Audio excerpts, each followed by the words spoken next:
So, you recommend Chioria Boutique's seasonal children's clothing line?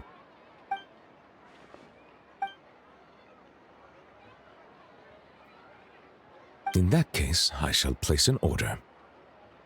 Greetings, traveler.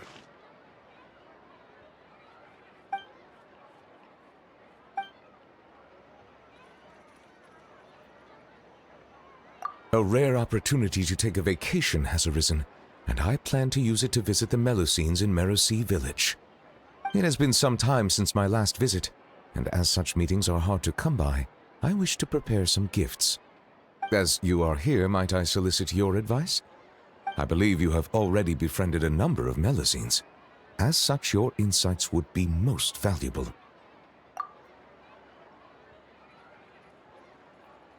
Indeed, given the environmental variations there, some waterproof paints would make a good gift.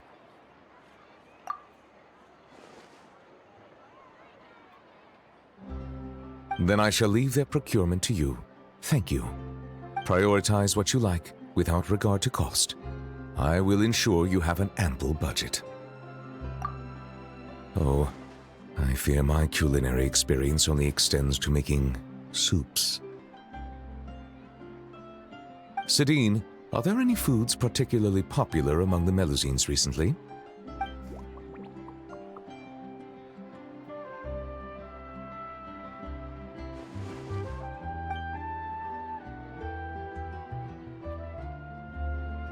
Oh. I understand. Everyone has different tastes, and in the interests of fairness and justice, we should have prepared a greater variety of gifts from the start. It is decided. Every one of those ideas shall be adopted. Thank you both for your suggestions. Once the purchases have been made, I will have someone package them up and send each to their respective recipients. Sidine, I believe your delivery address is still the Palais Momonia, yes? Of course. As I said, opportunities like this are hard to come by, so every Melusine should receive a gift. And you are a Melusine too, are you not?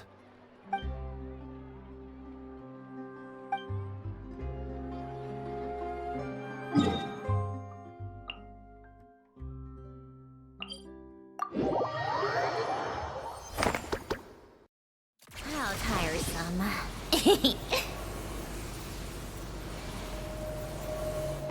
Take a break.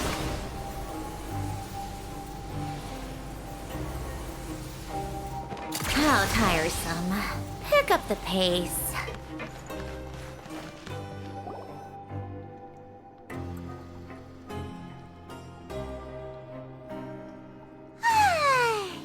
Now for a little rest after breakfast. This is the life. Wait a sec. Isn't something important supposed to happen today? Oh, today's our big day! We're supposed to leave the Fortress of Mirapede! Come on, we've got to go complete the release procedures now!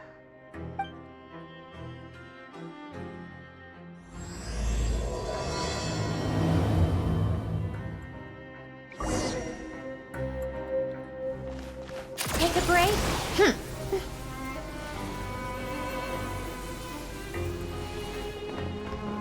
Huh?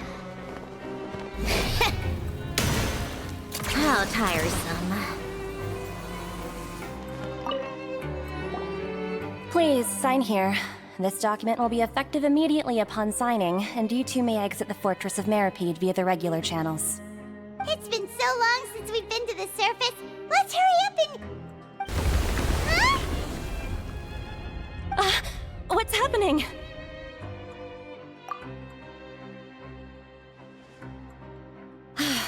I'm fine, thanks. But I wonder what that tremor was just now. Let's go ask the Duke. Take a break?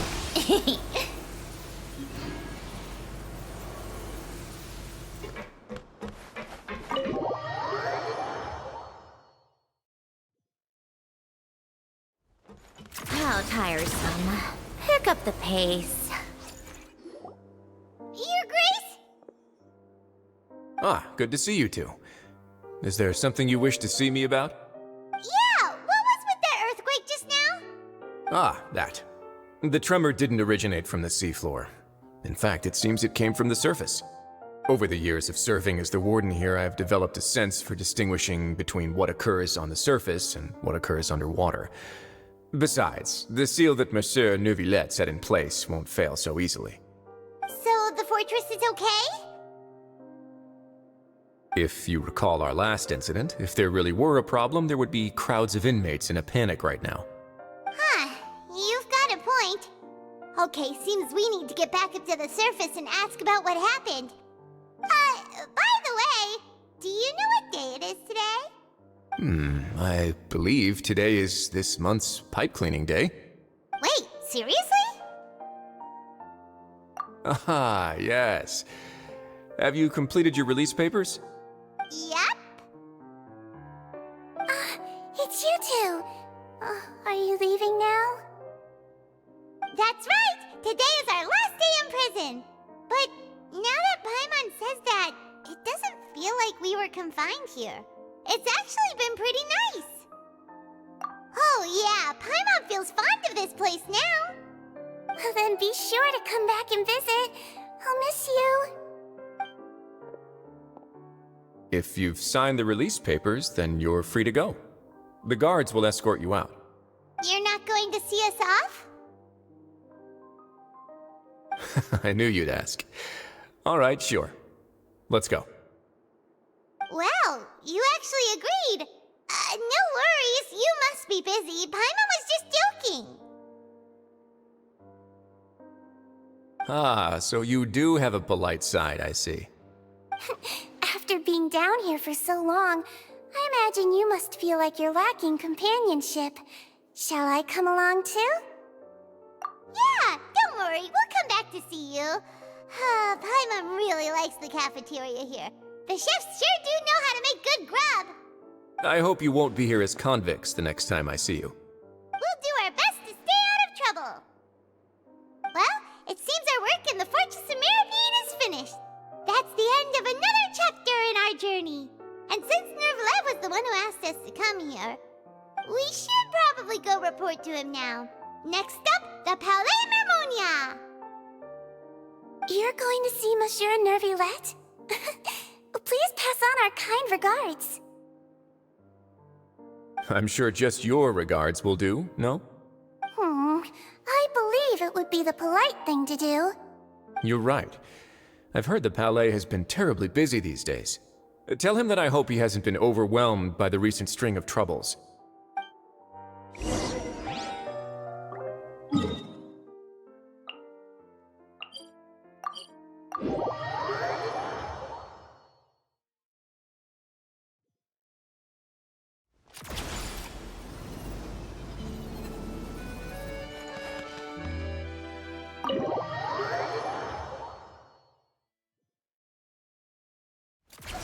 Keep up.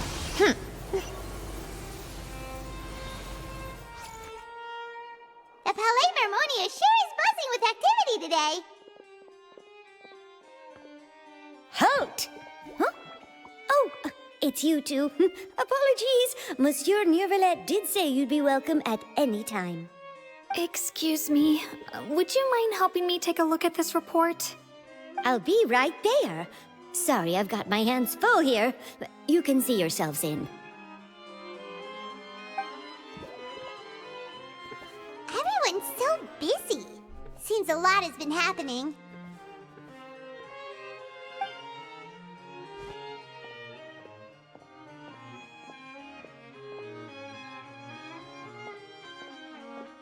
Neuvillette! Hello. You've come at the right time, but you'll have to wait for just a moment, as there are some urgent matters I must tend to first. In the meantime, please, have a seat. If you'd like to have something to drink, let the Melusine outside know. That's all right. We just ate. Very well, then. Let's take a break over there while we wait for him to finish his work.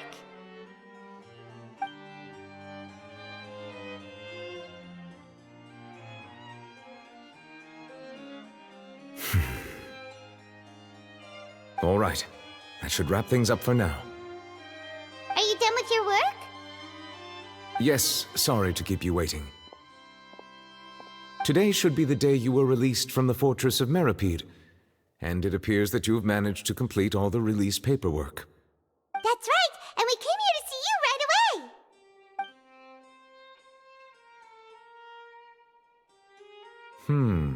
A massive whale. Do you have any idea what that might be? Judging from your description, that cannot have occurred in any ordinary waters, but rather something like the primordial sea. A whale of that size and shape cannot usually be found in the waters of Tevat.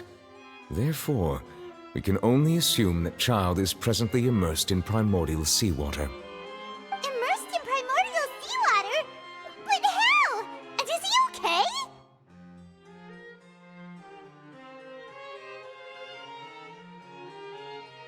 Most people wouldn't be capable of entering in the first place. I'm not completely sure how he could have gotten there myself. Yes? What is it?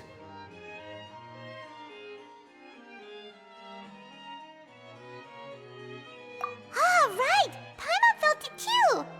We asked the Duke and he said it wasn't from underwater, so we figured you might know something about it. It turns out that I have just received a report about this particular matter. In fact, that's exactly what I was busy with a moment ago. The source of the tremor was here on the surface near Poisson. After the shaking stopped, the water levels in the Poisson area rose at an alarming rate. The water levels rose? Oh no! What about all the people there?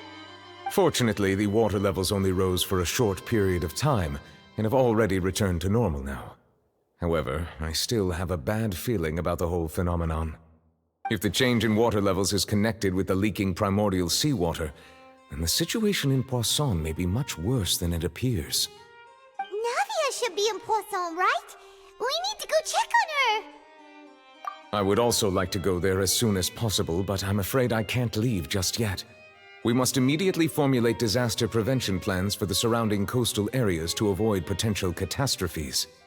I'll have to ask you two to go to Poisson first. I'll meet you there to check on the situation once I finish things here. There's no time to lose! Let's get going! Please be careful.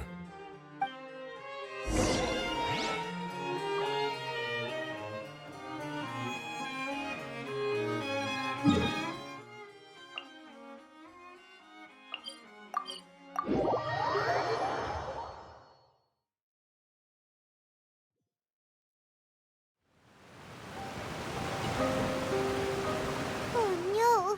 What happened here?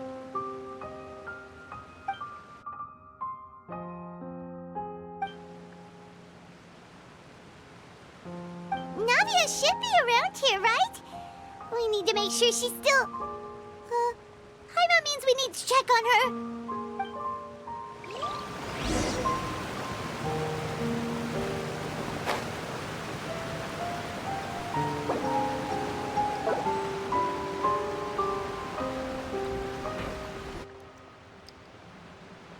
We haven't seen a single soul all the way here. Oh, this is getting scary. What will I ever do now? Look, there's someone on the roof over there. Just stay put! We're coming up! Watch your balance! All right, just hurry!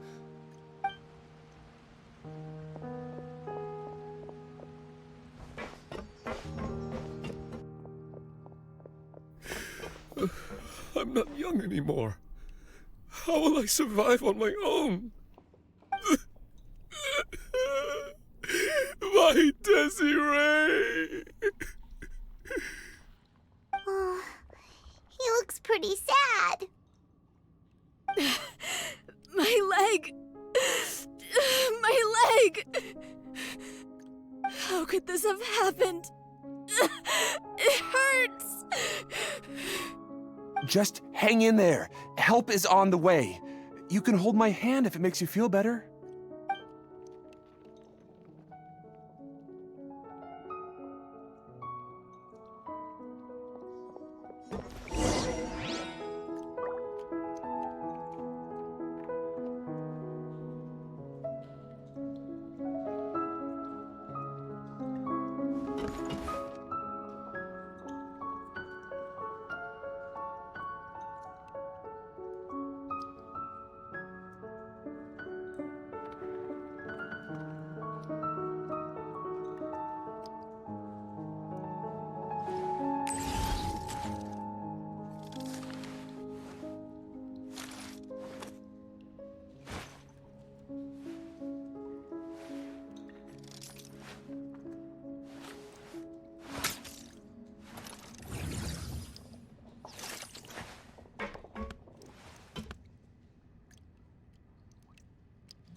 How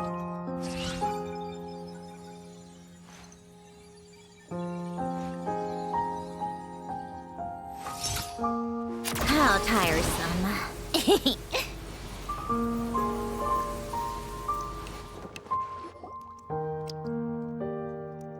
Oh, it's Navia. She's over there. Hey, Navia, are you okay?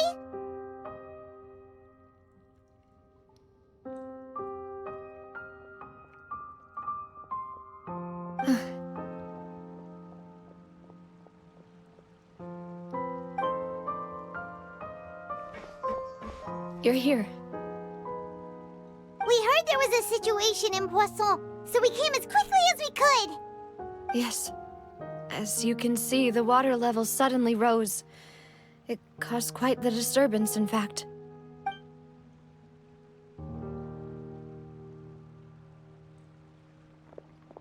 Demoiselle!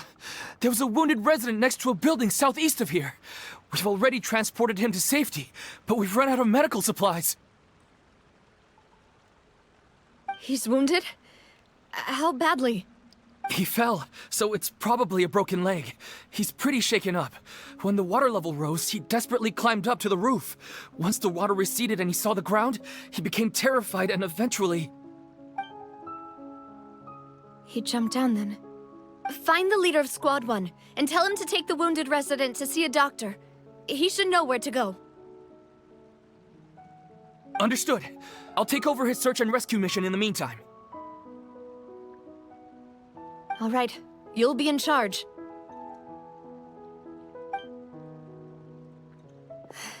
I'm sorry. Where were we? The situation in Poisson? Ah, right. Allow me to explain. A little earlier, we suddenly heard a loud noise.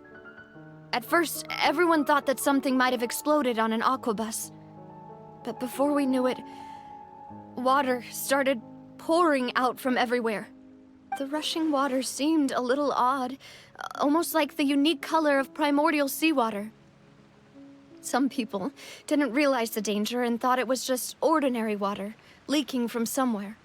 Everyone on the street who happened to be close to the water didn't have a chance to escape. As the water levels rose, they suddenly disappeared. They were all dissolved. Those who realized what was happening started to flee in a panic, desperately trying to get to higher ground. Many were injured in the stampede, and some people fell from significant heights.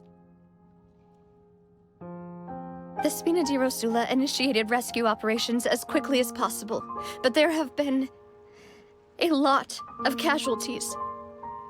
Fortunately, the water began to recede after some time, and the chaos came to an end. The water that flooded the area contained primordial seawater, so the lower levels of Poisson are still hazardous. To ensure everyone's safety, I've asked the people there to leave as soon as possible. No one knows if this could happen again. All we can do for now is try our best to help evacuate the residents. We still haven't completed the head count, but we'll have some numbers soon. How awful. And all of this just came out of nowhere. It was quite frightening indeed. I only wish that everything that just happened was a bad dream.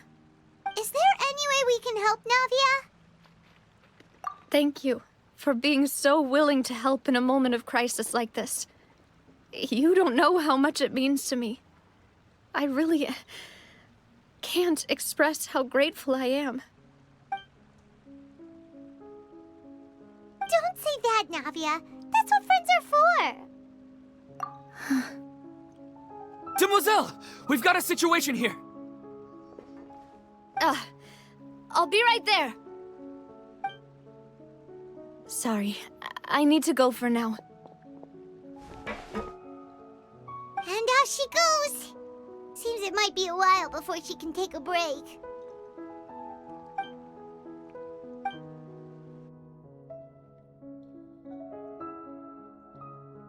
Okay, The wounded are being tended to, and we finished a preliminary head count. More support has just arrived, so I suppose I finally have a moment to focus on my own matters. Of course, we should remain ready for anything, and continue doing our best to rescue others. I'll be sure to have everyone at the Spina di Rosula ready to render assistance. Traveler, Paimon, would you two accompany me to my father's grave for a moment? Huh? Right now? Thank you.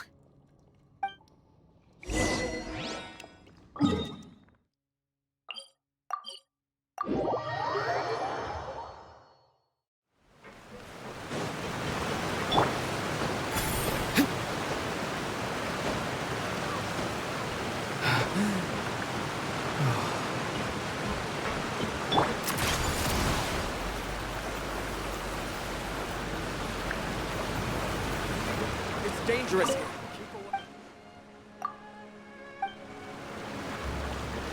Take a break.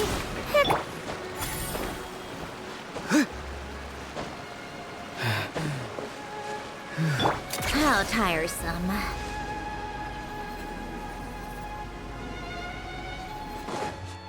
Take a break.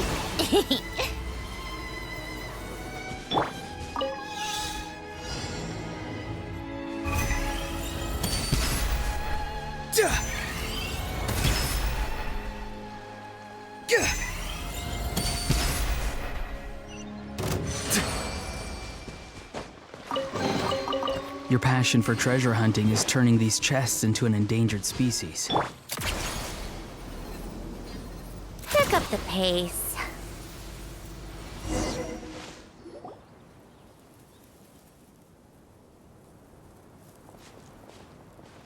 Not a lot of people here, huh? Well, given the time of day and the whole situation in Poisson, Paimon doesn't think there'd be a ton of people here visiting graves. Right. That's how things are now. The living are so exhausted that they've no strength to spare any words for the dead. Navia?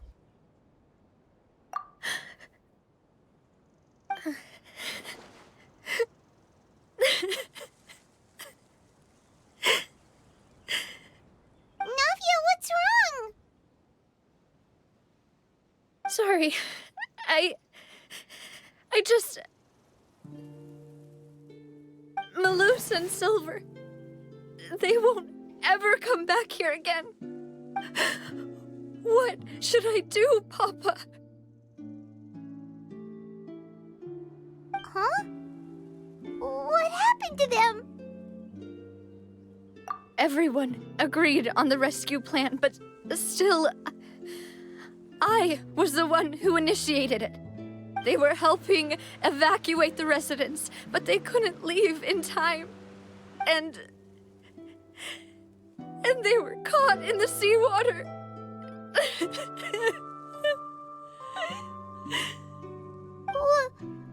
What should we do? I've known them for so long. And I know they weren't afraid. But I could at least hold a funeral for my father.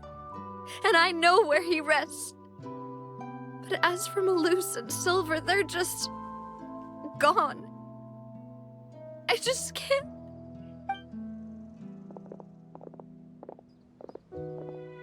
Everything looks so clean after it rains. Even the gravestones. I didn't expect that you'd enjoy a glass of red wine in front of Master Callus's grave. I can understand. Besides, the scenery here isn't half bad. See, it's not just me. I always want to bring something when I visit Papa. Perhaps we might even have a picnic. He wouldn't be angry, would he? Ah, how could Master ever be upset with you, Demoiselle? Yet the cemetery is the home of those who have passed, is it not? Everyone ends up here sooner or later, no matter who you are. Buying yourself a plot in advance, are you? No need yet. But when I do, I hope you'll let me be buried beside Master Callus, Demoiselle. Hey, stop joking around. I'm quite serious. That way, it'll save us both the trip to see each other whenever you visit your father's grave. That makes sense. In that case, could I be buried on his other side? After all, besides you, demoiselle, the two of us could certainly be considered Master's closest companions, no? Personally, I believe we fill those shoes just fine. Why are you bringing this up all of a sudden? Seriously. All right. I'll remember your requests. But I'd really prefer not to talk about this stuff. And what do you mean by saving me a trip? I'd make the journey even if I had to visit you two somewhere else. I'd promised to let them rest in peace here. But here I am breaking that promise. I'm sorry for letting you see me in a mess like this. I don't usually cry, really. Paimon doesn't know how to help you feel better. But, well, she understands how you feel. I had always thought I could make my wishes come true. But now that I think about it, that never solely relied on me. Many things can only be accomplished with someone else's help. Malus and Silver have helped me so much. But by contrast, I could do nothing for them. I'm so sorry. You can spend as much time as you need here, Navia. We'll stay with you. Thank you. Right now, you don't know how much that means.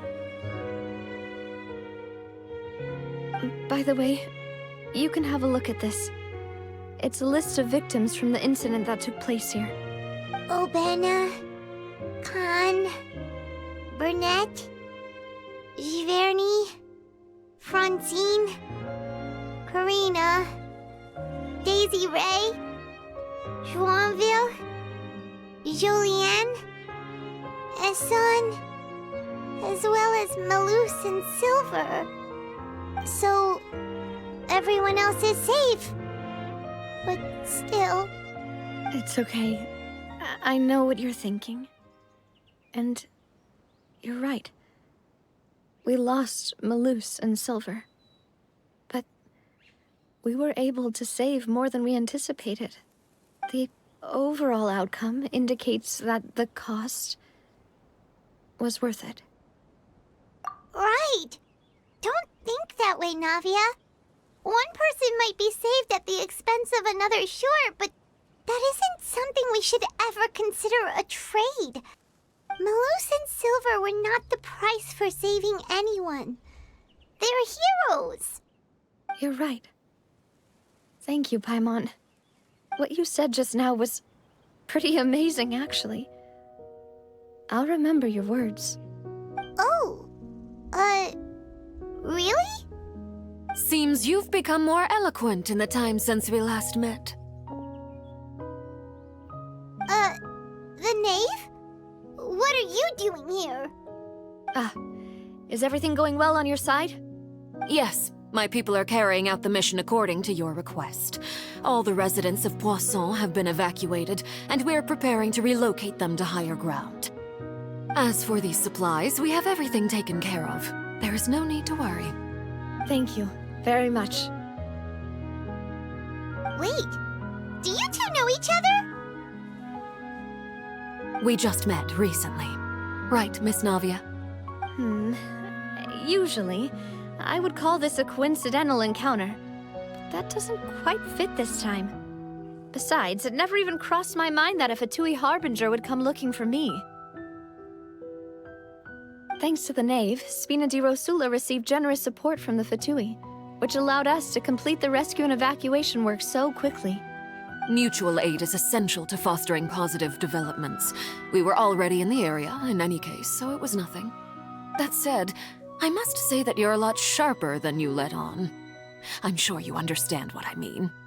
I apologize for all the ways in which I tested you previously. We've never worked with a Fatui before, and it's extremely important for us to know who we're working with. My subordinates have reported that Fatui soldiers have been observing water levels and taking head counts in various locations. I hear that they've also prepared a large amount of emergency supplies. I'm quite surprised. This is nothing to brag about, nor do I intend to. It is simply the way of powerful organizations to act forcefully, whether they are doing good or ill. You've witnessed that firsthand, in any case. As I've told this traveler before, I know of the prophecy, and I intend to prevent the impending disaster. Lending your organization a hand was a natural first step in accomplishing that. As such, do not be troubled by this token of our sincerity. Perhaps one day, you'll also be able to help me in the same way. Without your help, there would have been many more casualties. I won't forget your kindness. Furthermore, I sincerely regret what happened to Malus and Silver. I only wish that my people could have arrived a little earlier to prevent this from happening. Don't say that. You and your subordinates did everything you could. As Paimon said, Malus and Silver didn't choose to sacrifice themselves for any specific person. And they weren't the price paid for others' salvation. They chose to become heroes themselves. I've never liked hearing people put it that way. It's like trying to relieve pain by saying some noble-sounding words. But right now, there's nothing more suitable. They really did become heroes. You're right. I'm sorry for your loss, Miss Navia.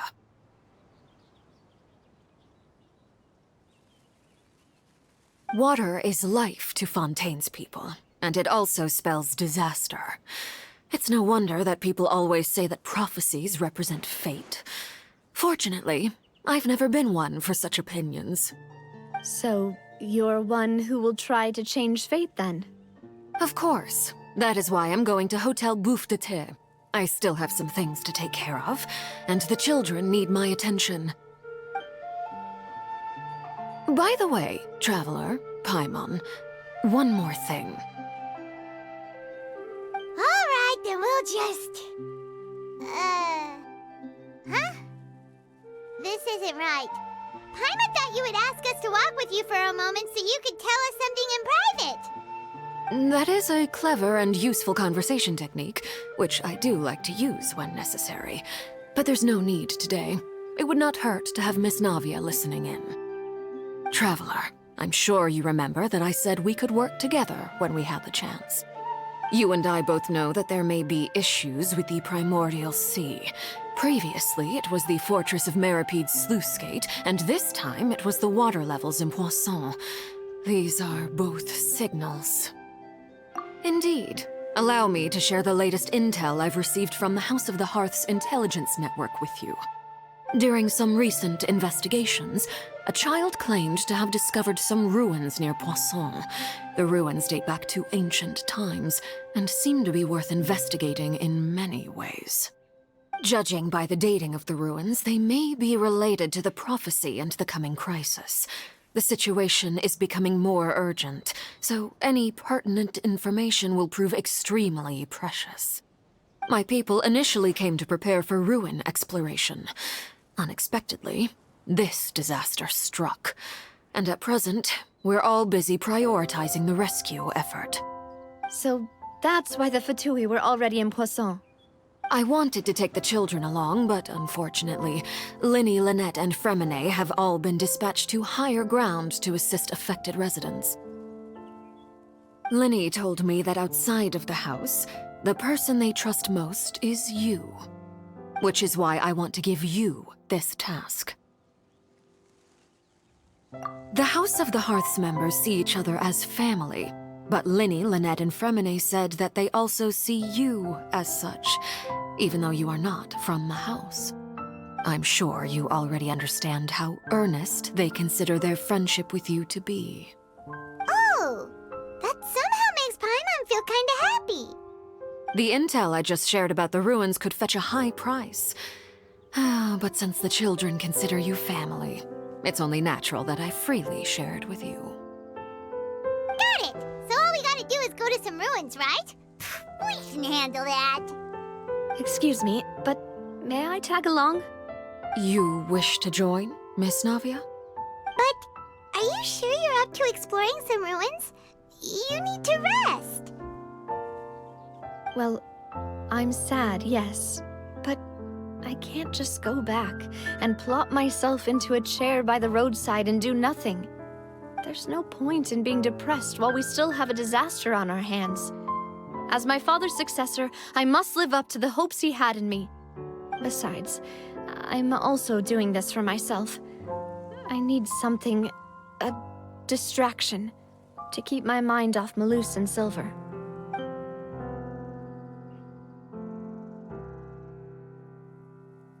Since you put it that way, I have no objections.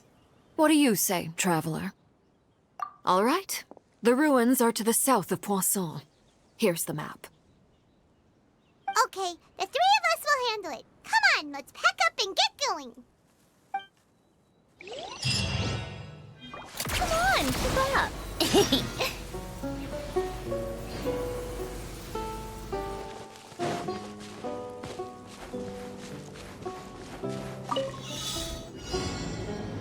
How tiresome. Pick up the pace.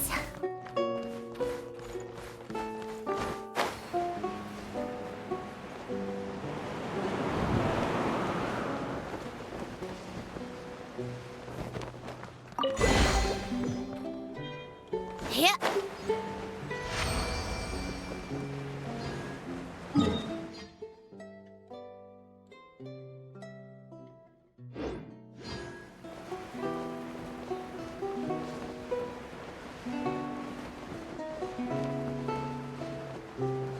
Huh?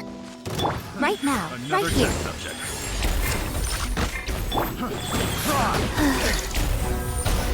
Opening box of Adepti-Trix. He's free! Take a break. The hunting. How tiresome.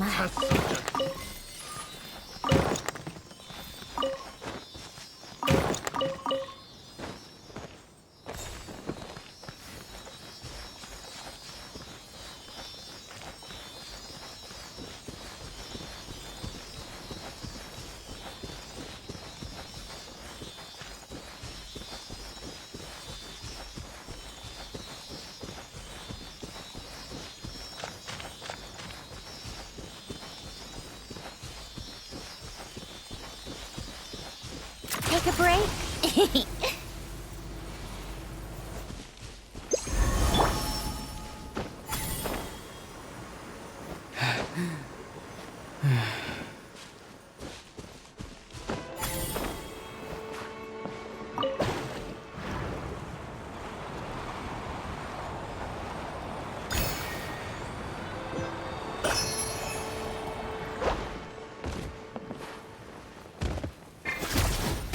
How tiresome.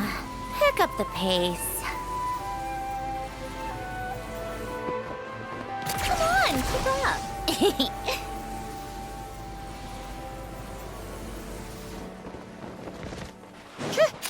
Pick up the pace.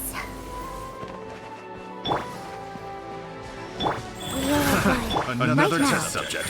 Emerge. Not too far now. Take a break. Picked the wrong test subject.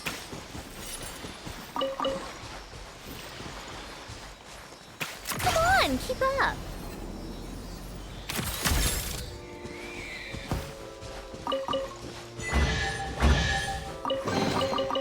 So, what's inside? Not that I care.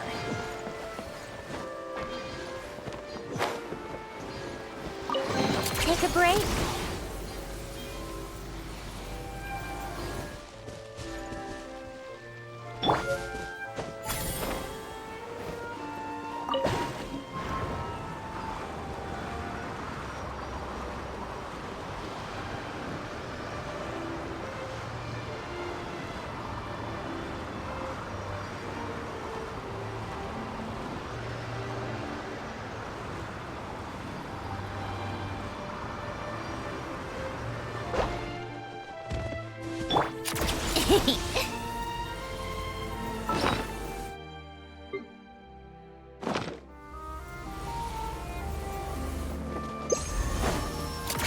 on, keep up.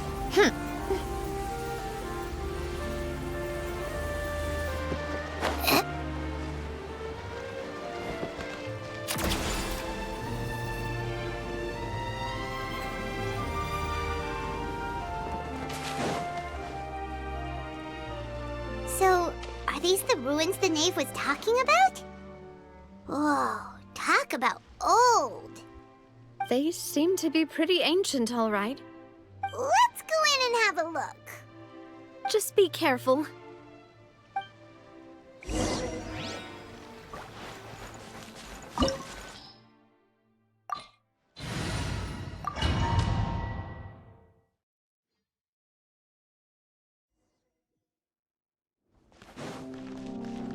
How tiresome.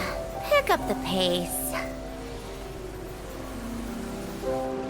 Take a break.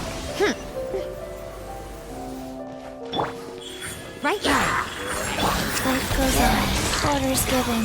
Orders received. Time to say hello. Be free. How tiresome. Come on, keep up. Dada Kondala. How tiresome. Watch it. The floor here isn't safe.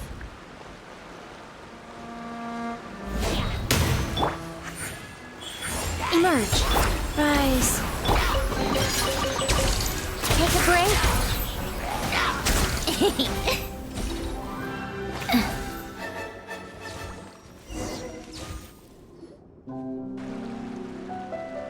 This place has also been contaminated by primordial seawater. Yeah. And a lot of it, too. A Fontainian would most likely dissolve the moment they fell in. Right! You can't go down if there's primordial seawater. It's too dangerous, and it won't be any help for you to just stay here. Don't get my mind wrong. We're not saying you're useless. It's just that... No, you're right. I can't do anything in this situation. I'll leave this to you.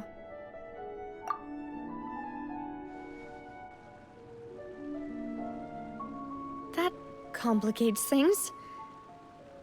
Maybe the only way left is forward. In that case, do you want to wait for us here?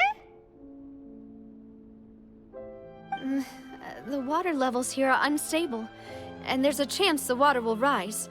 So staying here wouldn't be safe either. I'll go together with you. Perhaps we'll find the exit just up ahead. All right. Come with us for now then, but please be careful.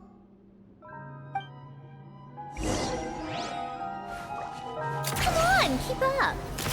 Oh no, it's a dead end. Let's try climbing over from the side.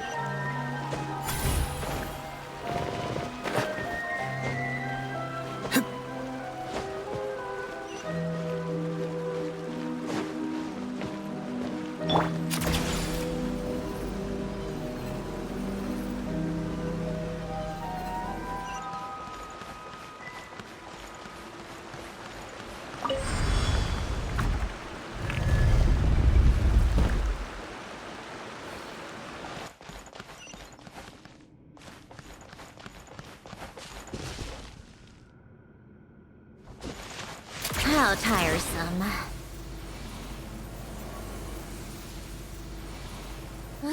Wait! What's wrong with this bridge?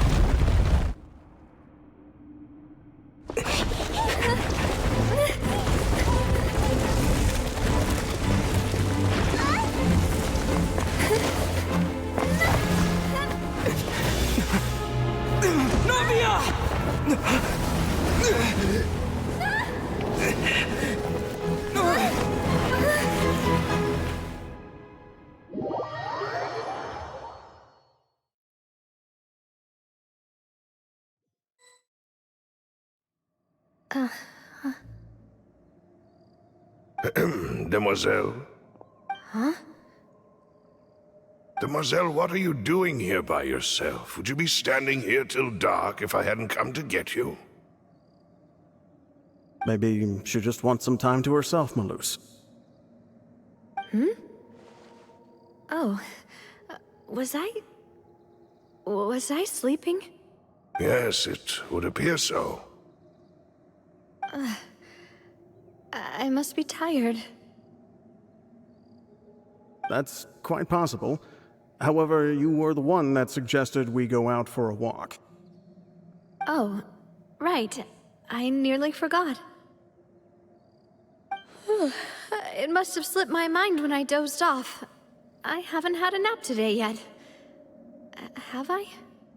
This is a familiar feeling, yet something's a little strange. Is something the matter, Demoiselle? Oh, no. No, I'm fine. I was just trying to recall why we came out for a walk. Do you remember Mr. Giverny? He'd requested our help before with foreign merchants who had a debt dispute with him, and we'd resolved the matter not long ago. We were headed to see how things were going with him at the moment. Ah, right. Yes. I remember now. Oh, Miss Navia. Ah, Mr. Malus, and Mr. Silver, too. It's good to see all of you. How have you been? I've been great. Thanks to your help, those bothersome merchants finally realized that I wasn't the one they were looking for. Why, I wasn't even the guarantor for that person. They were knocking at my door day and night. Even my neighbor, Obina, was getting fed up with them. Sometimes force is required to calm someone down and get them to listen to what you have to say. That's right. Oh, by the way, Burnett, what was it that you wanted to give to Miss Navia again? Oh, yes. One moment, I have it right here. Miss Navia, these are some flower seeds that I prepared. Please take them. They're a very good variety, and they'll become very big and beautiful once they bloom. I don't know what we would have done without your help, so this is a little token of our appreciation. I hope you won't refuse. Ah, did you cultivate them yourself? Thank you so much.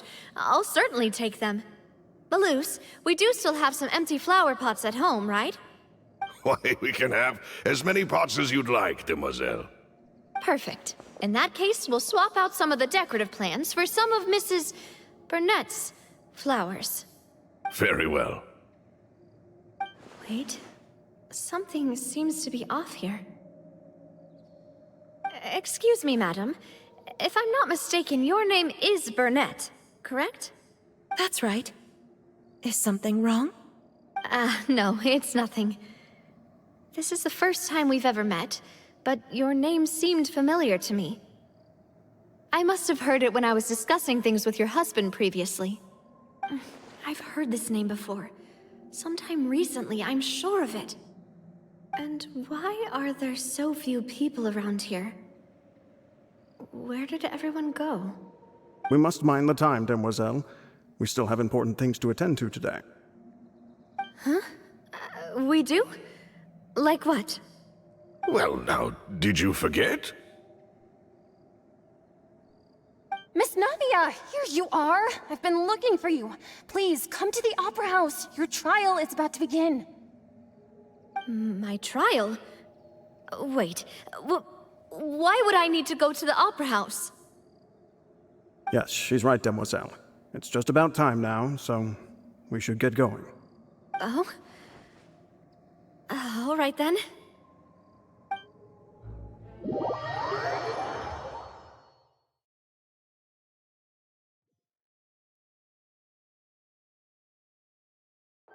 Look, it's Navia! She's here! And her two attendants are with her! Goodness, everyone's finally here. There sure are a lot of people here to see the trial. And they all seem to be oddly excited about something. I even know some of these people. Karina, Desiree, Joyville, Jolien, Essen. Why are so many people here? And why do I have no recollection of this case? And as for the judge... huh? Where's Monsieur Neuvillette? Please sit in the defendant's seat. Don't worry, Silver and I shall accompany you. All right. But are you sure you can stand behind me? Typically, it wouldn't be allowed, but today is an exception.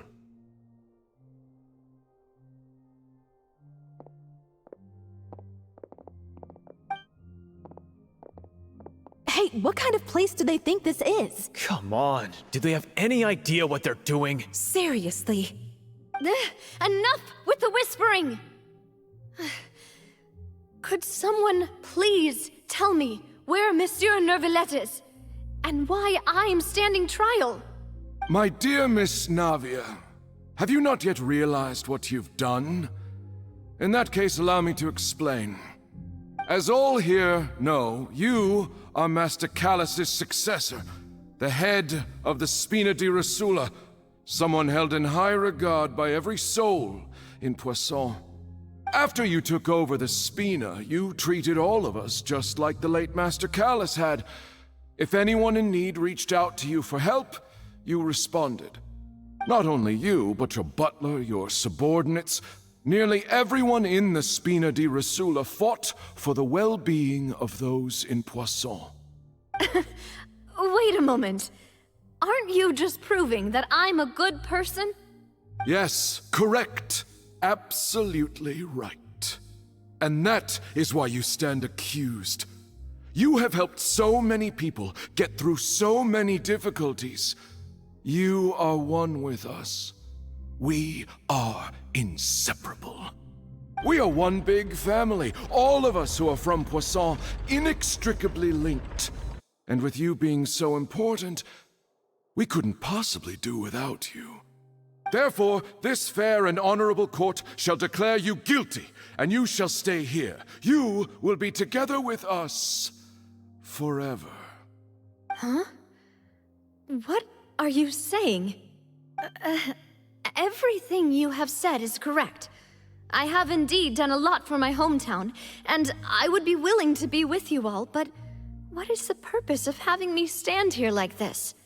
What is there to discuss? Ah, well, if that's what you think, then I have no further comments. How wonderful, Miss Navia!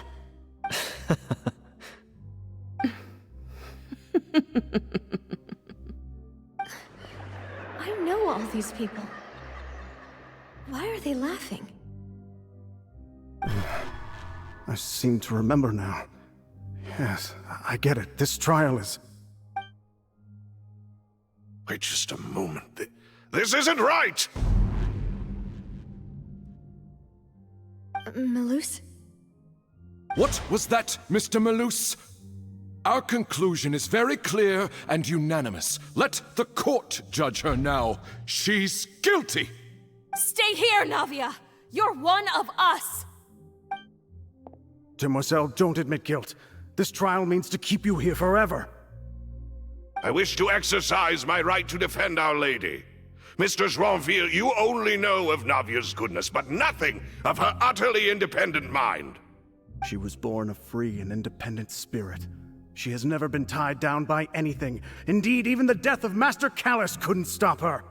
Her actions cannot serve as proof that she identifies herself as part of any group. She merely acted as an individual, extending her hand to help others. Please do not mistake her actions as being otherwise. Really? As an individual, you say? Don't forget, we are all Fontainians here. This is the nation of justice, the nation of Hydro. Even if Miss Navia only voluntarily rendered her assistance, that doesn't change the fact that her beautiful soul must return to everyone. Water accepts all, blends with all. It will surely accept her kindness.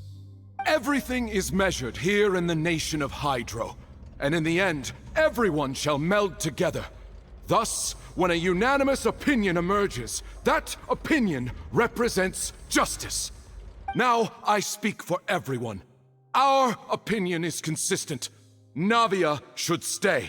We and Navia are one. And you would call this justice? Preposterous. You are merely jealous that Demoiselle still has a chance to exist as an individual. Have you forgotten how much you all once longed to become individuals, to become independent? Do you mean to defy our justice? If your justice is flawed, then why should we acknowledge it? As you said, we can also have our own justice. Silver and I shall defend Demoiselle. And that is how we will enforce justice. Ugh, my head... It hurts. Demoiselle. Silver, it hurts. My head is spinning. All I can see is stars swirling in front of me. I remember now. Everything that seemed odd from the very beginning.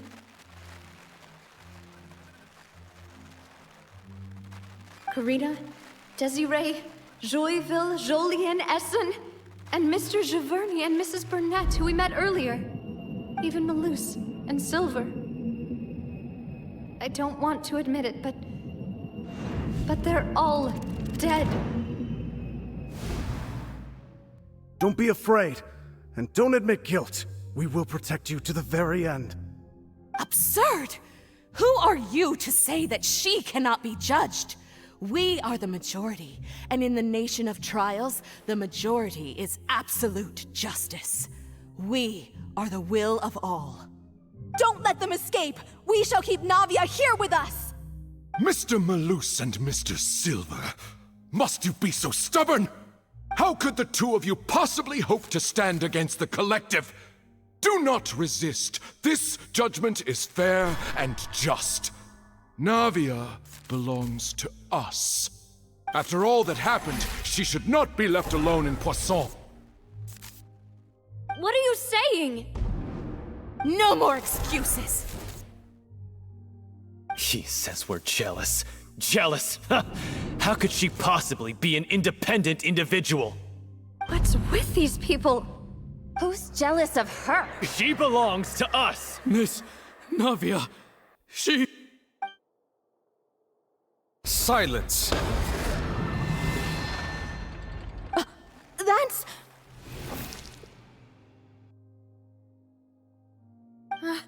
Monsieur Neuvillette! Such commotion is prohibited in the court. The accusations you just presented are nonsense and cannot constitute a proper trial.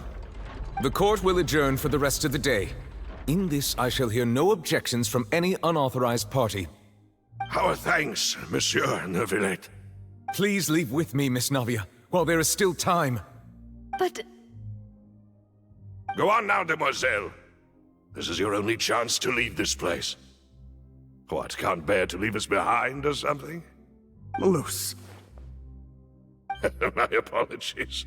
I couldn't resist making one little joke once I realized that this shall be our last goodbye.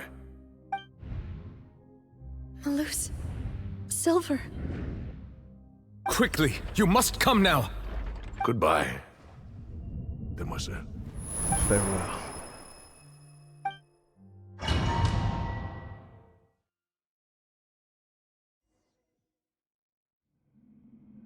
No, wait! Just a second! Navia? You're awake. Good. I must have been dreaming. Malus and Silver were still alive, and they were defending me at some insane trial. It looks like you're all right. Did all the sad feelings cause you to have a nightmare? Paimon could give you a hug. The ruins you were exploring suffered a cave-in. When I arrived, I found you falling toward the water. You were just about to be dissolved within, but I...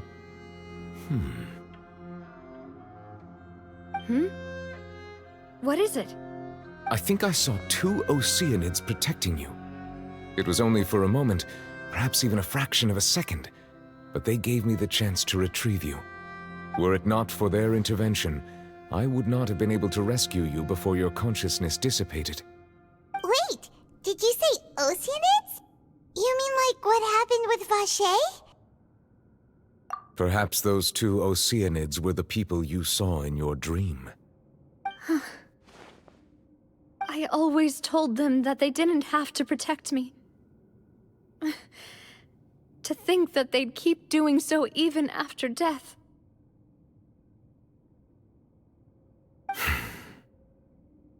Please come with me.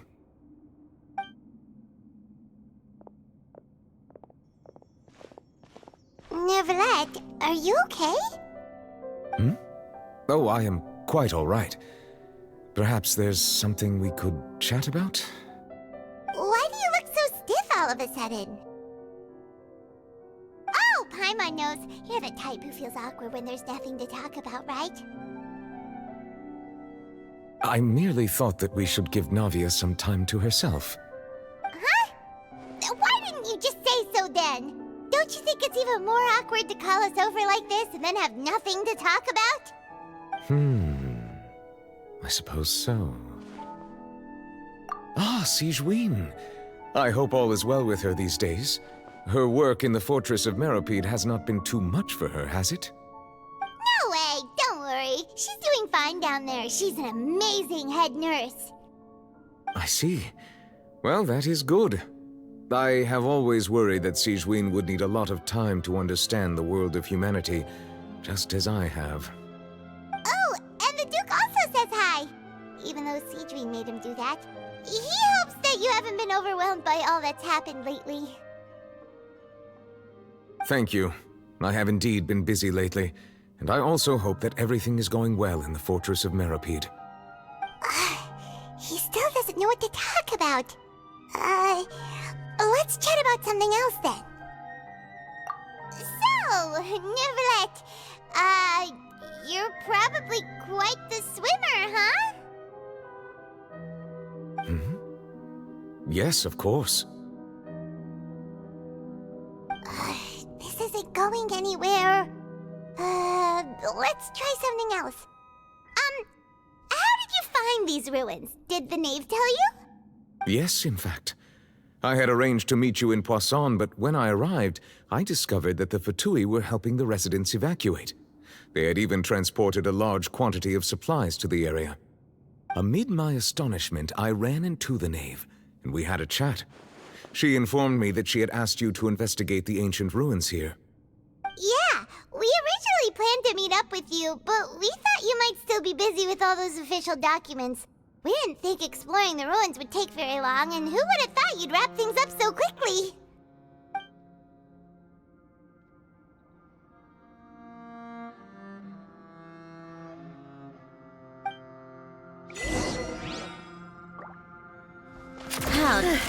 I'm sorry to have kept you all waiting like that.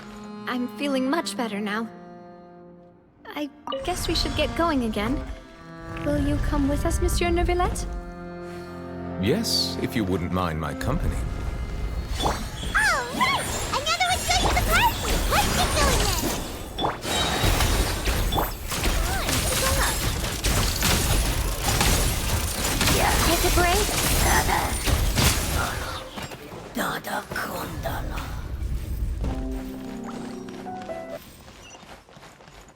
How tiresome. Oh no, another unstable path. Watch your step.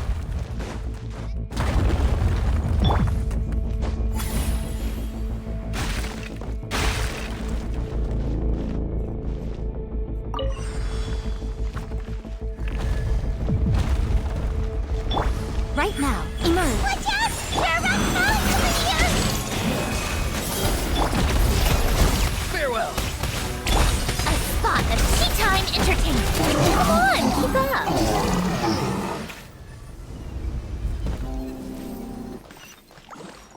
Take a break.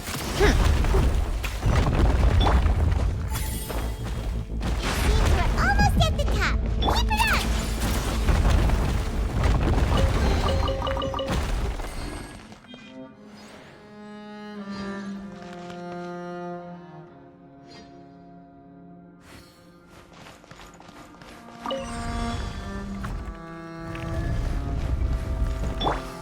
Right now. Yeah. Right here.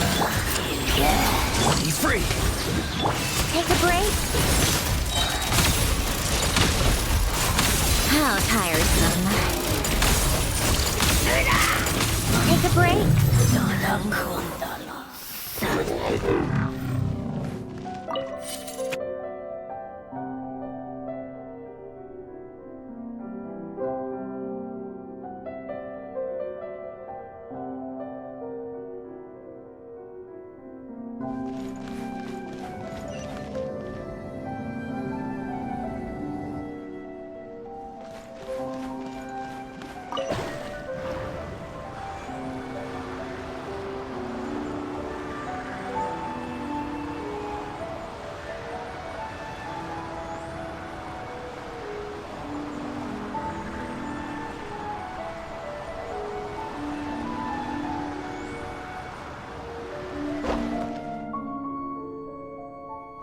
How tiresome.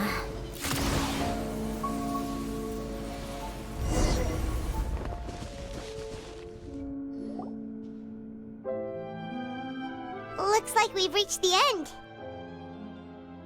This is the place. There should not be any other hidden spaces in the vicinity. The path sure had some twists and turns, but it turns out that this place isn't actually that big.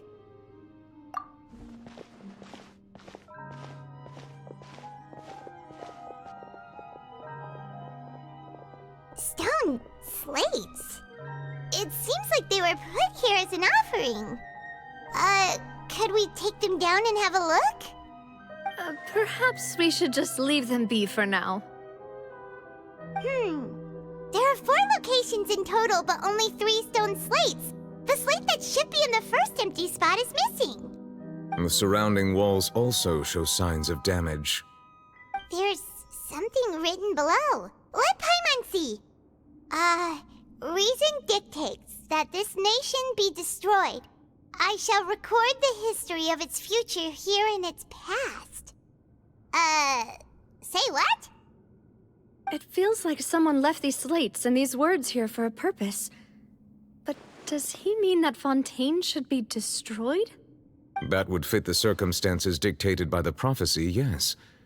Indeed, the slate's contents correspond to it. Take the second slate, for example. There's a person kneeling here. She seems so dedicated.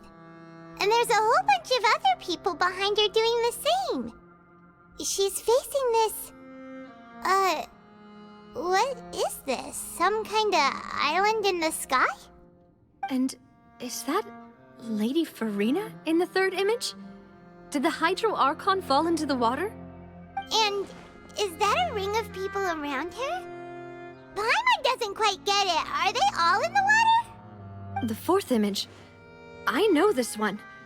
This exactly matches the content of the prophecy. The people will all be dissolved into the waters, and only the Hydro Archon will remain, weeping on her throne.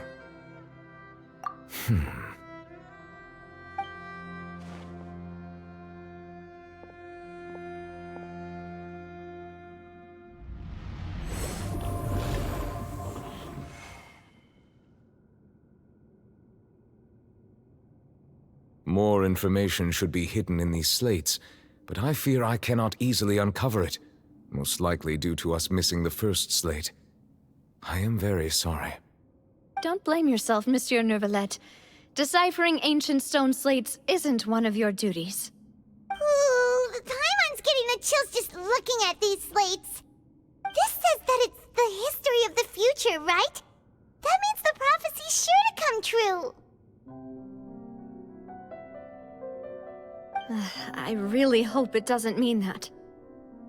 Still, Paimon feels like these images are kind of weird when you look at them together.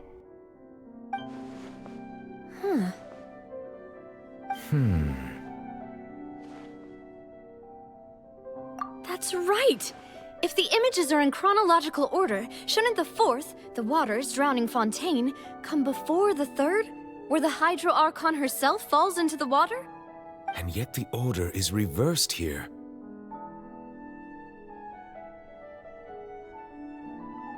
If we go by timing, Lady Farina only emerges in the third image. That means that the person in the second image might be the previous Hydro Archon. Egeria, then. I had never met her, but her appearance here does match the records. The previous Archon kneeling before the floating island in the skies, as if confessing a sin. Did she herself commit that sin? And if not, why would she be in such a posture? Also, I'm still wondering why these ancient stone slates are here at all. Judging from their contents, could this place be the origin of the prophecy? Does that mean that someone, or some people, once saw these slates? But who would have created these slates and left these words here? It seems that any further clues will have to come from Farina. In that case, there's no time to lose. There's nothing else to be gained here, so let's head back first. Yeah, we better get somewhere safe for now.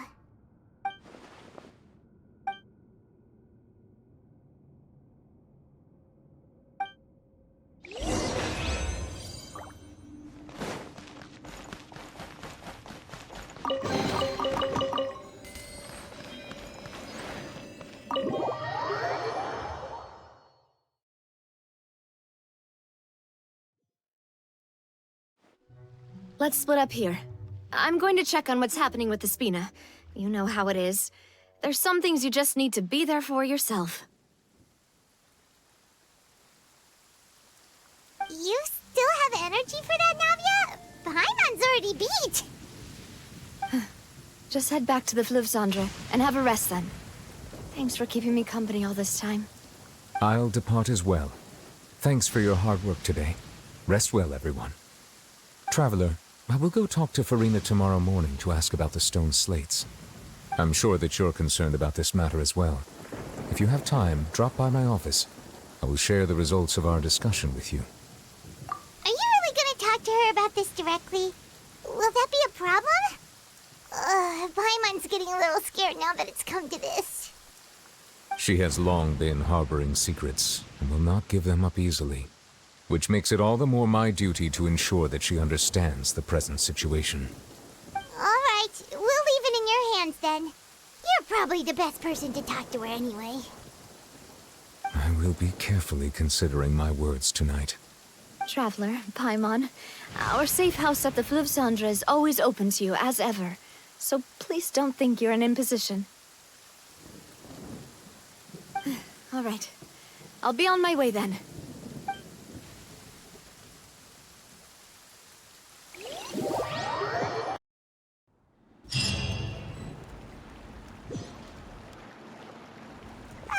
We're finally back! Welcome back. We've got a special menu prepared for you two tonight. Yay! And there's good food too! Navi, no, the boss is the best. Ooh, desserts! Nice, these are all Paimon's! Paimon's already starting to forget what happened today. Oh, that voice. Is that who I think it is? Huh? It's you two. What are you doing in Fontaine?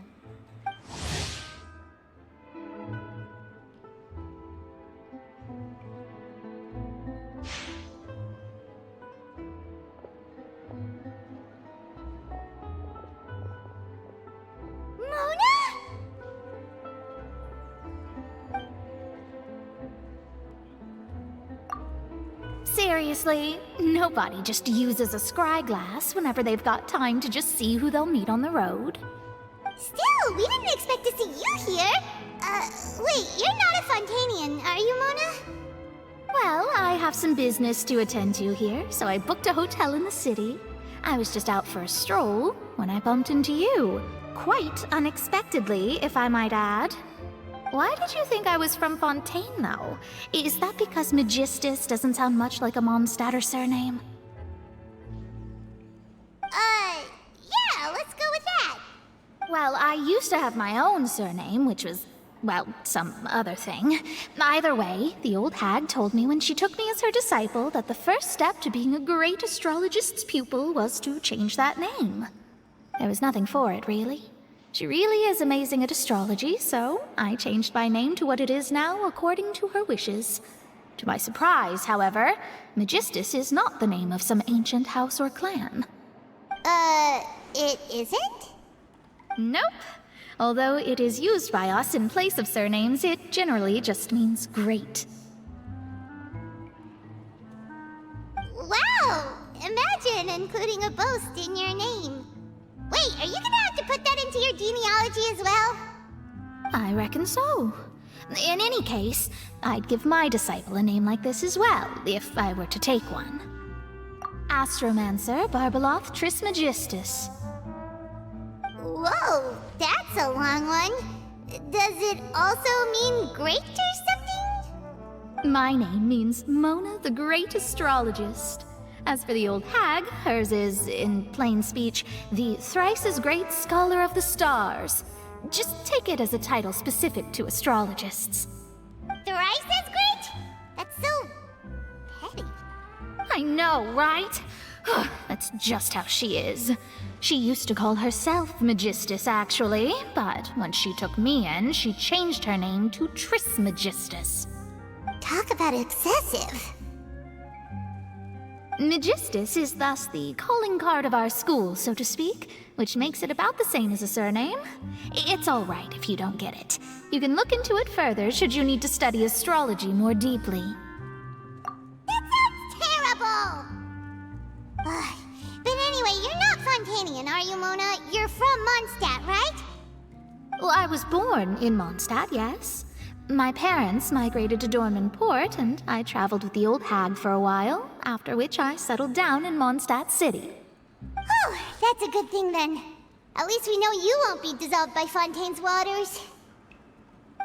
Speaking of that, I'm sure you're aware that a bunch of things have happened here in Fontaine, right? I know you're not a local, but I'd avoid getting too close to any water that looks strange all the same. There's something ominous about it. Well, the water, I mean. That was the main reason, yes. Just a while back, the Steambird invited me to take part in a panel and speak about the circulation of the prophecy as an astrologist. The invitation was sent quite early on.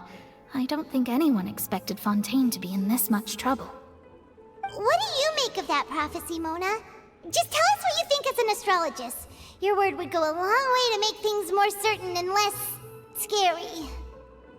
What I can tell you is that I'm an astrologist, and that this prophecy concerns the fate of Fontaine, even that of all Tevat.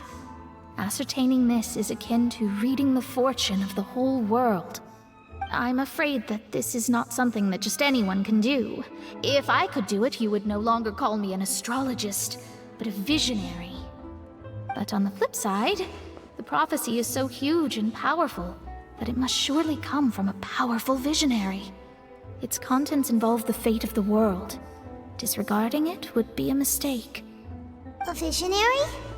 Sounds really powerful and all, but does such a person really exist? Of course. The old hag could do it, and I'd bet there are others amongst those Hexenzirkel colleagues of hers who could do something similar. Huh? Are you sure? All right, I'll help you. It isn't often that I see you with such a serious look on your face. I'll tell you once I hear back from her. Thanks, Mona! You're amazing as always!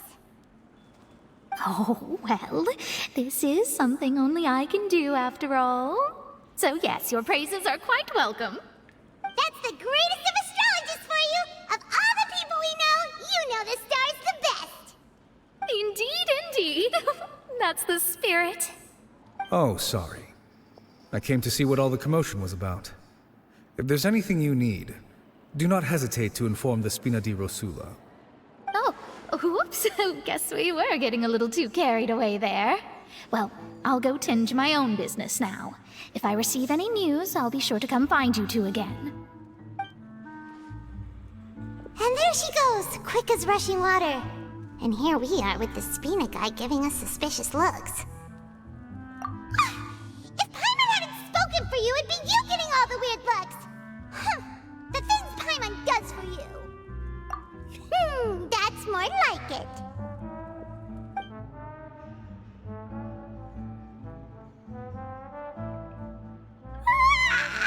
Good morning.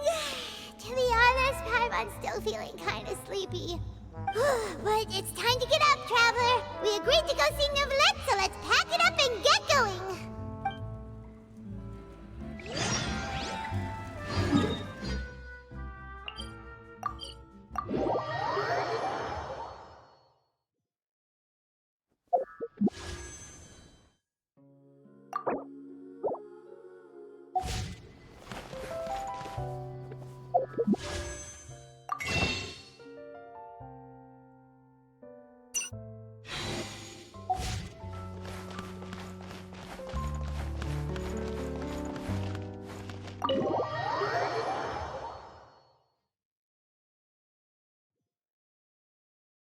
Take a break.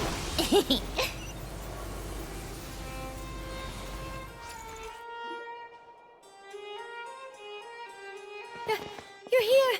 Finally! Is something wrong? Monsieur Neuvillette and Lady Farina, they seem to have gotten into a dispute. Please go see for yourself.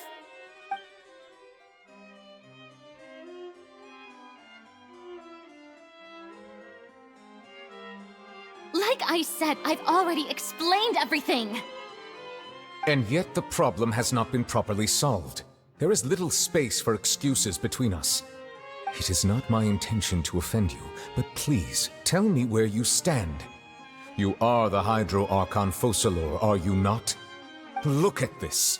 This is a list of the victims from the recent Poisson incident.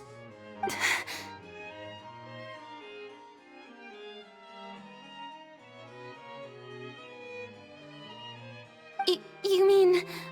they're all... We did not arrive in time to avert this disaster, and I will not have it happen again. I will say this once more. You must tell me everything you know. Yesterday, I found 3 stone slates in some ancient ruins near Poisson. Do you know anything about those? Seriously? You're questioning me like this is a court case now. I don't know anything about that. But you found them in some ancient ruins, you say? That's correct, which is why I came to ask you some questions. There should have been 4 slates, but one of them was missing. The other 3 feature different images that seem to correlate to the prophecy. The prophecy? The second of these slates depicts the previous Hydro Archon Egeria kneeling before a floating island in the sky, as if confessing something. Do you know nothing of this either? I don't. I've never seen such slates. I'll ask you again. Do you really have no information regarding the previous Archon? My deciphering of the slates indicates that the Hydro Archon Egeria once had to confess to, or apologize for, a certain sin. If anyone would know about it, it should be you. All gods don't have the same secrets, you know. She was herself and I'm me. Is it really so strange that I know nothing? I understand your concerns, but I'm sorry. I just don't have anything to tell you. Forgive me for saying this now, Lady Farina, but I have long known of your various secret investigations into certain matters. There are several indications that you have been investigating the prophecy on the sly. This is not strange in itself, considering that you are the Hydro Archon. But it is strange that you should also claim to not know any of Egeria's secrets, as well as do nothing following your inquiries. You have never been as superficial as you have presented yourself to be, nor are you a fool. And yet, your behavior is very inconsistent.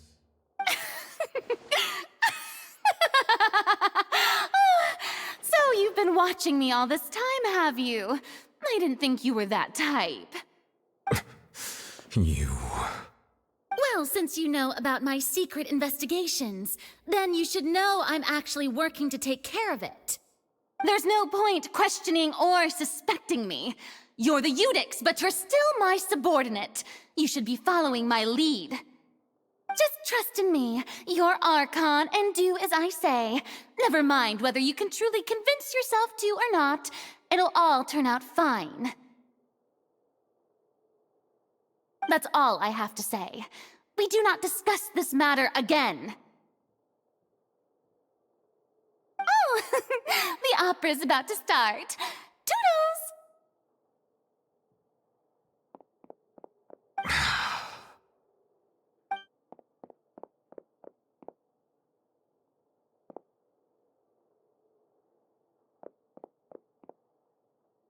Did Farina not notice us standing by the door?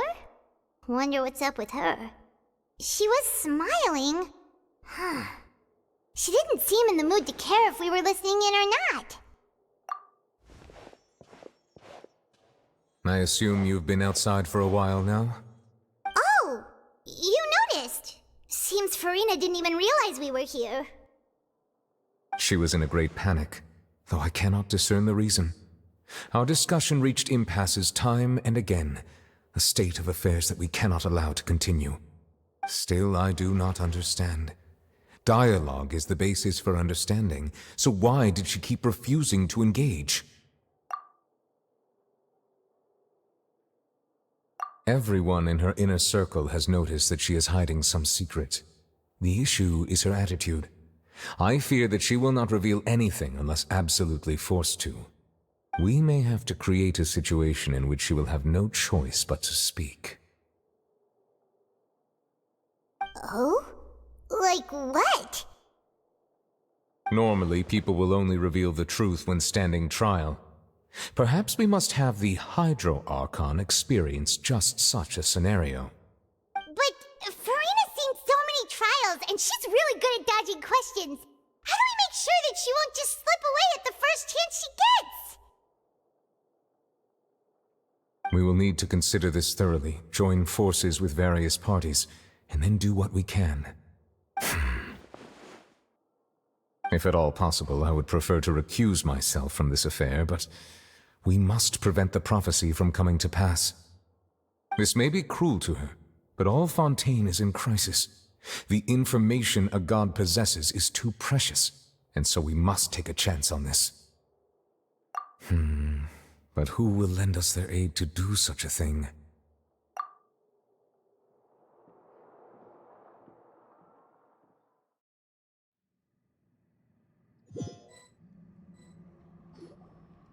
Well, that's everyone, huh? Speaking of which, it was pretty smart of you to think of hiding here. Poisson was just involved in a disaster, so it's presently devoid of people. That naturally makes it the best choice. And here you are drinking tea like it's the most natural thing in the world, huh? That's what families should do. Sit and enjoy a leisurely time together. It's nice to enjoy tea here, you know? Care for a cup? Lend me your ears, everyone. Or perhaps one of you might like to start us off. How about you, friend? Me? No, I don't think I can. Then, how about you, good sir? I fear that I will cause the mood on this boat to become as somber as it is in court. Well then, I guess we're lucky we've got a local like me to organize things. Wonderful, the spotlight at last. I guess I'll be facilitating things from here. That was a little long-winded, don't you think? Oh, you might be right. Anyway, to cut to the chase, our friend here, the Traveler, has brought us together to discuss something. As for what that is, well, let's start by saying that we'll be pooling our efforts together to create a series of traps. Oh, how intriguing. Well, it's just an expression, really. One that I just learned from Chlorand, and used on the spot. So, let's invite her to explain in detail. A round of applause, please.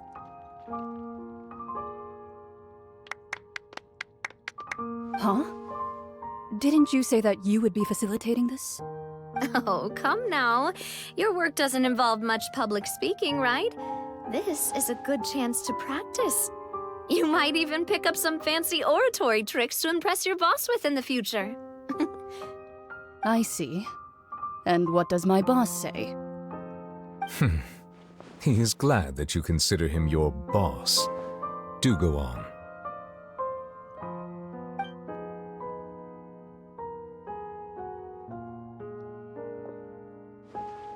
In that case, do any of you have experience hunting? Not that I recall.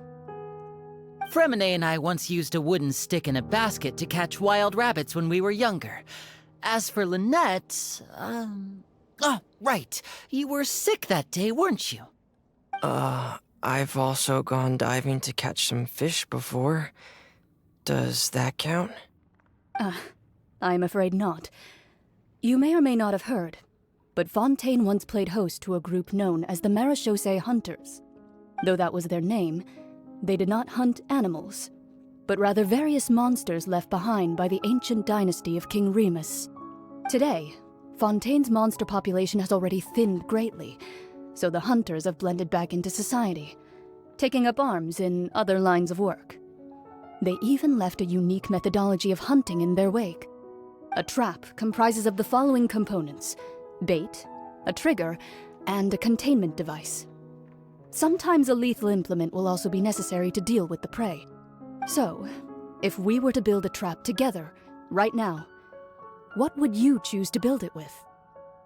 For me, I would prefer something basket-shaped. Pigeons and rabbits will see the bait and naturally enter the snare. Our line of work requires a deft hand, and we're some of the best in the industry, so you can count on our techniques. You used some of those techniques while moving the people of Poisson, didn't you? My subordinates mentioned that you even performed some magic for the bawling children. Yes, and I even managed to gather some intelligence in the meantime. I'm quite the multitasker if I do say so myself. I'm afraid I can't claim that as my strong suit. I prefer more stable methods, like placing bait in the water and waiting for the fish to come within reach. That's the kind of method I would count on. Calm and steady. Exactly the kind of person who would catch loads of fish. And I can be their assistant. With discretion, I'm sure. I'd probably use some sort of mechanical animal. Papa once bought me some small clockwork squirrels, mice, and such. When placed in the forest, they can attract others of their kind. I remember that you liked those too, didn't you? I did. And that would be a good way to go about it. If they're realistic enough, animals of the same kind will follow them all the way to the trap. What about you, Monsieur Neuvillette? I fear I do not have any related experience. That makes sense. You usually solve problems directly, without the use of any such tricks. But I do have one more question for you, Monsieur. If we were to create a trap now, how would you design it? I would like for it to be effective, but bring no harm to the prey. A more gentle trap would be ideal. Kind, as always. However, our intention doesn't necessarily change the containment device and the type of implement we need. If we wanted to kill the prey in one strike, we would need a powerful implement. However, that also goes for prey that must be captured and safely contained. Wait, why's that? Only a hunter who's a true expert at subduing their prey can snare it without harming it. The line that divides life and death is often exceedingly thin. So are we going hunting together? Huh. We hadn't thought of seeing ourselves as hunters. It kinda works, but maybe it's still not the best metaphor. If our means of capturing and dealing with our prey is to put them on trial, then the hunting metaphor is actually quite accurate. But we shall require much more courage than any hunter to judge a god, a being whose seat is an exalted throne.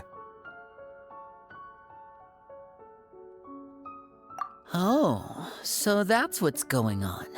Sounds very interesting.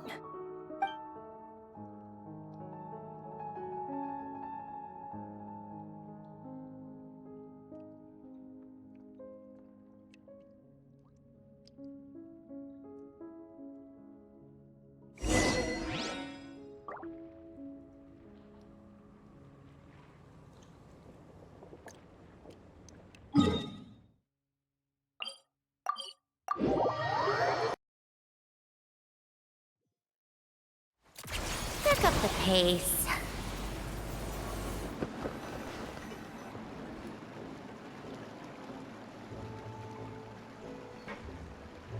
Whew. It's been a tough few days, hasn't it? So much has been happening. Paimon didn't think the meetings would go on for so long, but everyone seemed pretty fired up, huh? Paimon thought they'd be at least a little frightened. Well, Fremine was, now that Paimon thinks about it, but everyone else just looked a little surprised. Well... It's hard to say. Paimon doesn't have any experience with this sort of thing.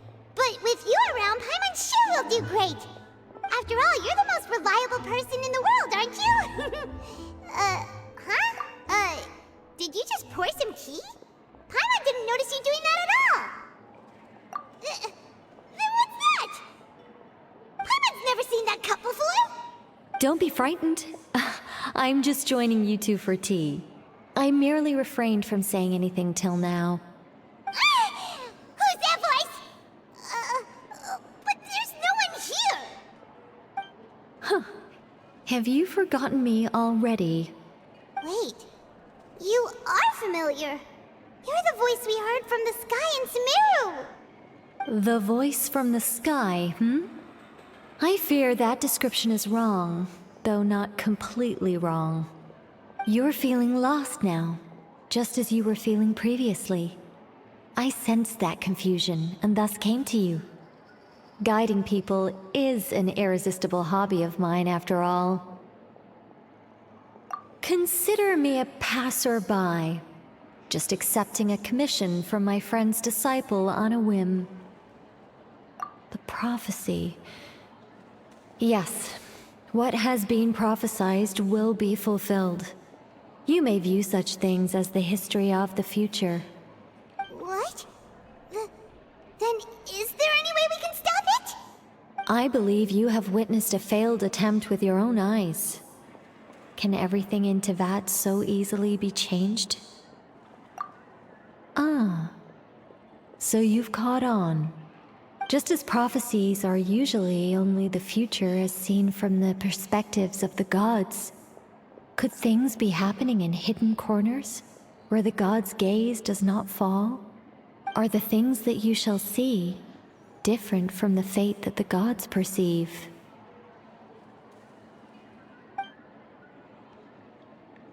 What is she talking about? It all sounds really impressive and important and stuff, but it also sounds kind of scary. I believe that you understand, right? Some things are insignificant, but others, you must reach out to change. Ultimately, fate shall serve as your only guide, no matter what will happen in Teyvat's future. All you need to do is to play your part. This was good tea, by the way. Thank you for your hospitality. Well, that'll be all for today. The voice. It's gone.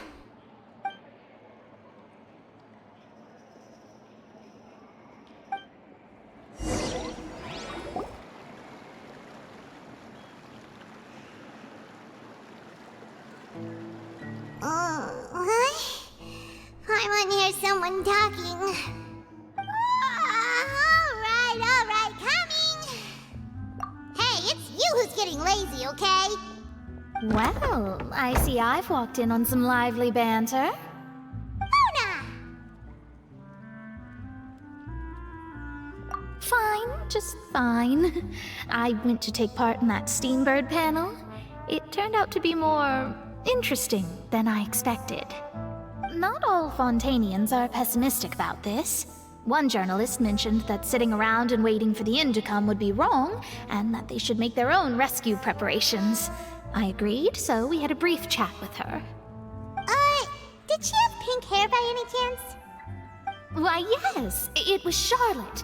I assume you've heard of her, no? That daredevil journalist? I'm in full support of her view. Prophecies are very important, but how can people allow their lives to be commandeered by just a few words? That's right! Paimon's glad to hear something sensible for once. Ah, yes. About what we had discussed before. I did try, but I'm afraid I couldn't reach the old hag. I'll try again tonight, but I wouldn't get your hopes up. Huh?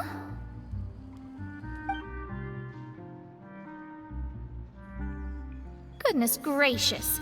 Are you serious? She said that even the god's gaze has blind spots. Pretty bold if you ask Paimon. Most people would believe the gods to be all-knowing, right? The Hexen Circle members are certainly anything but ordinary. As for the mage named N, the old hag has mentioned her a few times. She said that N's sense of direction is incredible, and that she loves guiding those who are lost.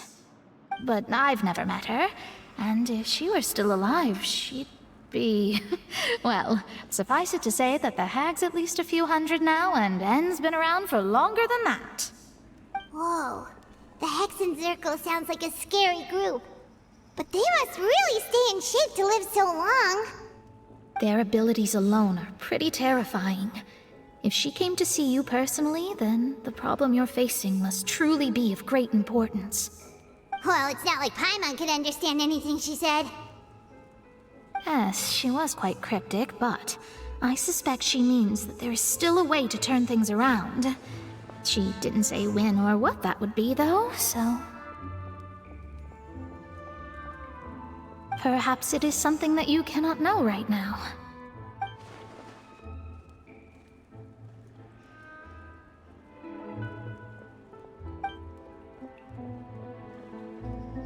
Traveler, Paimon, are you two all right? Oh, we're fine. We're just a little down right now. It kind of feels like the end is coming, you know? I see. I feel that same sense of desperation, too. I guess you could consider me someone who has often witnessed fate. So far as I have seen, it cannot be swayed. But even so, I still hope for, and believe in, miracles. Astrology is eternal and rational, but fate may not be. It is cruel, but it can also be beautiful. Perhaps that's what En was trying to tell you. Not to lose heart, and to believe that what you are seeing playing out before you is not yet set in stone. I did originally think of steering clear of all this, but I couldn't. Even if this is all futile, I still wish to help everyone. If we don't struggle to the last, then how can we face the end when it comes? Huh. You do have a point. There I go, talking about astrological principles again. Sorry about that. The moment I start talking about work-related stuff... I need to get going. It was worth trying to comfort you, even if only a little. I believe that you'll help those who are struggling in the same way I did. I suppose that might be why we always seem to meet by coincidence. Paimon feels kind of moved by what Mona said. But also kind of sad, too. Hey, Traveler. Paimon suddenly feels like going outside for a walk. Let's go. Let's walk around the city, shall we? There's a few spots we always like to walk by.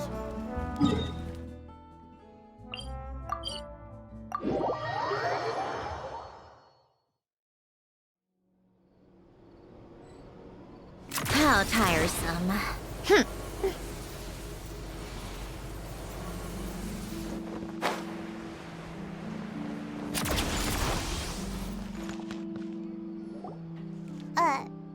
Huh? Our names are written in this newspaper. What's going on?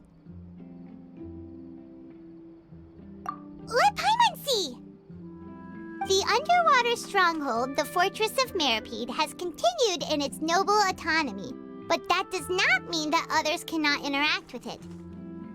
My recent attempts to enter the fortress bore little fruit. Huh. Guess Charlotte still hasn't given up on that. Thus, did an Outlander friend become the focus of this report, a blonde adventurer with their white fairy legends trailing in their wake. It is said that this mysterious traveler once visited the underwater fortress.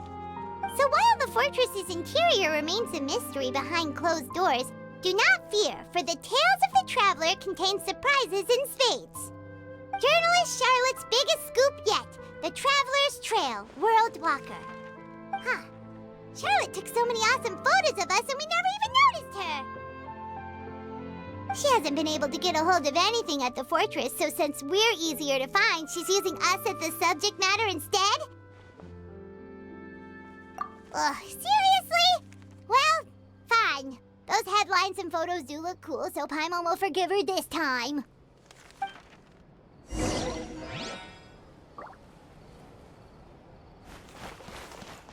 Pick up the pace.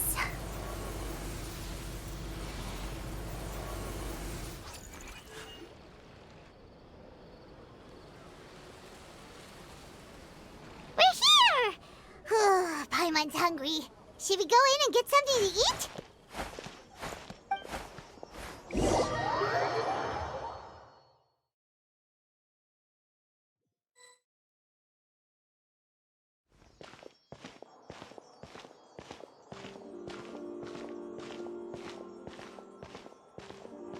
Hey, quick! Look! That's the limited edition only 16 slices a day cake! It was so delicious the last time we tried it! Despite the tense situation we were in, let's give it another go! Paimon's sure it'll be great! One slice of cake, please. Someone showed up after all! Oh, wait, you're the one from the Palais Mermonia. Oh, are you here to buy cake too? It seems Monsieur Nervalet was right. You really can eat. Wait, did he really say something like that? That's right. Even he has his own preferences when it comes to food. As for me, I love the cake and coffee here. Do you come here often? Usually every day. Every day? It's part of my daily schedule, apart from work. I shall have my cake and coffee. Then what if someone told you one day that this place would be closing soon, and you wouldn't get to eat cake here anymore? What would you think? But why would it close? Well, Paimon doesn't know either, but maybe the waters will rise tomorrow. You know, like in the prophecy. Oh, the prophecy. To be honest, I haven't paid much attention to that. No, still, even if there'd be no more cake tomorrow, that wouldn't keep me from having some today. No, it's the same for eating in general. You might not be able to eat tomorrow, but if you can do so today, then you should carry on. That's what people call living, you know. Huh. Don't be sad. Excuse me, could I have 2 more slices of cake to go? These 2 slices are for you. Sijuin said that this kind of expression you're making is what humans call being sad. Oh, you know Sijuin? I sure do. She was born before me, and she sometimes comes to the surface to teach us things about humans. She said that humans are creatures that are saddened easily, yes, and you can only lift their spirits by feeding them delicious food. So please try the cakes here. I've got something else to do, so I'll be going now. You two try to stay in a good mood after eating, all right? Bye.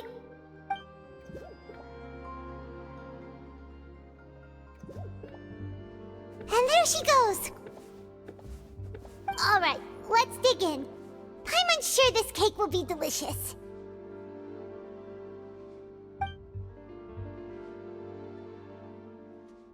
It's more delicious than last time! And the flavor gets even better with a sip of tea. It sure would be nice if we could come again tomorrow. Sure would be nice if we could always eat delicious food here.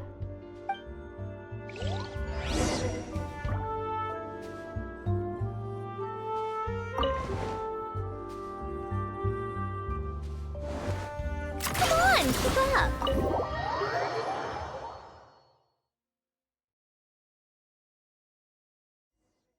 Oh, we're near the Steambird office. Let's go look for Charlotte and have a chat.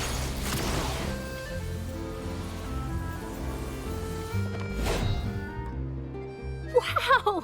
If it isn't the Traveler and Paimon! Oh, have you seen the article I wrote about you? Ha! You've got some nerve! You just used us to make some quick mora! Oh, you needn't worry about that. I heard that you were in Poisson some time back, so I sent you a letter to discuss just that. It appears you didn't receive it, though. It's all right, though. I've set aside the amount intended for you. I've even set the table with some food. Really? Oh, you're the best! You're almost a little too easy to win over, Paimon. If I were a journalist with ulterior motives, you'd be in trouble now, you know. Oh, Paimon knows you're not like that. Still, what brings you here all of a sudden? Were you looking for me? A friend of ours met you a while back, and when she mentioned it, we thought of coming to see you. Her name's Mona. Ah, so you know Miss Mona as well. She's a guest columnist for our paper. Really good one, too. She's so young and already such a brilliant astrologist. So she mentioned me? What did she say? She said that you're a real daredevil of a journalist. Nice. In which case, can this daredevil journalist dare to request an exclusive interview with the legendary Traveler and Paimon? Huh? So your article in the paper today doesn't count? Oh, of course it doesn't. That was more like live photography. What I'd like to do is dive deeper and ask you to talk about the things you've seen and experienced. Yeah, are we even qualified enough? Why not? If I say you're worth an interview, then you're worth it. But not right now, of course. I'll need a few days to prepare. Oh, in that case, we'll just chat when you have the time then?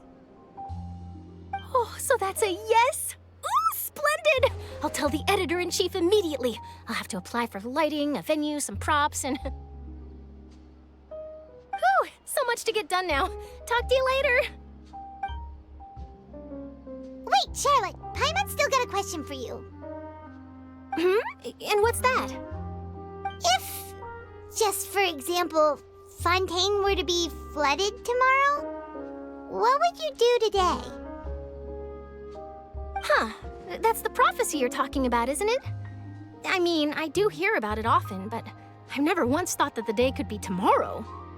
If you're seriously asking, then I might try and think of a way to leave Fontaine. Oh, but I'm still a journalist first and foremost.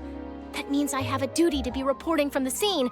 And secondly, I wouldn't forsake my homeland that easily. From what I've seen, most people don't know what they'd do should the worst come to pass. In truth, it might be better just to behave like normal rather than worry over such an end. So in all likelihood, I'd probably still be prepping at the office for that interview of ours. I know what you're thinking. That sounds a bit sad, but I've always believed that it's best to do what you enjoy. Just think about it. If this nation really were to be suddenly destroyed tomorrow, but I still successfully finish an exclusive interview with a truly unique person, then the story I would wind up writing would truly be timeless. And then do you know what I'd do? Well, I'd write that story, send it for printing, and use messenger pigeons to get copies out to the various nations as soon as possible. I'm not a dreamer, nor am I a workaholic, but I do love my job, and I'd be proud of leaving such an article behind. I guess you could say that I was born to be a journalist. But anyway, that's my answer. And on that note, I'll get back to my preparations. That's so nice. All of a sudden, Paimon actually kinda envies her. Anyway, let's go and take a look at the sea, shall we?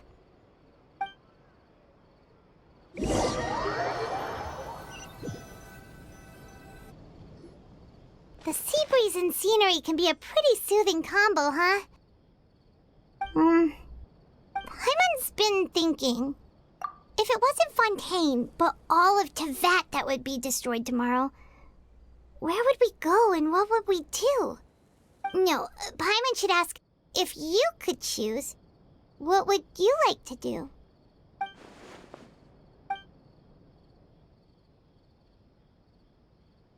We've always been moving to the next destination, so we haven't spent much time thinking about these kinds of things. We didn't have to either, with us always being on the road and whatnot. You mean, still traveling? Huh. Wait, isn't that what we've always been doing?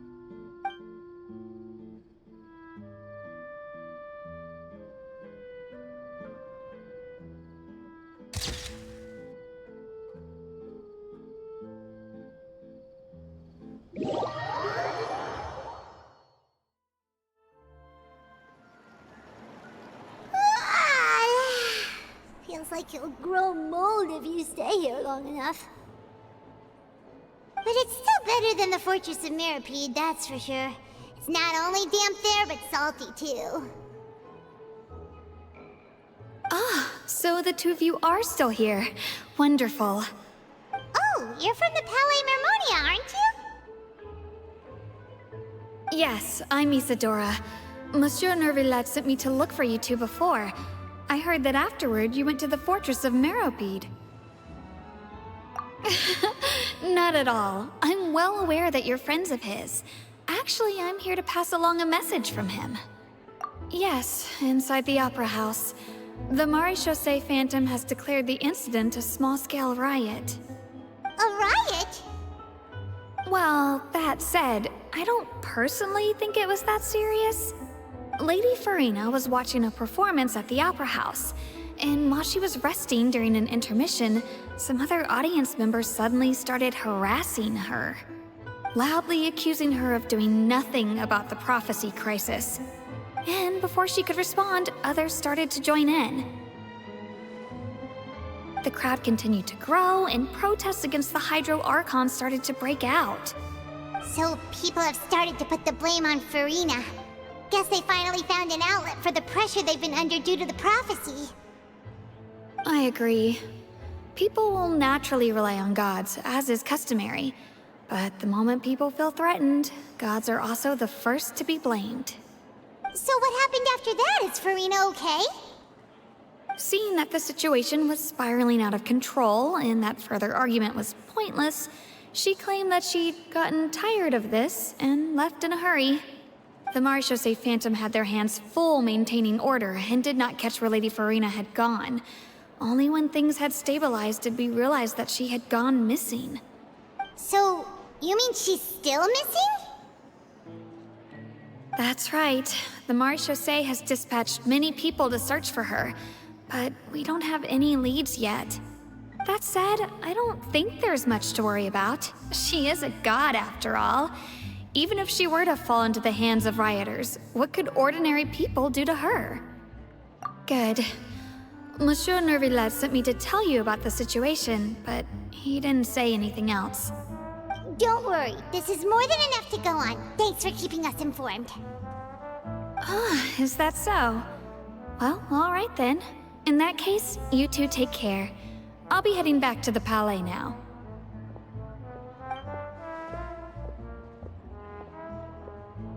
Well, sounds like we should hurry over to Poisson then. If we know Farina, she won't try to fix things in this situation. Instead, she'll look for a place to wait out the heat.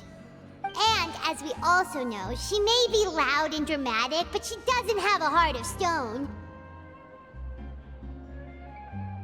When Nervillet was talking to her in the Palais Mermonia, and she heard about Poisson, she couldn't hide her sadness and remorse. It would be hard for her to ignore being accused by the public today.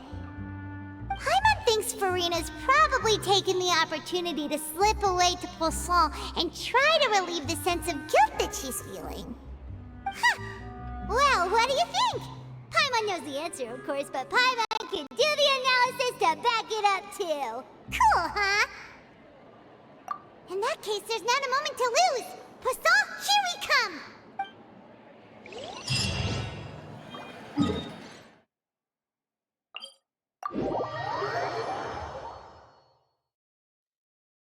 This place looks deserted.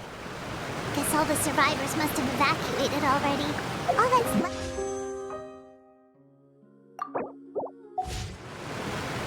How tiresome. Could Farina really be here? Let's try to find her as soon as possible.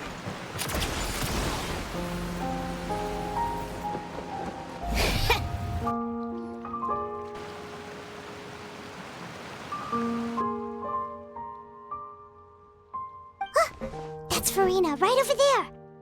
She really is here all on her own.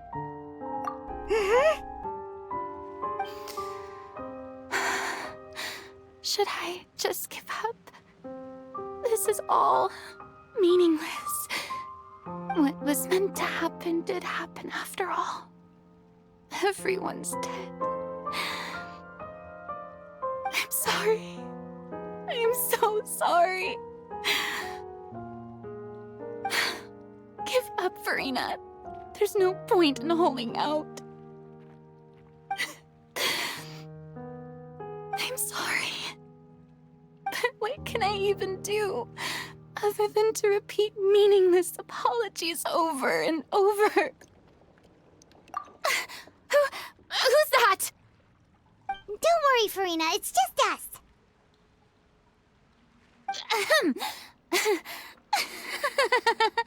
So it is you, blonde traveler from another land. Why, I almost thought you were someone from that mob of my ignorant subjects, come to kneel and beg for my forgiveness. Farina, you were crying just now, weren't you? The tear stains on your face are obvious. What do you mean, tear stains? Oh, I remember. The show at the Opera House earlier this morning was so moving. I'm still trying to process it. Who did that uncivilized rabble think they were, disturbing my enjoyment of the arts? They even dare to tout their Archon. I must teach them a lesson. I can just imagine their twisted and frustrated faces once they realize that I'm nowhere to be found. Oh, and I'm sure Nouvellette and those people from the Maréchaux Phantom are freaking out right next to them, too.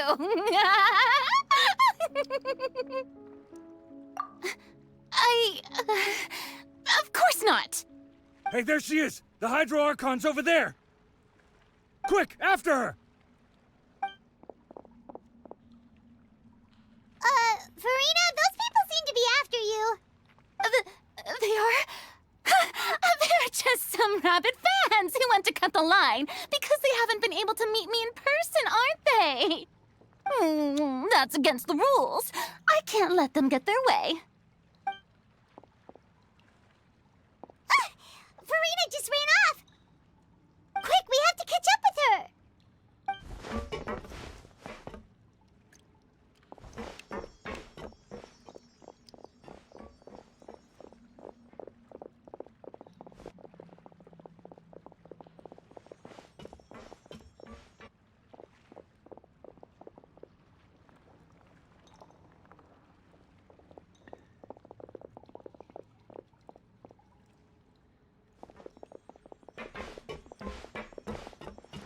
This should be the place, right? Hey, Farina! There's a good hiding spot over here. Quick, come to Paimon before the rest of them catch up to you. What is this place? Hurry, they're almost here! Fine. I suppose haste is warranted. Lead the way.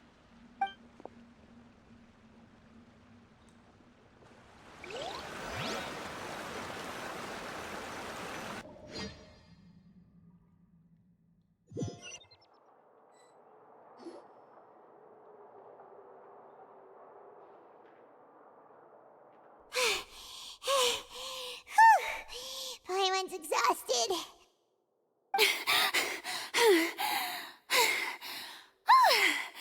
I'm so tired. I totally thought they had caught me. No,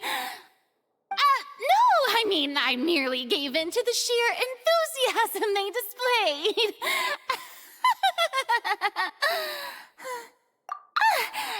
You're right.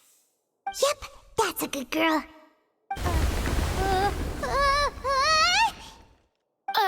What's happening? The ground's shaking. Is it an earthquake? Yeah, a quake of this kind preceded the flooding in Poisson, didn't it?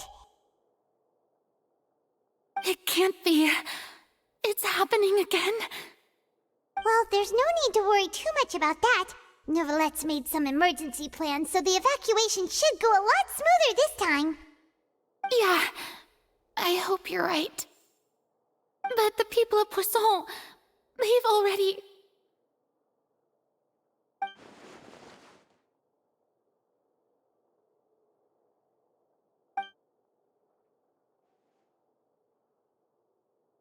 It's true.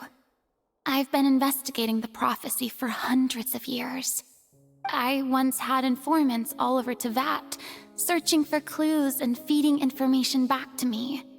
I've tried all kinds of ways, too, to hold back the sea. Anything to keep the coastline from advancing. But all my efforts proved to be futile in the end. Really, the truth has been clear to me for a very long time. We cannot make an enemy of the divine. No matter what we do, the will of the heavenly principles will have its way, and the prophecy shall be fulfilled. Give up. I do love the sound of that phrase. It would mean finally coming to terms with fate, but also for me to finally be free. Indeed, I've thought about giving up so many times, especially after we almost lost Poisson. Fate is really unreasonable, isn't it? It has no heart and obeys no rules. The prophecy has only just started to come true, and so many people have already lost their lives. But just now, it all became clear to me. I still don't have the right to come to terms with fate on behalf of everyone else. As long as the final moment hasn't come, it's still not too late. Don't worry. I will keep hope alive for everyone until the very end. Well, that's enough for now.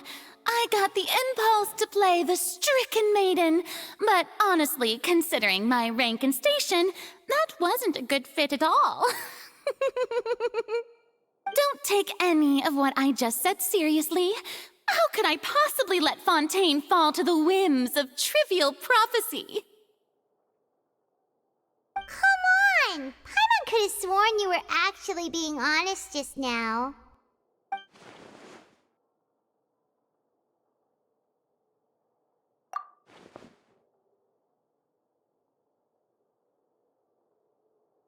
Share my burden. That's impossible. It was fated right from the start that this would be my duty alone.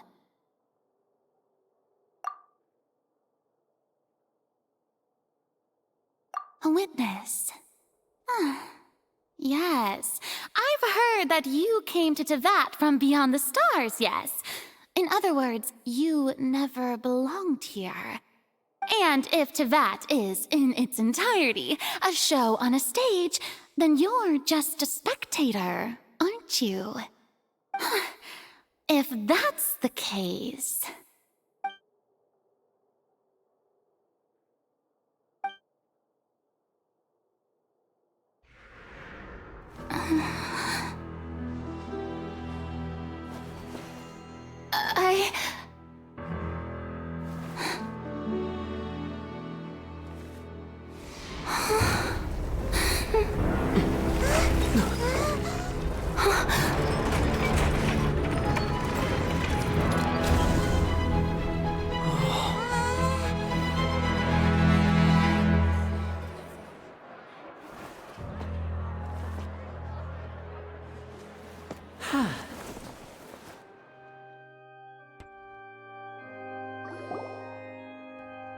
Ladies and gentlemen, this concludes my opening performance. Now, without further ado, we may proceed to the trial of our god. So this is what it is. Yes, you deserve praise for the effort you took to raise the dramatic stakes. Do not forget, however, that I am Focalor, the god of justice, the embodiment of justice itself. Does it not strike you as even the least bit absurd to bring the very concept of justice to trial? May I interpret these words as your refusal to stand trial? In that case, you will have the opportunity to defend your honor through a duel.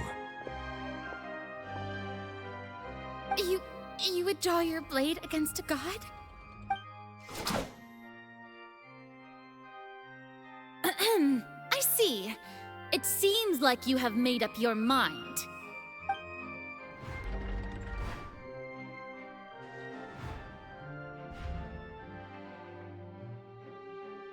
Paimon can't believe it. She just surrendered.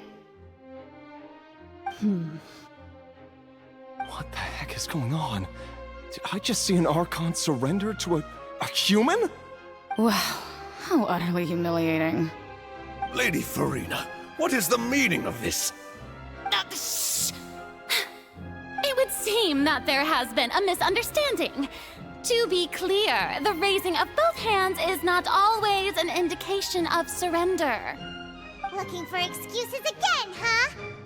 I raised my hands just now to indicate my acceptance of the trial.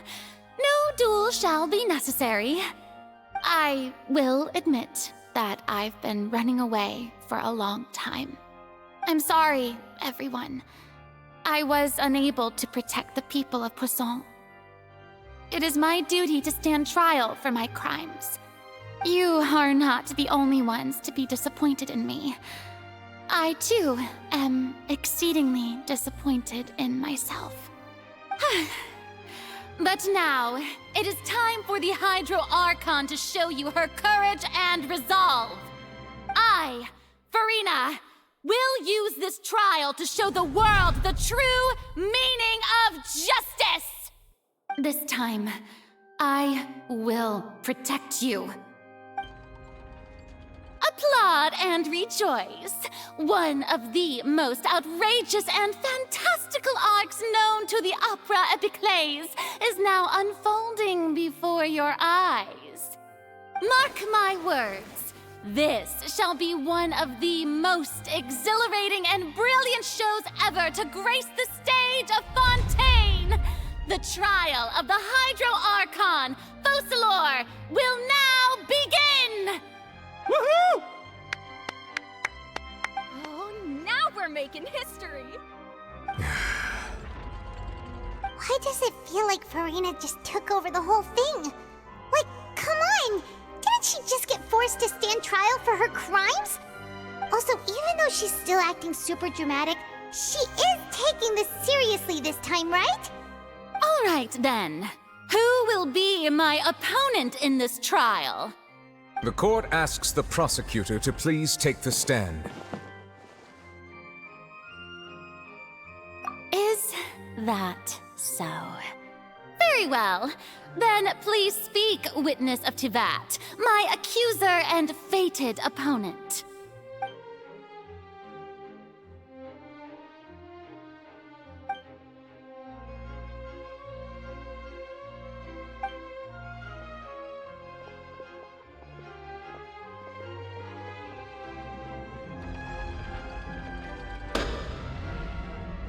Also, please allow me to ask, as a final question before the trial begins. Just how much work did you do to force me onto this stage? Well, we did do a lot of prep after the meeting that day.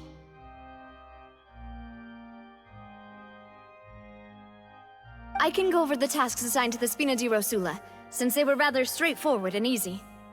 Navia, the president of the Spina di Rosula. Most of the people who participated in the disturbance this morning were my subordinates. They changed into plain clothes and came to the Opera House as regular audience members, waiting for the perfect opportunity to incite insurrection against you. The people's resentment against their Archon has been building as more and more of the prophecy is fulfilled. A spark was all we needed to turn smoldering anger into a flame. Moreover, according to our understanding and analysis of you, when something like that occurred, you would likely flee the scene and head to Poisson by yourself. So, we arranged for a second group to lie in wait there. So, you mean the ones who scoured the settlement for me were also from the Spina? And their goal was to force you to step into the giant magic box so you may personally participate in the greatest magic performance in all of Fontainian history. That's right. That house was a magic box, rather than someone's residence. As the super ultimate version of the setup that I used when I first performed at the Opera Epiclese, the volume of the box was increased by a whole order of magnitude, and the distance it traversed was the entire gap between Poisson and Areneas. Its cargo, of course, was an Archon instead of a human. My thanks, Farina. Without your help, we could never have pulled off such an extraordinary performance. You're welcome? Of course, this performance was only made possible with Father's support. The House of the Hearth spent a massive amount of labor in Mora to pull this off. We had to select a location, construct the giant magic box, dig a tunnel, and open up a path through the water. It was a lot of work for all of us. So, in other words, the earthquake that we felt within the giant magic box was just a normal tremor from the transportation of the whole house? That's right. It wasn't a sign of another disaster to come. Then, I can guess Nervilette and Cloran's parts. You gathered a crowd, prepared a stage, and made sure that the champion duelist would be immediately ready for a fight. Also that as soon as I appeared on the stage, the trial may commence without a hitch. Am I right?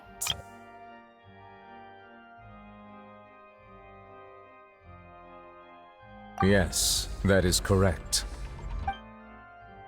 Well, Clorand, I must commend you for your courage. Only the most outstanding champion duelist in all of Fontaine would accept a duel with an Archon without flinching. Thank you.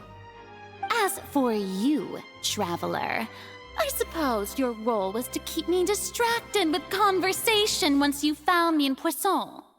You'd make sure that I didn't notice anything amiss before revealing yourself as my prosecutor once we'd arrived onto the stage.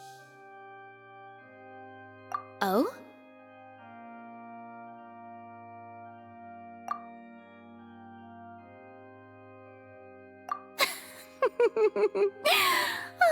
Is that so?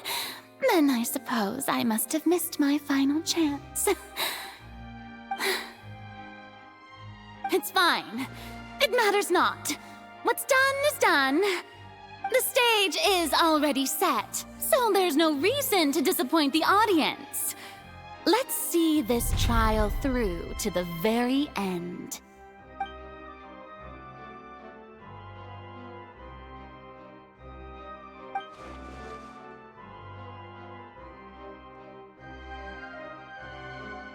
Sir Prosecutor, please allow me to pass this along.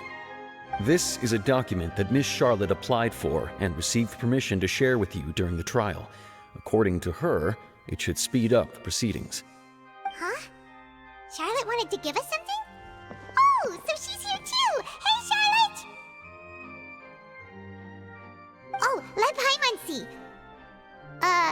Isn't this the exclusive interview that she did with us before? So she's already finished it, huh? Wait, then that means this document is a perfect timeline of everything that's happened ever since we stepped foot in Fontaine! So in other words, we can refer to this anthology of evidence every time we want to use something from our journey as evidence for an argument!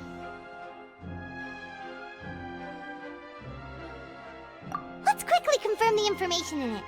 Just think of it as a refresher, alright? You defeated the Hydro Archon in the very first duels you took part in at the Opera House. That's one for the history books, all right. The words of someone as the fortress of Meripede was a this. I didn't think that you'd wind up getting to the bottom of the case I'd been following.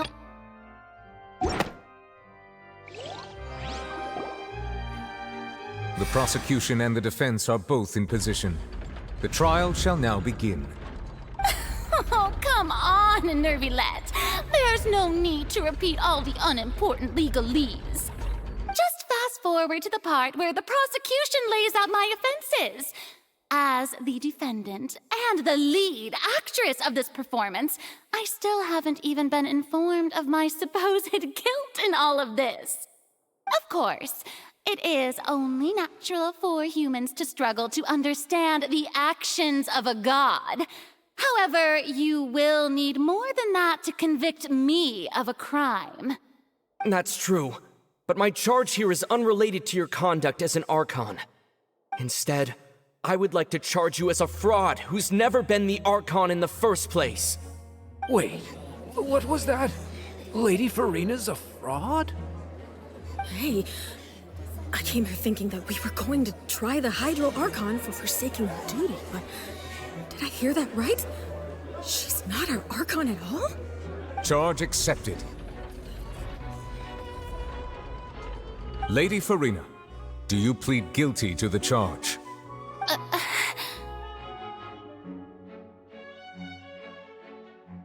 Lady Farina. I plead not guilty. How can I be guilty? There is no way that I, Focalor, otherwise known as Farina de Fontaine, a member of the Seven and the Regina of all waters, kindreds, peoples, and laws of Fontaine, could be anything other than your true Archon. Yeah, even though Lady Farina can be rather eccentric, isn't it going too far to doubt her very identity? Yeah, I've never questioned her identity either. Sure, Lady Farina can be super irresponsible, but what grounds does that prosecutor have to make such a huge claim? I have cause to believe that common sense will prevail in this case. Many of the members of the audience have known me as the Hydro Archon ever since they were born. There would be no fooling their memory. See? Even the Oratrice has decided to show me its favor. Are you sure you want to commit to a charge that will never be upheld? If you wish to drop the case, I can promise you as the God of Justice that you will not have to face trial for making a false accusation. We will treat everything that's happened as a dramatic spectacle and move on with our lives.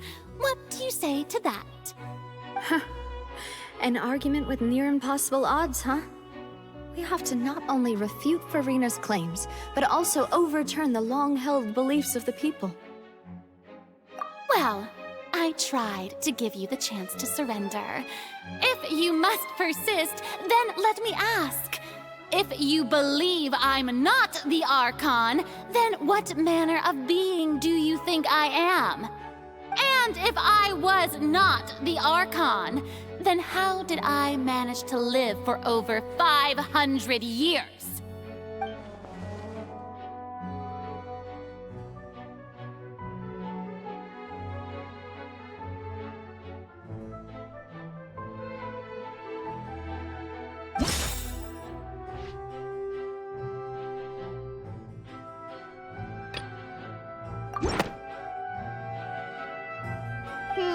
That doesn't sound right.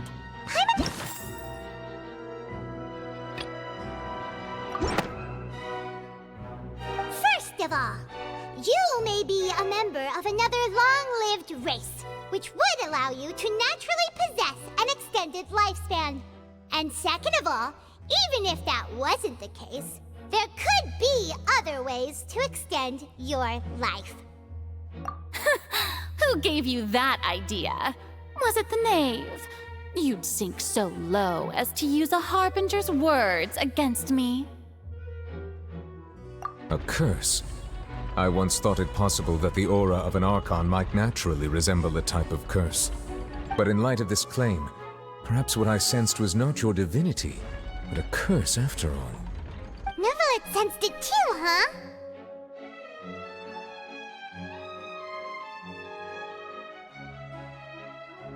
Lady Farina is actually a human? Well, it is true that it's extremely difficult to tell humans and gods apart just by looking at them. It's not impossible.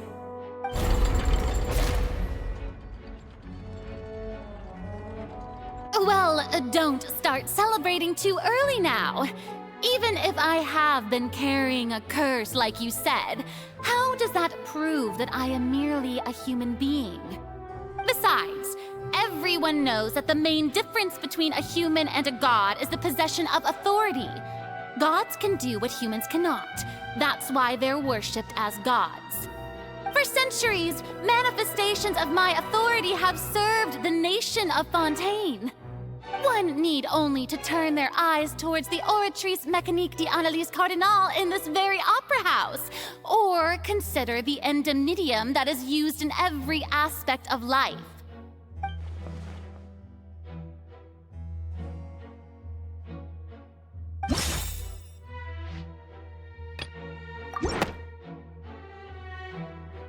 You tried to reference the Oratrice. But weren't you as confused as all the rest of us when the Oratrice declared Child to be guilty without any proof? Otherwise, you should have come up with a good explanation for that by now. Didn't I make myself clear at the time? The decisions of the gods are naturally difficult for humans to comprehend. There is no need to provide an explanation. Lady Farina, I believe a reminder of your current circumstances is in order. While the court is in session, the principles of justice and the law must come before all else. While you are an Archon, you are also first and foremost the defendant in this trial. You will prove yourself unable to defend against the prosecution's charges if you continue to withhold vital information against the rules of the court. I never thought you'd use that kind of rhetoric against me. That was no trick of rhetoric, Lady Farina. I've merely reiterated the rules of the court. Rules that all should respect and follow. So, you neither knew why Child was declared guilty, nor did you understand the structure and operations of the Oratrice. Instead of having been created by you, the manifestations of authority you mentioned have been made by the real Hydro Archon, haven't they? The real Hydro Archon? Well, now you're really losing me. It is true that I did not know why the Oratrice gave out a guilty verdict that day. But the Oratrice handed out that verdict unilaterally, and it has been operating independently ever since it was first created. You can't argue that just because a divine creation is flawed, that the god behind it must also be no god at all. She's still throwing out all kinds of excuses. Seems like she's confident that we won't be able to produce proof that she has no power over the Oratrice. My power as an Archon. There are many ordinary citizens in the audience. How can I just carelessly demonstrate the formidable power of an Archon? If that poses a concern, I'm prepared to extend my protection to the audience. You don't need to go that far.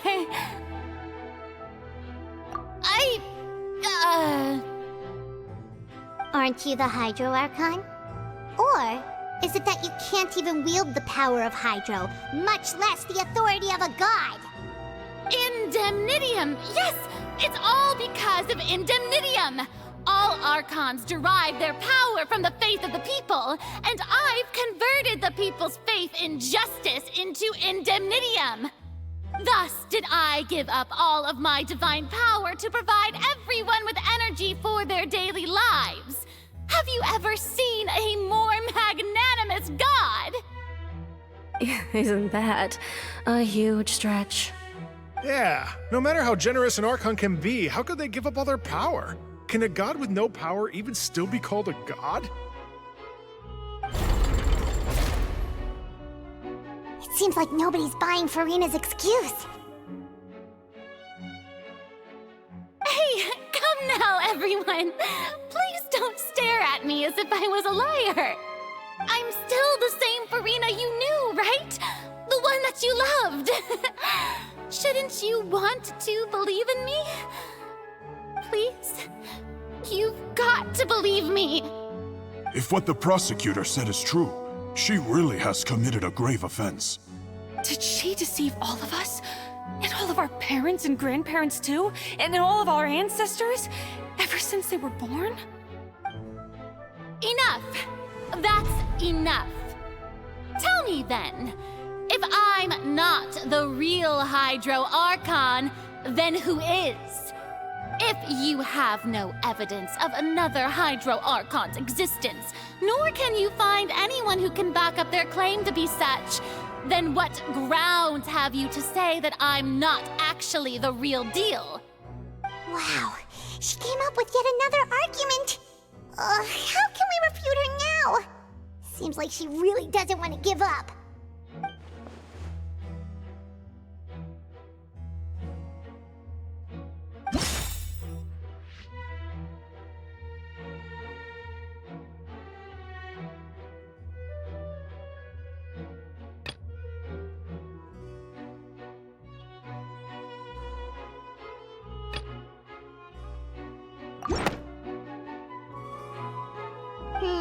That doesn't...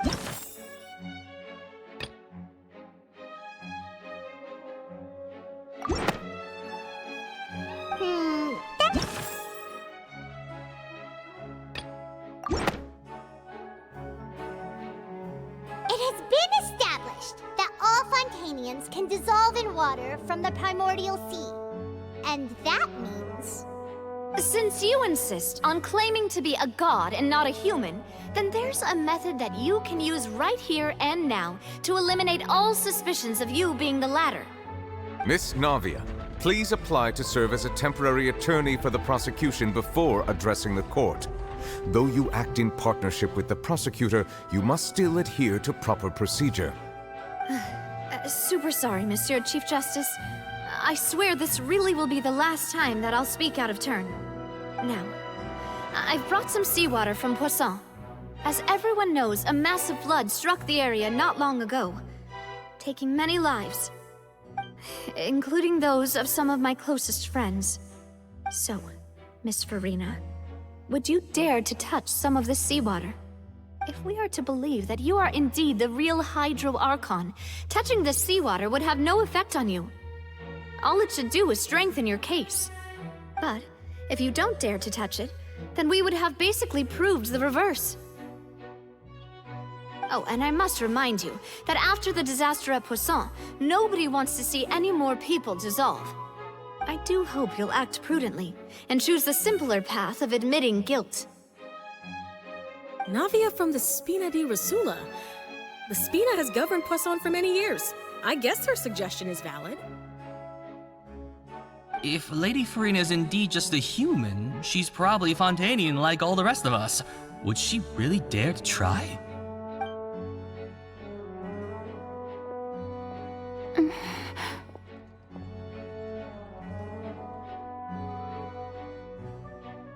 Lady Farina, this test has been unilaterally proposed by the prosecution. As it falls outside the realm of standard court proceedings, you possess the right to decline participation. Well, of course he had to tell her that. But refusing to participate is basically the same as a confession of guilt. She's just staring at the water without saying a single word. It really does seem like she's quite terrified of it. That could only mean... What's going on? Is she really planning to... that's not what we thought she would... Due to the inherent risk of the test, Lady Farina, you may...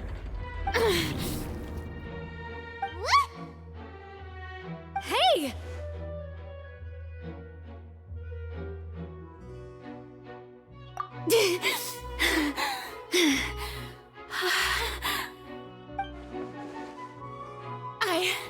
I'm fine! Look at me, everyone! My hand is still here! I haven't been dissolved! Will you believe me now? I really am your Archon! I'm nothing like a normal human who would fall apart as soon as they touch this water! Really? Was this not the most obvious thing in the world? Miss Siegewing?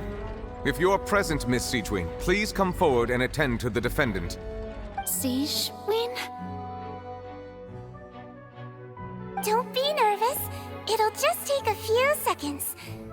Let me see. That should be enough.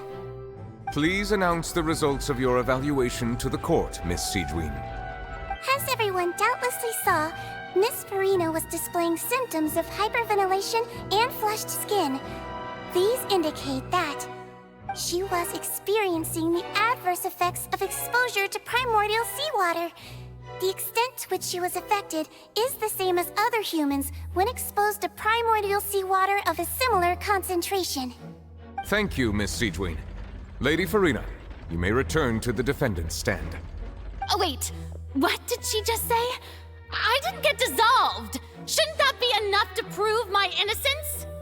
Well, considering your tendency to run from your problems, we did originally prepare a direct sample of the seawater around Poisson. However, after extensive discussion, we exchanged it for a sample that is not concentrated enough to dissolve an actual human. After all, on the off chance that something entirely unexpected might occur, we don't want anyone else to lose their life to the sea.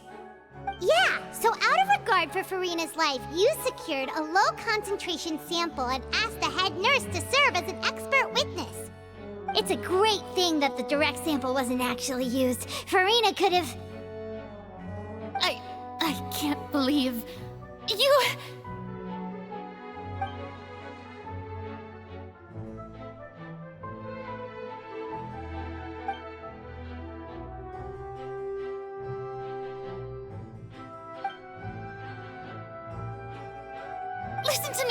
Listen to me, everyone! Please don't give me such cold and disdainful looks! What happened just now didn't prove a single thing! Think about it! How can you conclusively prove that an Archon can't also be affected by the primordial seawater? Also, if I was really just a human, why would I dare to just put my hand in that kind of water?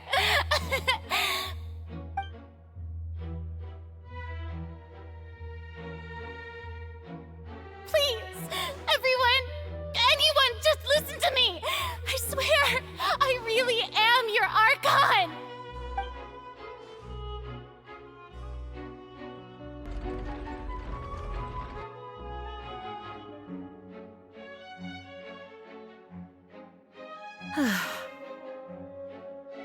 I don't think anything she says at this point will sway anyone. The odds are just too stacked against her now. With all the things that have been said, Paimon doesn't think there's any way left for Farina to win. I believe the time for arguments and presentation of evidence has come to an end. If there are no objections, we will move on to the final judgment.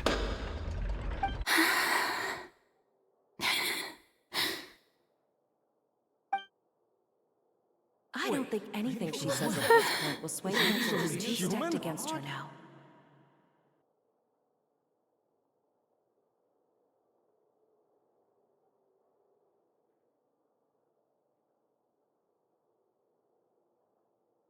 In my capacity as Chief Justice, I shall now render judgment on Farina's misrepresentation of herself as the Archon of Fontaine. As a human who knowingly deceived her fellow citizens, Farina is... guilty.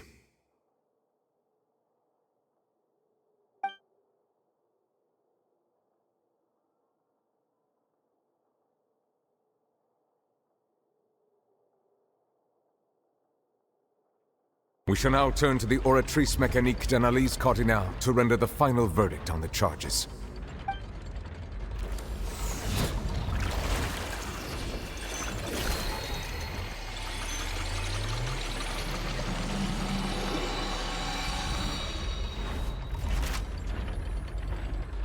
According to the judgment of the Oratrice Mécanique d'Analyse Cardinale, Farina is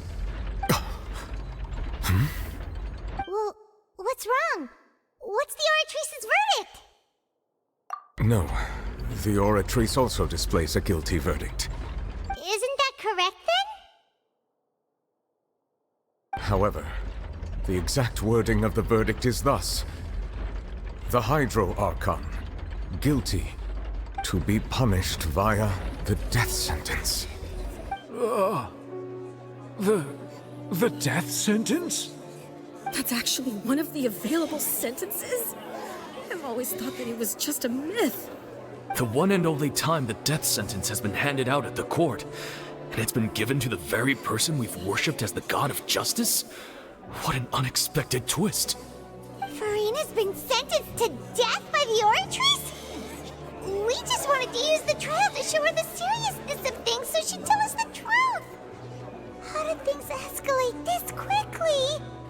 This outcome is indeed quite strange. According to Fontaine's current definitions of justice, as well as its recommendations for criminal sentences, is this sentence really appropriate for the crimes that have been committed?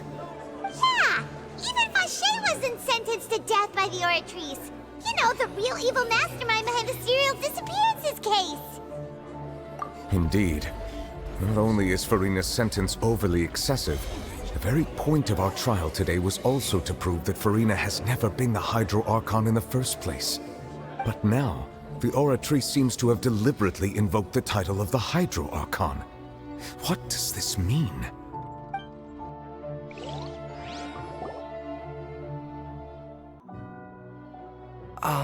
Excuse me, if I may interrupt.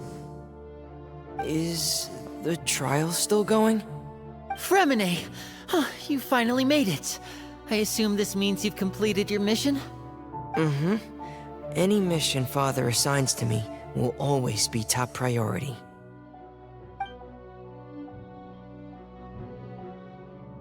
Is that the first prophecy slate? Huh.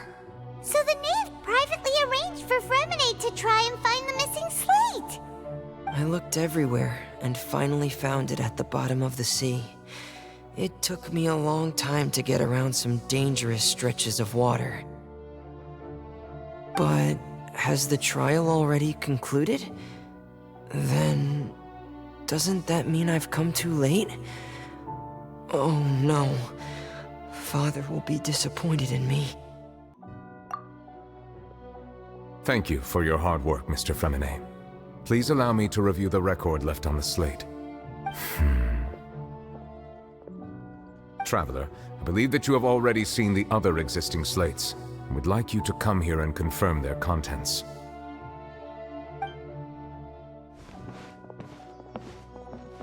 Huh?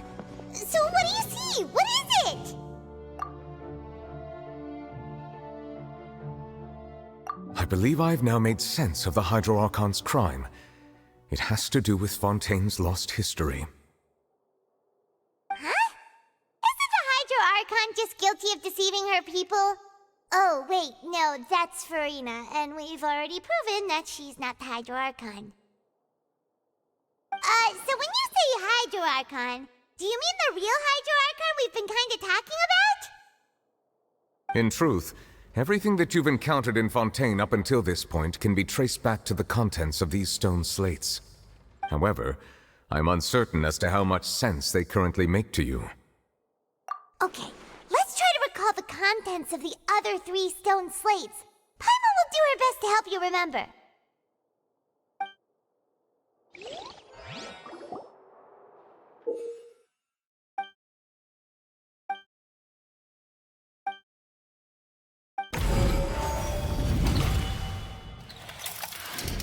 The first stone slate describes what you just said. It seems to show the previous Hydro Archon using her divine power, and then the Oceanids turn into humans. Does that mean that Fontainians are transformed Oceanids? Oh, Paimon wasn't expecting that. But if Oceanids can turn into humans, then perhaps this process can be reversed as well. The second stone slate shows Celestia floating in the sky, and the Hydro Archon and her people worshipping it together. But the heavens still brought judgment down upon them. This must be the point when the Hydro Archon and the Fontainians were branded with their original sin. Does this mean that the original sin and the Hydro Archon sin are the same thing? The third slate shows the Hydro Archon seeking into the sea surrounded by many people.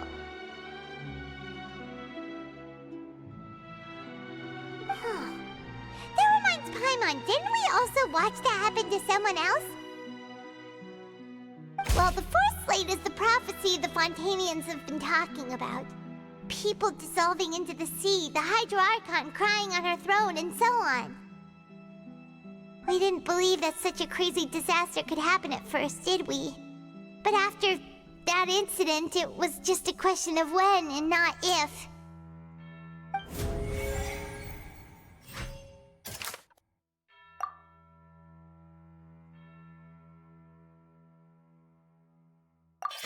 We know from the case of the serial disappearances of young women that Fontainians can be dissolved in primordial seawater, and the first stone slate tells us that long ago, the Hydro Archon used her power to turn Oceanids into humans. This might be the reason that Fontainians can dissolve.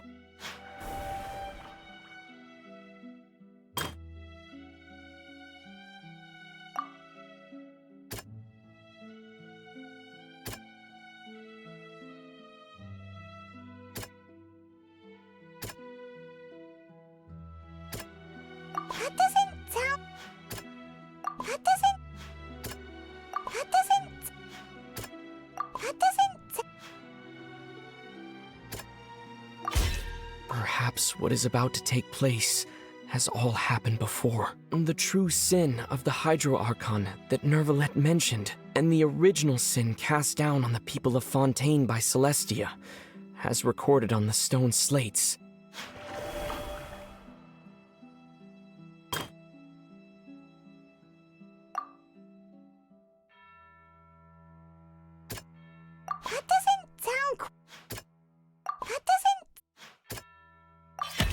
It's not as simple as falling into the sea. When Navia fell into the sea, her consciousness was subjected to judgment. The stone slates show the people gathered around the Hydro Archon in the sea.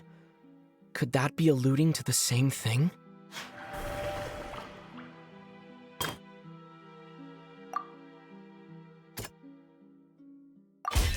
The prophecy from the stone slates found its way into society, but not many people believed it at first. The fortress of Meropide was nearly flooded with primordial seawater, which we know can cause Fontainians to dissolve. It seems increasingly likely that the prophecy may come true. If we hadn't dealt with it in time, things could have gone very badly. They'll dissolve into the primordial sea but won't cease to exist. Their essence will flow in the seawater, converge, and take the form of an Oceanid. The Hydro Archon was sentenced to death in court, shocking everyone present. Perhaps this means that her sin was actually Fontaine's original sin. Navia fell into the water inside those ruins, and she nearly dissolved. She was surrounded by the people of Poisson in a court within her consciousness, and was forced to take part in a trial meant to make her stay. The eruption of the primordial sea at the fortress of Meropide was the surest sign that the prophecy was about to come to pass no matter what.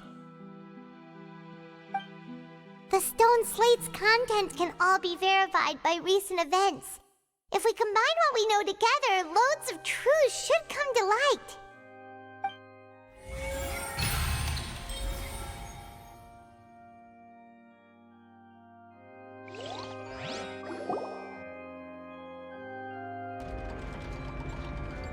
Huh? Oh, Paimon gets it now! So that's how you can make sense of it. But then it feels like we're going to have to share some truly shocking revelations. Let's hear them. Incredible. Linny, did you hear that? We're not real humans. All Fontainians were originally created by the late previous Hydro Archon, with Oceanids as their basis. evidence for that can be found in how only Fontainians could dissolve in primordial seawater, and how all the girls Vacher dissolved were also turned into Oceanids. Oh, and according to Navia, when she was about to get dissolved, she also saw everyone gathered around for a trial, all of them in the shape of Oceanids. Indeed. Yeah, and it follows from the content of the first slate that she probably angered Celestia by creating humans without prior permission. That could also explain why the Oratrice judged the Hydro Archon to be guilty. It's to account for that ancient sin. The Hydro Archon's true sin was creating us? And yet, after many hundreds of years, the Hydro Archon's creations have turned around to try to judge the Archon within the Opera Epiclese. The twists of history are often the most unexpected of all. Yeah, isn't the image here just like when Navia fell into the sea? So wouldn't it be trying to show the image of the Hydro Archon also falling into the sea once the prophecy has been fulfilled in the fourth slate? In the end, the people will all be dissolved into the waters, and only the Hydro Archon will remain weeping on her throne. Only then will the sins of the people of Fontaine be washed away.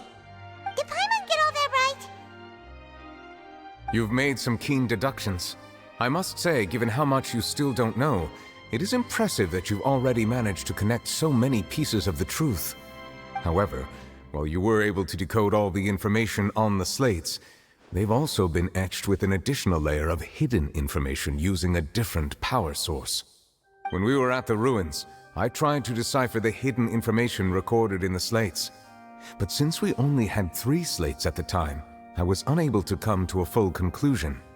Now that the slate collection is complete, I shall make another attempt to decipher the narrative recorded within.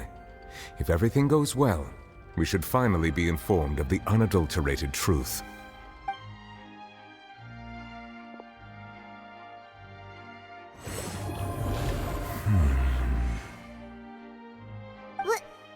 Well? Did you get it?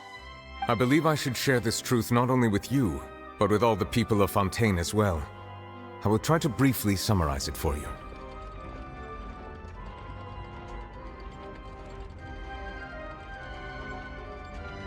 Your hypotheses regarding the origin of Fontainians and the sin of the Hydro Archon were both correct. In the Fontaine of old, the previous Hydro Archon sensed the yearning of her Oceanid familiars for life on land.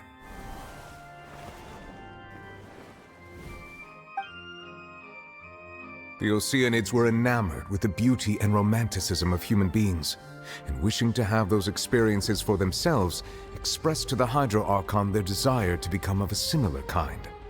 However, even though water as an element is intricately linked with the power of life, the Hydro Archon, as one of the 7, did not possess the authority to create a new form of human life. Not one to give in, she eventually found a way to create permanent humanoid bodies for her familiars by appropriating the power of this planet's primordial sea. She poured primordial seawater into the Oceanids' blood vessels, creating humanoid mimics in the process. But if Fontainians were to ever come into direct contact with water from the primordial sea, the power within their bodies would escape these artificial restraints and return to the sea. As a result, their forms would collapse, and they would be reverted to their original forms as Oceanids. Of course, the Hydro Archon never received permission from the heavenly principles to create a new human race. And thus, the Hydro Archon and all of her creations came to shoulder the original sin of appropriating the power of the primordial sea. That is the true history of how the people of Fontaine first came into being. So we were all Oceanids before we turned into human beings? That's way too much information for me. I think I'm just going to pretend that I never heard a single thing. Wait, but if that's the truth, we can't let the Hydro Archon be sentenced to death. After all, her only sin was creating us. This really might be too much information for your regular Fontainian, but it does answer a lot of our questions. questions. Alas, your hypothesis regarding the third and fourth stone slates was inaccurate. The slates' respective positions are, in fact, correct. A key point of the visual on the third slate is how all the individuals depicted in the water are humans rather than Oceanids. They have not been dissolved, which implies that the water depicted in this slate is not water from the primordial sea. The nation of Fontaine is the nation of Hydro, as well as the nation of trials and justice. Instead of being the literal element, the water in the scene symbolizes judgment and justice. You may also recall Navia's experience. When she fell into the sea, her consciousness was surrounded by that of many others who intended to hold a trial to determine her fate. Therefore, the meaning of the third slate is that the people of Fontaine shall try the Hydro Archon at the court of justice. Yes, it refers to our present situation. I think I'm following now. So, what you're saying is, even though we decided to put on this trial to avoid fulfilling the prophecy, in truth, everything we've done has happened exactly as the prophecy foretold. So now, it seems, we're the ones making sure it comes true. What should we do? Huh. No matter what, the prophecy will be fulfilled. Is this what it feels like to be a prisoner of fate?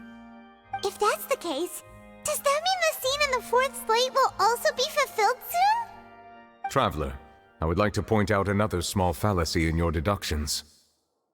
About the fourth slate, you probably thought that the eruption of primordial seawater beneath the fortress of Meripede served as the surest sign that the prophecy was about to come to pass, yes?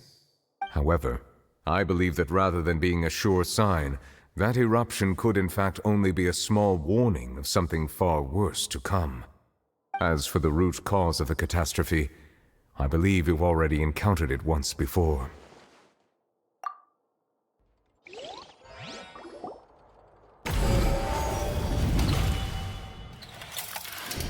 This eruption was just a small warning of the things to come. We must find the root cause of the disaster.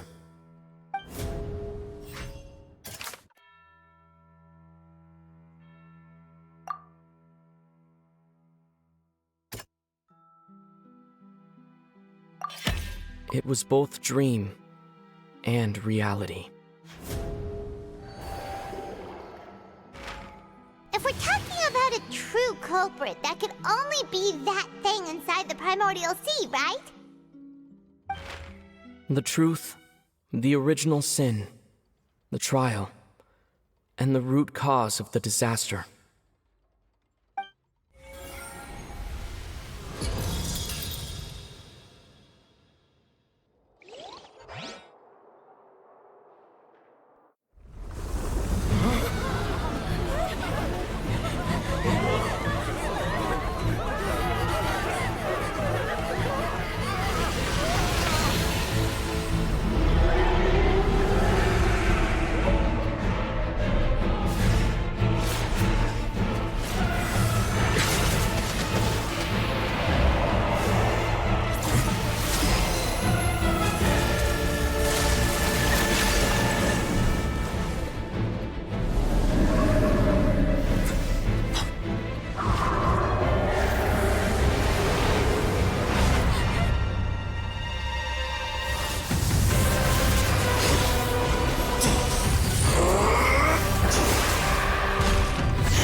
So we've met it at last. I understand very well why it has chosen to make an appearance here. That whale does not belong to Tevat. It is a monster that has traversed the stars, weeping all the while. It has been greedily consuming the energy from the planet's primordial sea, using it to grow. That is the main cause for the rising sea levels. And once it has finished consuming all of the energy contained within the sea, its next step will be... You said that when the Hydro Archon first created Fontainians out of Oceanids, she filled their blood vessels with primordial seawater. Precisely. That whale finds the blood of Fontainians nigh impossible to resist. Therefore, when it left the primordial sea, it decided to make its next stop a packed opera house full of food. Food in the form of Fontainians. We just barely managed to push it back, right? In that case, won't it come back to target the people again once it's managed to recover its strength? That is correct. Indeed, it is more accurate to say that we should thank that Harbinger for buying us some time. Without him, the whale would have likely come onto land far sooner. From the way he looked, he must have been fighting the creature for quite a long time. That battle maniac. We've always known that he had a special connection with that whale, but we definitely didn't expect it to help us out like this. Anyway, now that we know that this whale is the actual cause of the disaster recorded in the prophecy, all we need to do to stop the prophecy would be to find a way to beat it up, right? It is too late. It had already absorbed too much of the primordial sea's energy before we could notice it. At this point, it has become practically integrated with the sea itself. Even if the entirety of Tevat were to be destroyed, it could still survive and swim off towards some other world. That's not something I will accept. We've already done everything we can, and we even found the true culprit. We've come so far. You can't just tell me that the last hurdle is some impossible foe. That's just not fair. Indeed, that's not how a grand performance should end. I'll fight it to the end, no matter what. So the prophecy will be fulfilled no matter what, huh?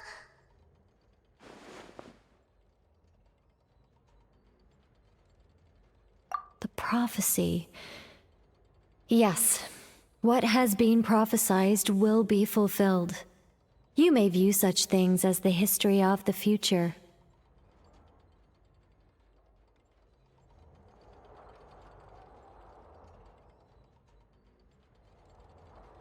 Just as prophecies are usually only the future as seen from the perspectives of the gods, could things be happening in hidden corners, where the gods' gaze does not fall? Ultimately, fate shall serve as your only guide, no matter what will happen in Tevat's future.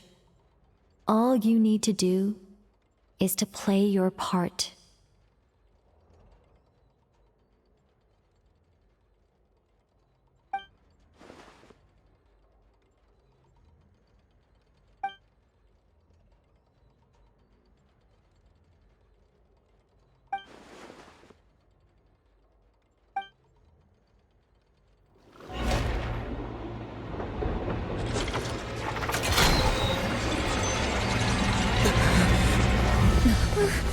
What's happening with the oratories?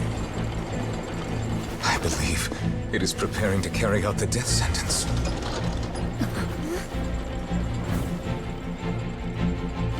Farina!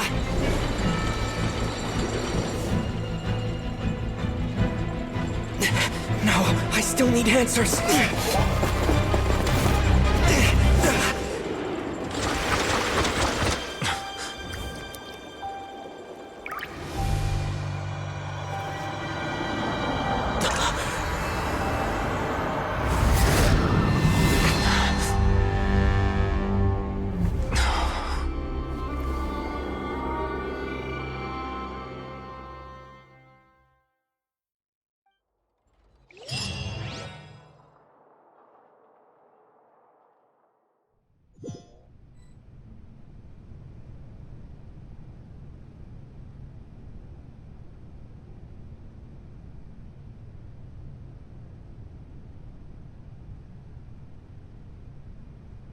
You...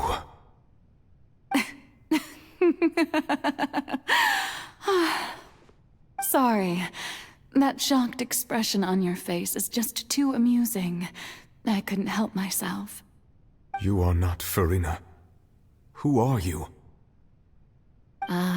The sweet sound of bewilderment. Marvelous. A sure sign that my attempt to deceive everyone was a resounding success. But to answer your question, I am Focalor. You know, the god. Focalor? Why did you deceive us? Oh, that wasn't my goal, of course. Goodness, no.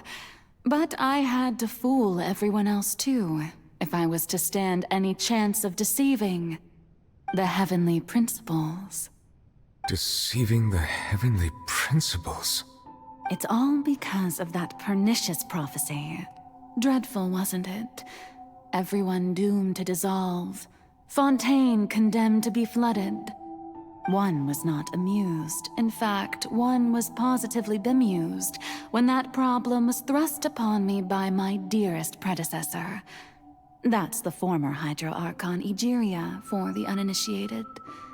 It hardly gets more disastrous than a preordained national catastrophe, now does it? She knew full well that the prophecy would surely come to pass. And as one of the seven, she also knew full well that one defies the heavenly principles at one's peril. So yes, as you have no doubt surmised, it was a rather impossible situation that I found myself in. I spent a terribly long time mulling it over, alone on the ocean floor. And I was almost growing barnacles by the time I finally realized there was only one possible solution to this confounding conundrum. I had to outwit the heavenly principles, allow the prophecy to be fulfilled, ostensibly at least, while saving everyone at the same time. I'm a genius, I know. I can only assume that's why Egeria chose me as her successor. Although, looking back now, it was hardly the inheritance one dreams of. Between the task of saving the nation, the quotidian duties of the Hydro Archon, and not to mention the original sin of creating a new race of humans, I dare say she left me quite a colossal mess to clean up. But one can only play the hand one is dealt. I did not choose this, any more than I chose to be one of her Oceanid familiars. So you were also once one of the Oceanids, transformed into a human by Egeria's hand? Yes, I was. I always dreamed of becoming human. And I still do, even now. In my eyes, to be human is to be part of the greatest opera ever known. After becoming a god, I separated my divinity from my body and spirit, leaving behind only a self that was as naive and bewildered as my past self on her first day as a human being. The me you see before you now is that divinity. And the human counterpart I left behind, I named Farina. She could feel joy, sorrow, and everything in between. She could be as vain and conceited, or as meek and vulnerable as she wished. Her strengths were of a kind only a human could possess, as were her shortcomings.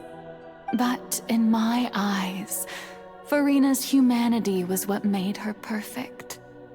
She was perfectly human in every way. The person I always wanted to be. Anyway, so then I cursed her. All part of the plan, of course. The plan to deceive the heavenly principles. Do you still remember the final scene of the prophecy?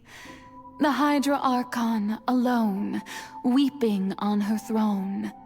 In order that the prophecy might appear fulfilled, I invited Farina to be an actress, to play the part of the Hydro Archon in the prophecy.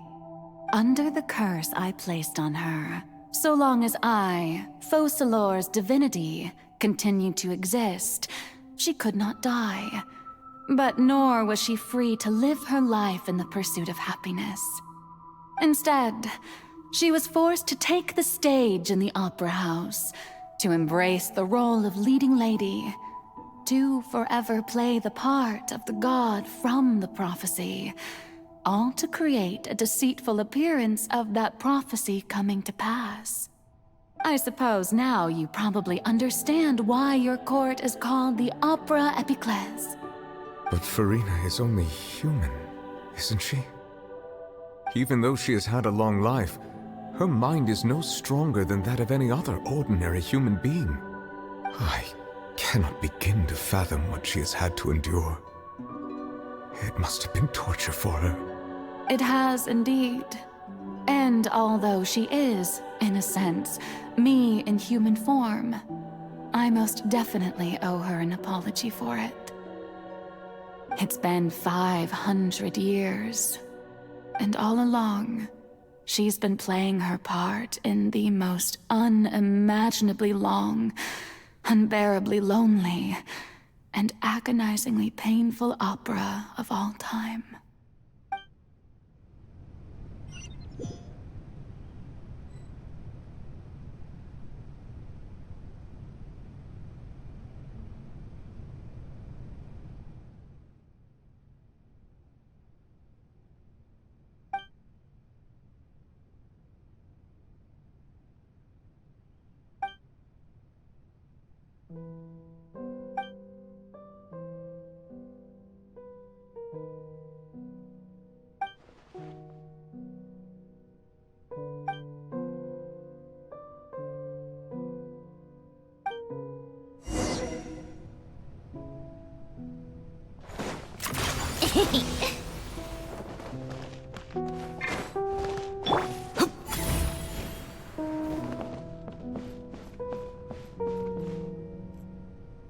Life goes on.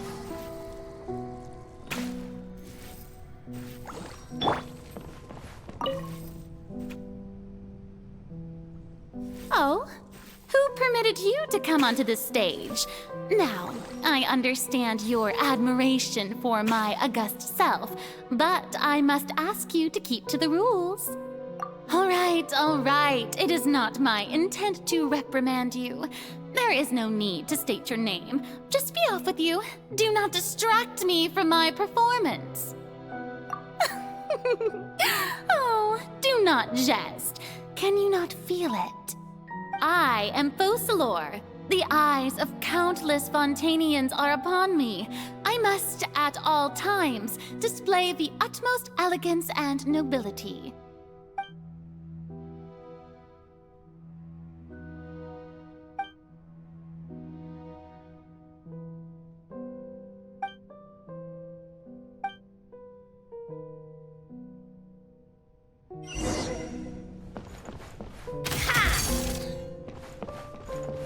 Dear audience, the performance is experiencing a technical difficulty, but worry not.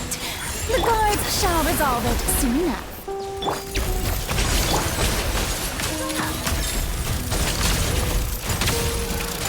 Take a break.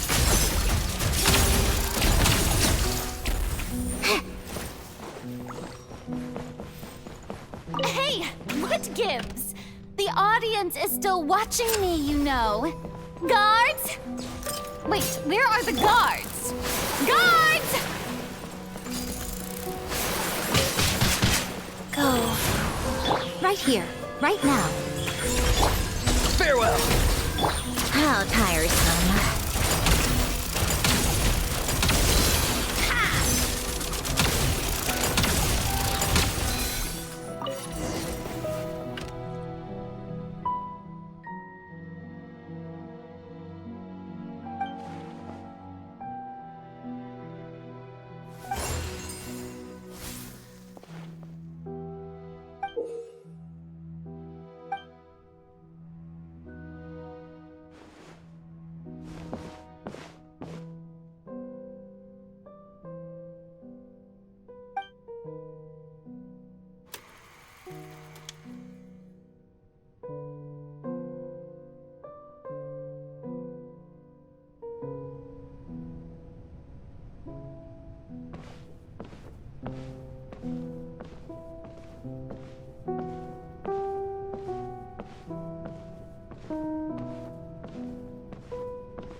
Farina. Huh? Who's that? Who's calling me? Where are you? Be not nervous. Be not afraid. I am before you. Wait a moment. You're near me? How can this be? Mirror you, huh? You know what? That's not bad. Let's go with that. Mirror me? What do you wish to say? The prophecy. Have you heard of it? What prophecy? Wait. I know. I think. I don't know why, but it's in my head somehow. The people will all be dissolved into the waters, and only the Hydro Archon will remain, weeping on her throne. Only then will the sins of the people of Fontaine be washed away. Oh, very good. You know it well. What's going on? I can't seem to remember anything clearly. The only thing I know for sure is this prophecy. Will it really come to pass? Yes, it will. And that is why I've come to you. Disaster will come to Fontaine sooner or later. Things will develop just as the prophecy declared. There is no escaping it. But doesn't that mean everyone will die? I'm a Fontainian just like them. Will I dissolve too? Oh, don't worry. Magical meetings exist in this world precisely to give people a chance to turn things around. It is the reason why you met me today.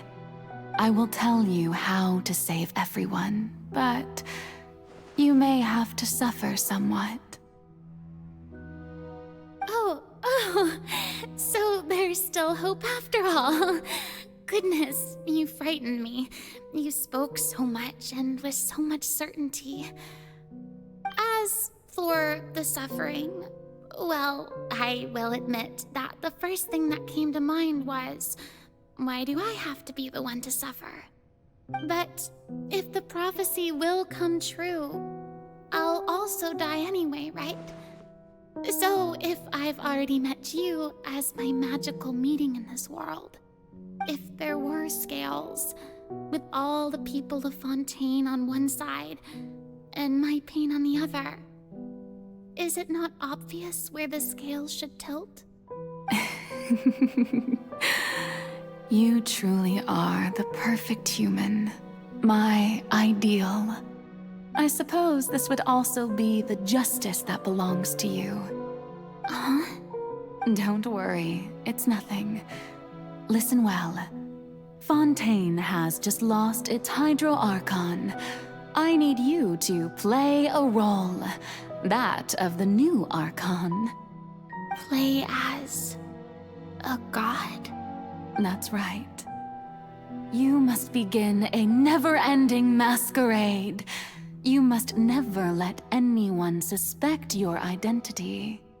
If you can keep it up, then I shall have my way of defying this prophecy.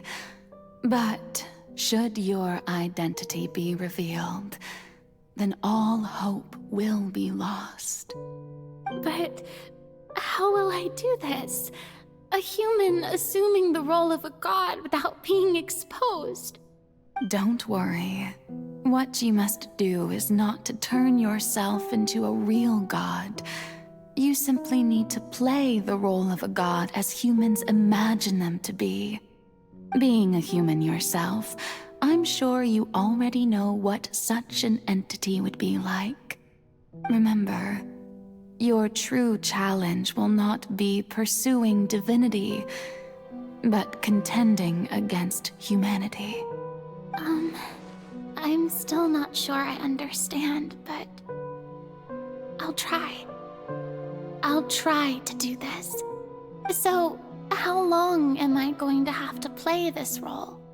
To accomplish this mission, you will have to stay on the stage for many, many years. You will endure and not grow old until your task ends. But I promise you, all will eventually end in a magnificent and dramatic trial, and everyone will be saved. A trial, huh? How exciting. I'll be looking forward to it.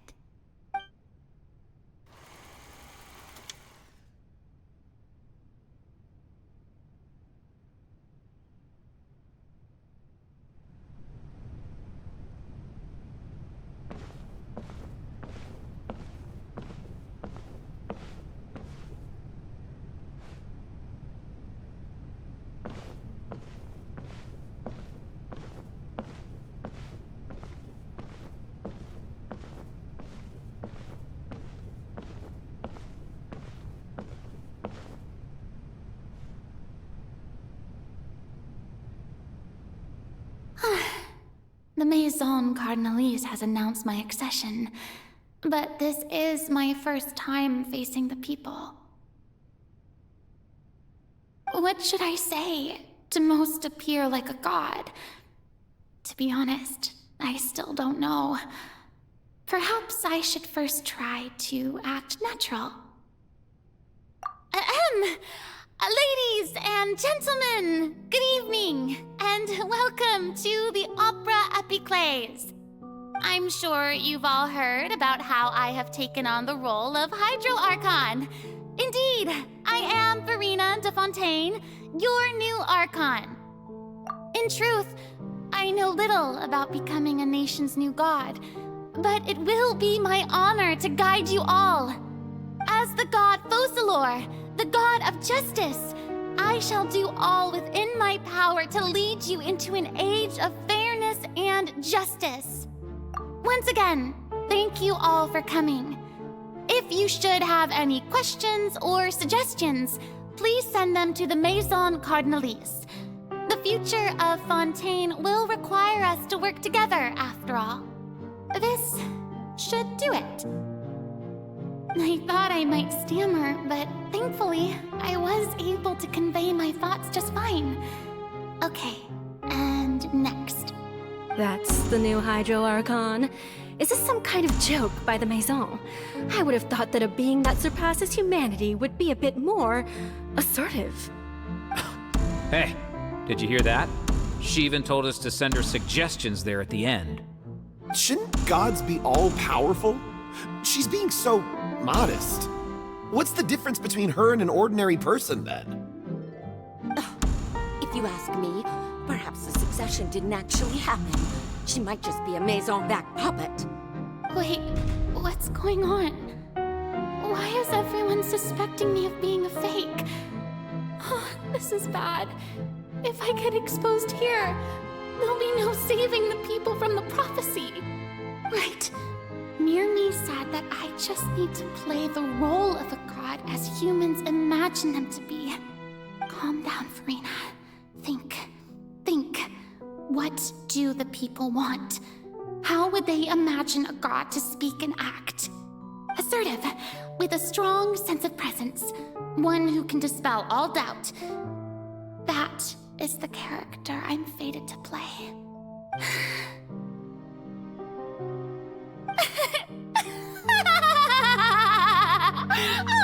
Oh, very good, my people.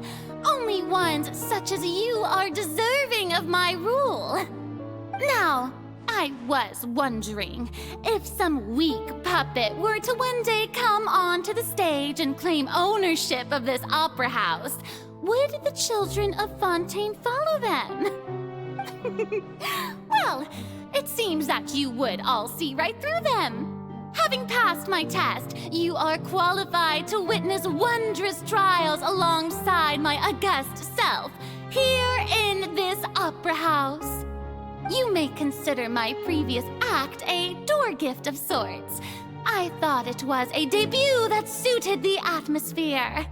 Now then, let us be reintroduced.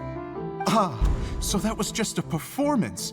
How could I have forgotten that we were inside an opera house? Her personality. It's quite shocking, to be honest, but I suppose it's a better look than before. Such a fascinating and bold deity. How wonderful! Our future may yet be bright after all. It seems I've turned them around. Best follow this flow and restart. My dear people, whether you acknowledge me or not, whether you trust me or nay, I say to you, keep faith in your ardor for justice. We have heard it said that this nation's sins can no longer be washed away. Well, I say that justice is most fragrant when it blooms amid sin. The scales of justice should not weigh heavy in the hands of its God. On one side, it must carry fairness and justice. And on the other, praise and applause. May law be the prayer on our lips. May judgment be our worship. Let us light the fires and drink to the future of Fontaine. There is no trouble in this world that justice cannot solve. All that is needed is for you, my people, to believe in it, heart and soul. So long as I, the Archon Focalor, stand within the Opera Epiclese, so long as I stand before the Oratrice, I shall even judge the gods of this world!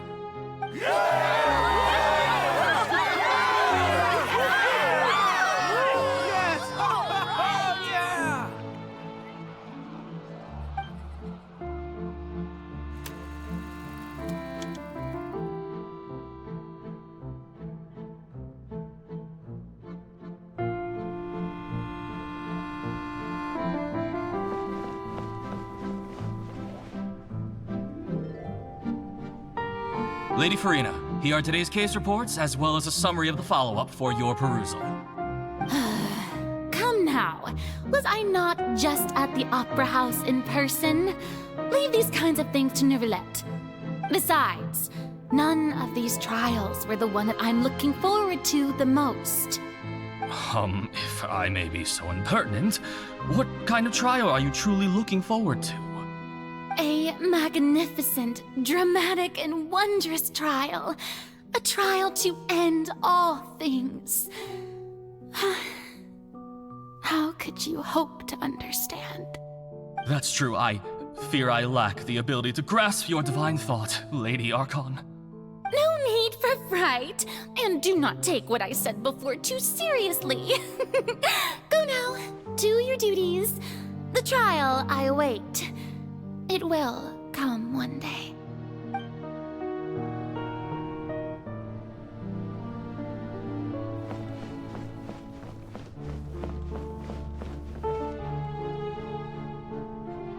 Lady Farina, I don't know what to say. Thank you for agreeing to see me. No need to thank me. Or rather, thank your own sense of perseverance instead. Long have you stood in line to meet me, have you not? Oh, I'm afraid that's just an inevitable consequence of my divine charm. All right, Deoteria, is it? How is your son's illness? You remembered me, and you knew of my family, too. He is doing much better now. In fact, he is far more of an ardent believer than I. He was the one who forced me to seek an audience with you, and to bring your words back to him. Oh, good. Very good. If this should happen again in the future, please do not hesitate to come and tell me. Going down to citizens' homes every so often, while not usual practice, should serve as a fine change of pace. You're such a gentle and wise god. Thank you once again, on behalf of my son.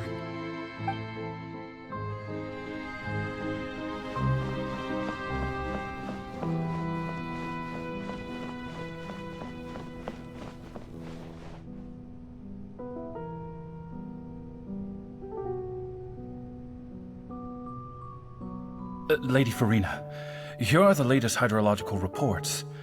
As for the specific parameters you asked to take note of, I'm afraid things still don't look good. I see. It's as I thought then.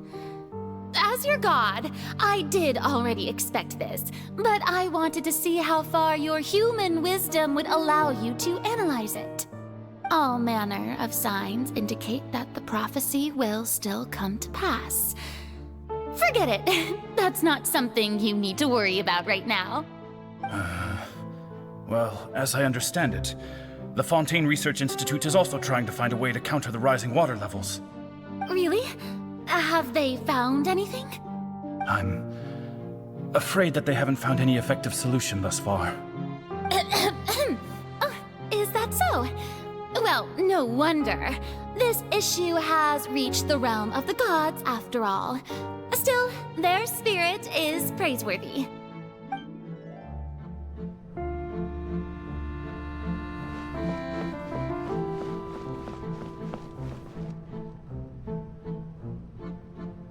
The day is finally over. I haven't had a moment to breathe this whole time. But it's good to see that everything's getting on track. There are no longer any voices of suspicion. Maybe this is fine. I just need to keep going, and everyone will be saved. Alright, Farina, don't think too hard about this. You need rest. Tomorrow's a new day.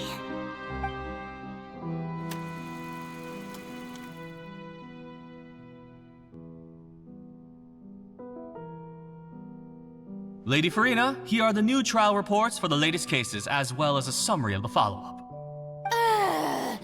There'll be no need for that. I've seen them already. There's no need to go back over scenes I've witnessed in person before. Lady Farina, I've waited so long for this chance to see you in this manner. Indeed, my dear, loyal citizen. This joyous moment is an honor for us both. Lady Farina, we're detecting significant hydrological anomalies near Poisson. Understood. Keep monitoring. Keep me informed should anything come up at the Institute.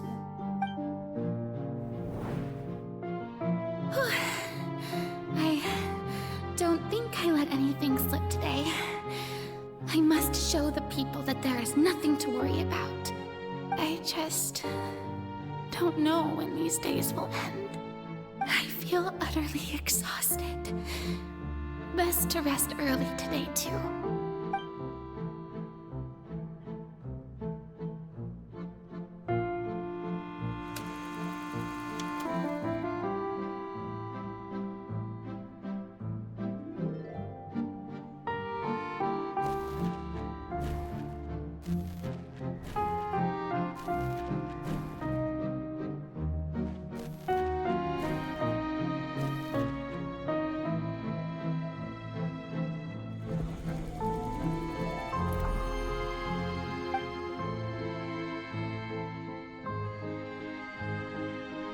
Lady Farina, it's like a dream being able to speak with you up close like this. I've heard that the first member of our family who was honored to receive an audience with you was Madame Dioteria, almost 20 generations ago. And what a fine family yours is indeed. It brings me great joy to meet such a faithful believer, a descendant of a line most ardent. Surely you exaggerate, Lady Farina. My lady? What is it, good citizen? Are you crying? Oh, really now? I didn't even notice. This must be the overflow of hydro from my person. Well, can't quite help being the god whose dominion is the waters, can I? No wonder. No wonder. A manifestation of your power, then. Oh, Archon, I am honored to have witnessed it. Honored indeed.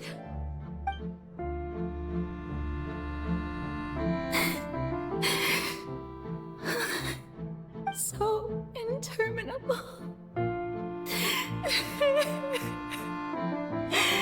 So lonely. Just how much longer? Hundreds of years must have passed by now. Perhaps the show must go on for hundreds more. I never imagined that it would hurt so much. Have I reached my limit? No. Perhaps I reached it long ago. Today I didn't even notice my own tears. I want to tell someone, anyone, about this. But would that not destroy all I've done so far? I've conducted so many investigations across the centuries, but there's not even a sliver of hope that we might break the prophecy. All I can do is keep heart. I must maintain this act. It is the only way to save Fontaine. Please, mirror me.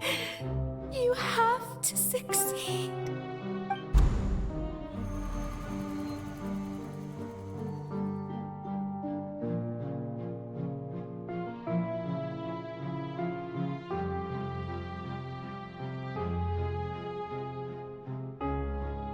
Farina, you don't have to shoulder this burden alone. Although I don't know what you might be keeping from everyone. Your people are more than willing to share your burden with you.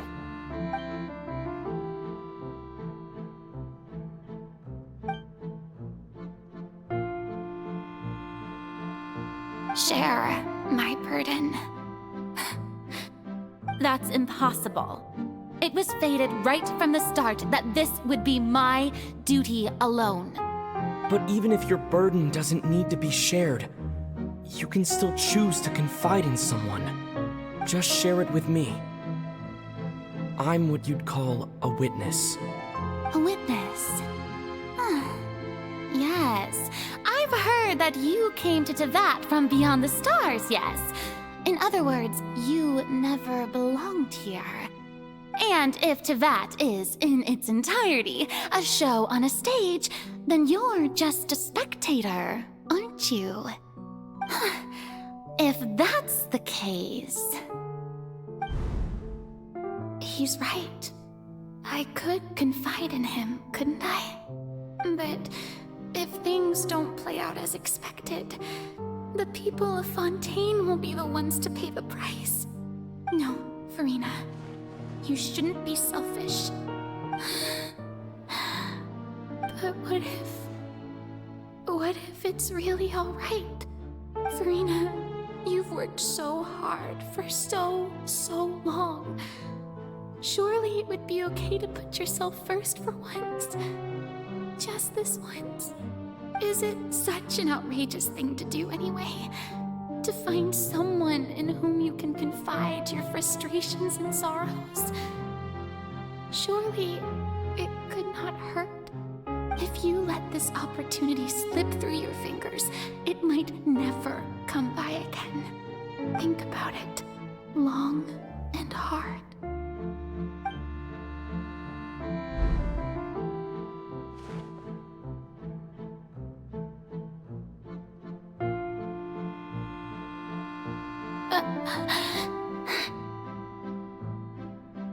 No, I have nothing to say. I am Farina, the Archon of Fontaine. Everything will surely get better. All you need to do, dear spectator, is to witness my performance until the curtains fall.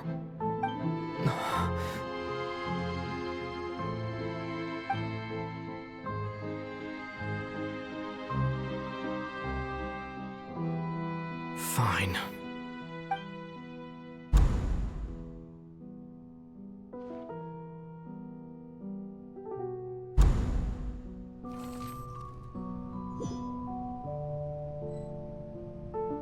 So even Farina doesn't know the truth?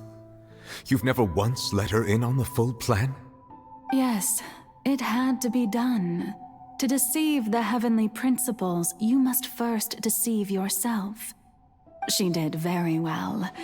If she had let her resolve falter even once in these 5 centuries, Fontaine would have been doomed to the most tragic fate. It seems that trusting humanity was the right decision after all. I believe that I understand how your deception works, but that is only half the truth, is it not? How would you build on this foundation to save the people of Fontaine? That is the most important thing. Ah, good. Of course, the Iudex of Fontaine has pinpointed the crux of the issue. I'm sure you've long sensed that the Oratrice is no simple machine, yes? I've always suspected that it had its own consciousness, and Lenny did mention that he heard a human voice within the core chamber. It now seems that that person was you, hidden within the machine all along. Am I right? And then I became one with the Oratrice, taking Fontaine's gnosis with me. Yes, it would seem so, wouldn't it? Alas, your understanding of this device still lacks sufficient depth. In truth, it is no enactor of justice. It is, in fact, a device created to kill the god of justice. I beg your pardon? Oh, you have it. And to be more precise, not only will the Oratrice take down the god of justice, it will also take down the divine throne upon which she has been placed. I mean, did you think I would be the sort to enjoy peaceful repose while Farina suffered? My work over these last 500 years has been to constantly accumulate indemnitium within the Oratrice. But really, some have already discovered that only a small fraction of the energy generated by the device was ever used to provide power to Fontaine. The vast majority had to be, accumulated to enact this death sentence. It was all part of your plan, then? Both the trial and the sentence? Indeed. This power, accrued over 5 centuries, could have sustained Fontainians for millennia had it only been used for that purpose. Almost all of it has now been stored within the Oratrice. But only power of this magnitude could hope to destroy the Hydro Archon's divine throne, shaking the rules established by Celestia and breaking through the institution that is the Seven. So the Oratrice's call for death was for neither Farina nor Focalor, but for the Hydro Archon. The destruction of that divine throne. If I do not misunderstand your intent, you must be... returning what's rightfully yours to you, of course. In other words, this was all done to return the authority of the Hydro Archon to the Hydro Dragon of this planet. But...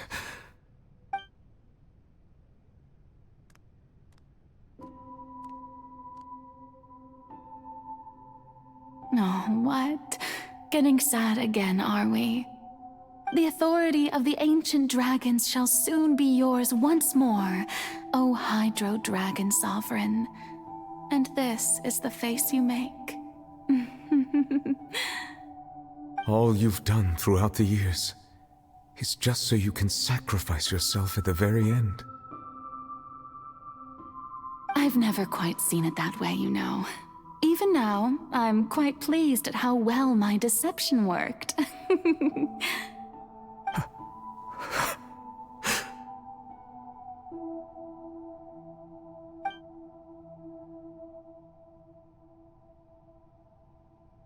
Hydro Dragon, don't cry. cry. I must say, had it been within my rights, I would have loved to judge the heavenly principles themselves. Were they not guilty of essentially the same crime? Egeria stole the power of the primordial sea, and the heavenly principles stole the power you ancient dragons possessed. I, for my part, am the god of justice. And is it not just that your original powers should be returned to you? Speaking of justice, I have always believed that justice lies in the process of pursuing human existence itself. So, if the theft of the primordial sea's might was Fontaine's original sin, then, leaving matters of procedural right and wrong aside, the descent of the Fontainians as humans and their right to exist in this world would be Fontaine's original justice. In other words, existence was Egeria's justice, and to me, justice is the continuation of that existence. Defying the prophecy and ensuring that Fontaine's people shall live on, that should be the justice enthroned over all others. At this point, we, whether it be myself or all other Fontainians, have shouldered the burden of this sin for far too long. Iudex Neuvillette, the highest judge in our land, when you regain your full power as an elemental sovereign, what verdict shall you pass upon us? So when I was invited to the court of Fontaine to serve as Iudex, I see now that that was your idea too. At last, I now understand the true purpose behind this position. In the beginning, I was uninterested in human existence. But these 5 centuries of living alongside them have gradually brought about mutual understanding between us. And I have even attempted to feel as they feel. You are a devious one, Focalors. Things being as they are, surely you know that I could never declare them to be guilty.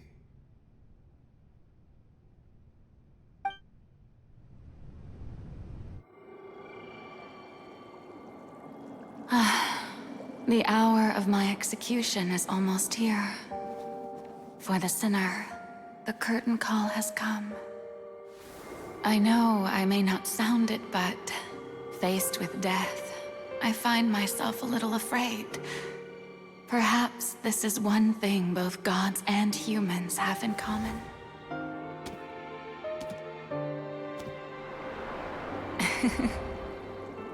Farewell, Neuvillette. I hope you've enjoyed the part you played these 500 years.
Judex Nuvelet, hereby declare,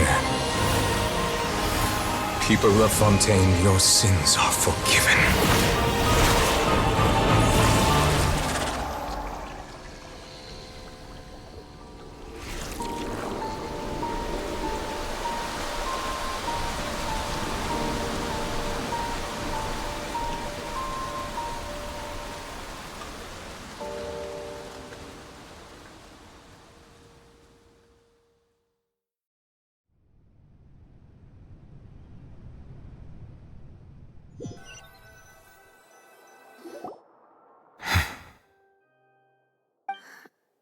What just happened? Has the death sentence been carried out? Was that bright light some sort of misdirection? I have a feeling that something huge just happened. But since we're all still alive and haven't been dissolved, I assume whatever happened was good for us. It's time to end this. We must mete out punishment to that beast. Didn't you say just a moment ago that it can't be defeated? I have gained the strength sufficient to deal with it.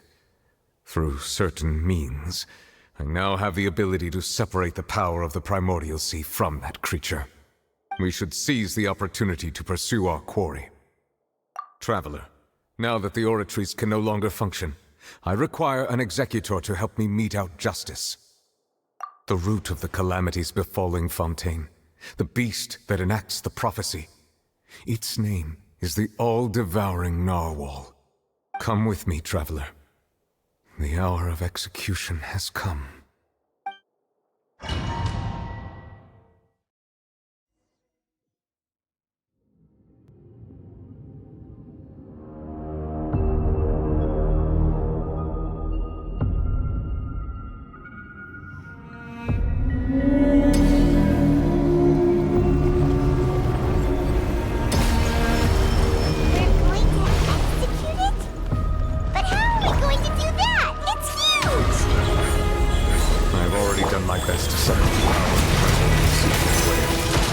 Considering the size of the beast, I cannot reach the power source.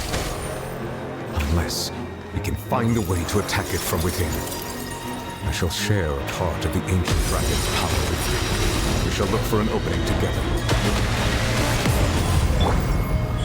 Emerge, right now. Go. I can feel its sorrow turning into hostility.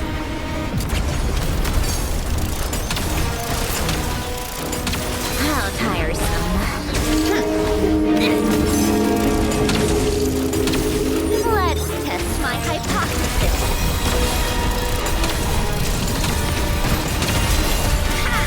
The all-devouring narwhal cannot resist its instinct to devour. Continue to trigger its hostility. Chance will present itself.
thanks for helping with the cleanup. It should have been my job, but... oh well. It was just supposed to be a short private training session for me. I didn't think that my disciple and my master's pet would start brawling in the meantime. Well, actually, I had a feeling that it would happen at some point, but they bumped into one another earlier than I thought. What a blunder. I suppose I'll have to swing my sword 3 million times as penance. That power. Who are you exactly? Paimon has an idea.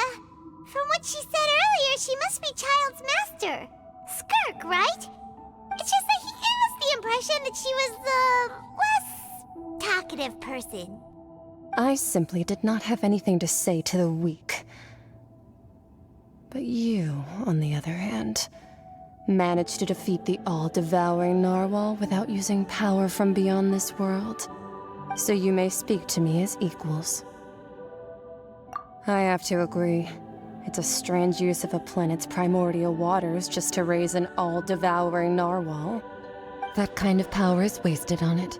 It's not cooperative, it eats too much, and I have more important things to do with my time than pet sitting. The only thing that creature has going for it is its looks. All in all, it fails as a pet. Miss Skirk? I think you might have missed the point. The point being? Well, being that this pet almost destroyed an entire nation. So what sort of person is your master? Well, Child's master's master. Wait, is that right? Oh, right. So you don't know him. Sorry, I assumed you did. His name is Sertologi. Huh? I am unfamiliar with that name. Huh. So Master isn't sufficiently famous. How should I describe him then? Have you heard of the name The Fowl? The Fowl? Still nothing? Well, how about the Visionary? Vetterfulnir then? Or Gold Rhindaughter? Ooh, that one we've heard! Rhindaughter's part of the Hexen Circle. She's Albedo's mom, right? Oh, so you do know that name. To be honest, I also heard all of those names and titles from my master. I don't actually know them either. But I suppose you understand now, yes? My master is likely a similar sort to Rhindaughter. They are both pursuing some form of perfection. Wait, didn't you also mention a visionary person? Paimon didn't quite catch their name. Actually, never mind that. I believe it expedient to inform you that the all-devouring narwhal used up nearly all its strength fighting you. Such roiling hydro energies will prove difficult for the planet's deep seas to digest. As such, the Fontaine back on the surface has most likely been thrown into chaos. In other words, the prophecy that you've been fretting over should now be in full swing. What?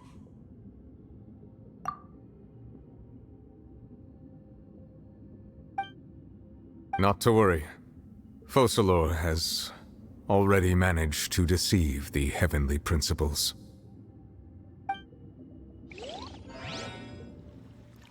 In the end, the people will all be dissolved into the waters, and only Farina will remain, weeping on her throne.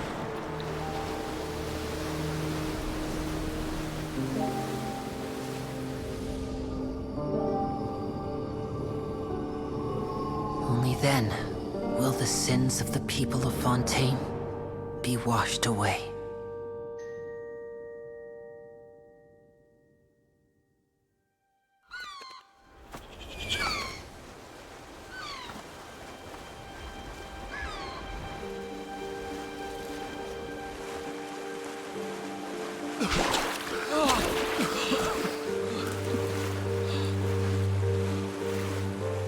Hey! Help! Over here!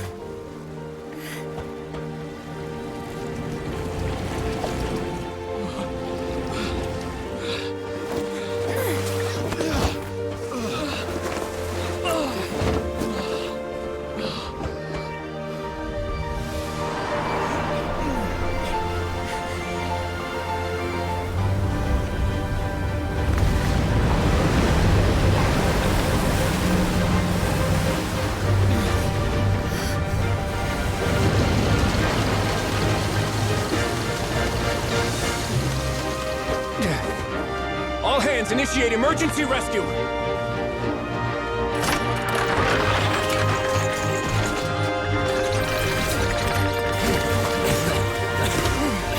Hurry!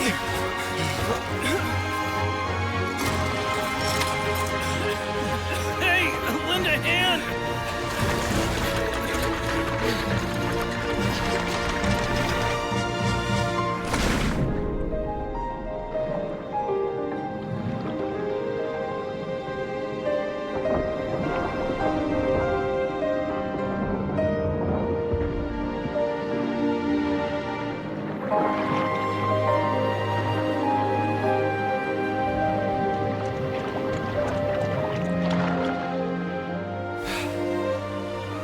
Look!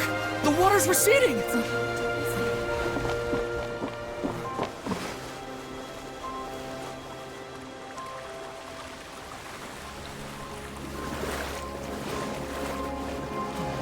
It's a miracle! Water's receding.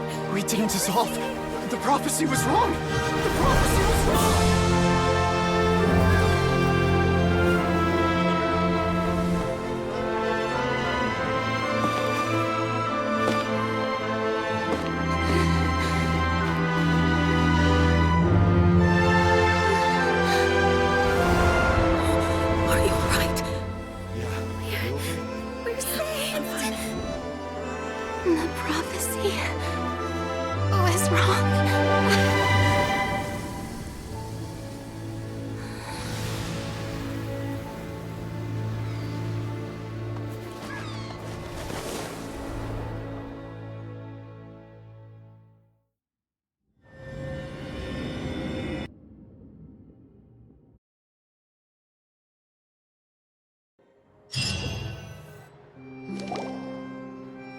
The soil renewed. The Spina di Rosula talks post-disaster rebuilding. I recently visited Poisson to meet with Miss Navia, spokesperson of the Spina di Rosula, and we spoke about Poisson's present and future. Old soil can still give birth to new bloom, Miss Navia stated. Hope is like seeing a small cookie when you're starving late at night. You just need a little of it. Skyship Winglet, lunar brain of the Fontaine Research Institute. The various disputes that have arisen on account of Mr. Edwin have suddenly become a shield over the Institute, with Jurier turning out to be a once overlooked hidden gem. People always call the first researcher mad, but few know what to call the second. And should that latter person achieve a miracle, they would find it all the harder to find a word with which to classify him and his team. Wow! Paimon barely recognizes the people in the reports. Are those really Jurier and Navia? They sound like real big shots. What do you think? Pretty enthralling, huh? The Steambird's idea was pretty simple. With the disaster just having passed, we would print a free edition packed to the margins with good news to calm people down. The value for these big scoops lies in their inevitable follow-ups. We'll publish further reports and go into the stories behind those people. Edwin's assistant, Jurier, created a true flying ship, while Navia is leading people in the reconstruction of their home. I'm sure that these stories could draw even your well-traveled eye. Paimon's curious too! Wait a minute. Didn't we watch everything happen from start to finish? What's there to be curious about? And that's exactly why I'd like you to come conduct interviews with me. You're the best incubators of news, if you haven't noticed. And also, with you around, I'm sure I'll get to see that Duke. Are you sure? Hasn't he turned you down several times already? Oh, this time will be different. Come on! Let's head to Poisson first, and then make a trip to the fortress. There are some things you'll only know when you get there.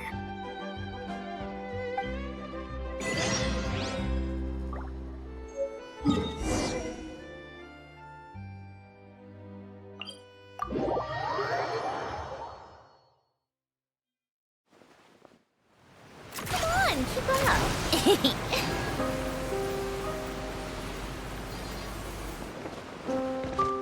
Wheel of Life.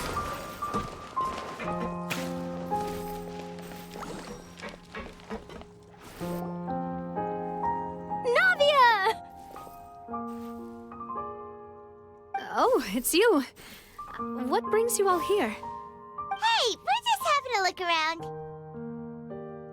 I'm here to update myself on how things are going here. Oh, the Fatui are here too! Let me introduce you. This is Mr. Garunt Snezhevich.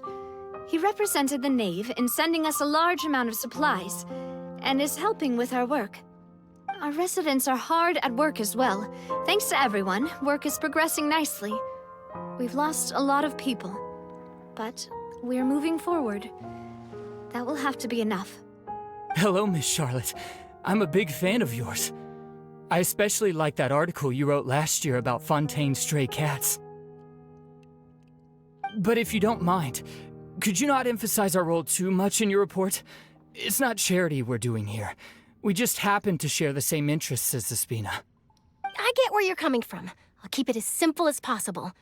Or would you be willing to feature as friendly neighbors? That would be fine. Thanks. Oh, you're back too. How are things? We finished laying down the construction materials. It'll be another hour before the workers are able to go over there. Huh? You're here too, Clorinde? Well, her reputation's greatly risen after that whole duel business with Miss Farina, so she's here in Poisson to wait out the heat. All right. She really came here to help me out.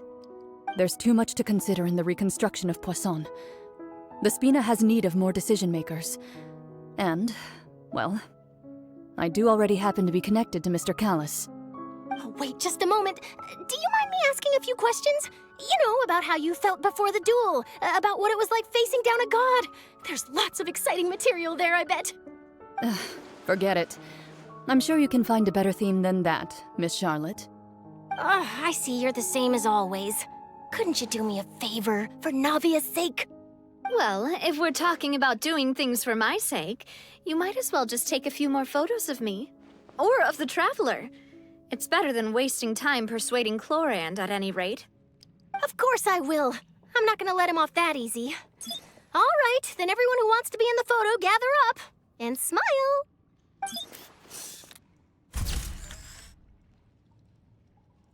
How did it go? Was it a good shot? Did Paimon look cute in it? Not bad. Your addition really helped the composition of the picture. All right, hang on a moment. Let me snap a few more shots.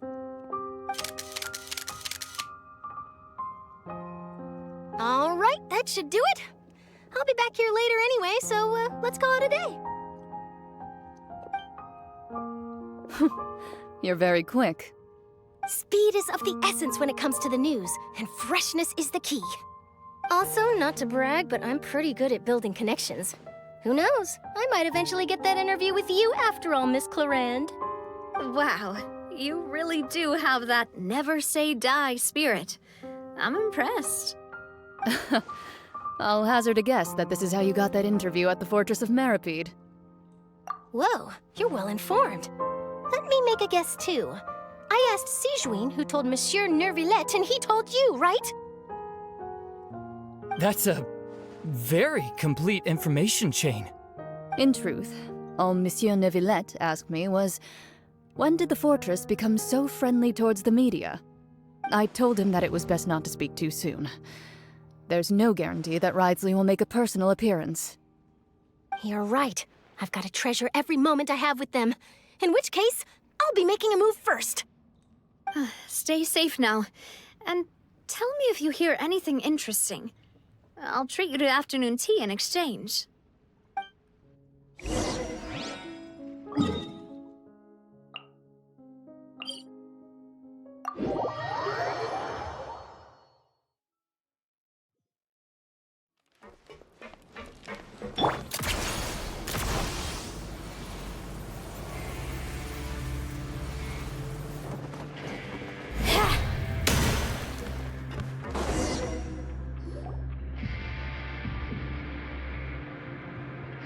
Wow, guess we're here again, huh?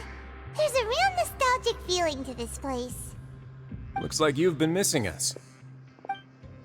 Duke! Did you come all the way to the entrance to greet us? Of course. I'm here to welcome you and our dear Miss Charlotte, whom our good head nurse recommended to me. It's an honor to finally meet the much-rumored Duke. Thank you for consenting to my visit to the fortress, sir. No need to thank me. But that said, I shouldn't be the focus of your interview. I trust you recall our agreement? Of course, of course. All right then, this way.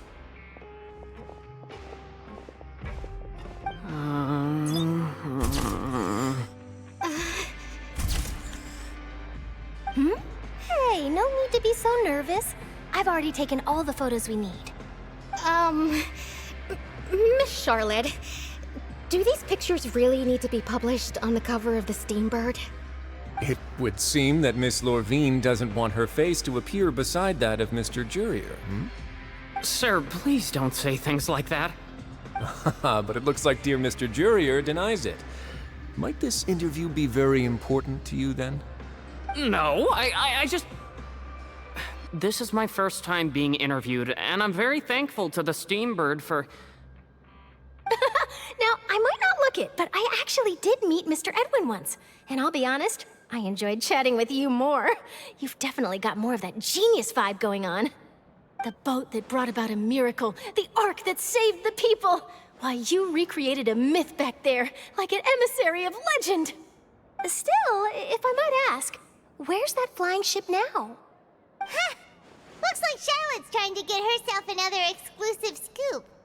I have to apologize, but that ship is presently in the bowels of our factory. I'm afraid it won't be easy for you to get a shot of it. Really? Well, then in that case, could I have an interview with you to make up for that loss? You already know my answer, I'm afraid. Best you interview our head nurse instead. Or perhaps you'd like to take another photo of this couple of researchers? Did you really have to use the word couple? Well, then, 2 solo photos will do. Is my hair messed up? Please, someone help me have a look. Things sure are getting pretty lively here. We've seen this kind of thing before. Oh, seems like everyone's here. Would any of you like to try this new drink I came up with? Ah, Siegeween. Hey, Miss Charlotte. Why don't you, take some pretty photos of our head nurse? Sure. Come on, Miss Siegeween. Over this way. Let's find a brighter spot. Huh? Sure. Do I have to smile? So, how have things been at the fortress? Same old, as you can see. Fontaine's undergone some changes, but this place is still more or less the same. Other than that flying ship, it got a tad too much attention, I think. That's why I decided to let the interview go through. We should direct more public opinions toward the behind-the-scenes heroes. Am I right, Mr. Jurier? Miss Lorvine? You're too kind, sir. I believe that you too should have your day in the sun. Not that you would want that, which is a pity. I'll just leave the spotlight to you two.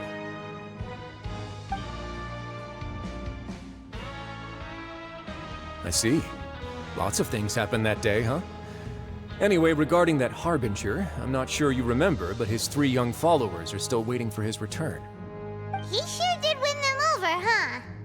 I'll tell them that there's good news and bad news. The good being that their boss seems fine, and the bad being that they must face extended sentences for abetting his escape. Oh, actually, what about you? Are things gonna change for you too?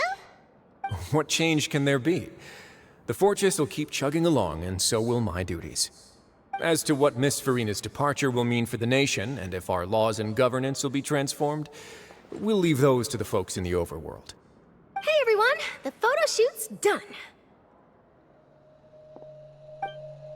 Good. In that case, let's call it a day here. Thanks for your cooperation. Come on, Traveler, let's go. Till next time, everyone. There'll be a next time? Maybe.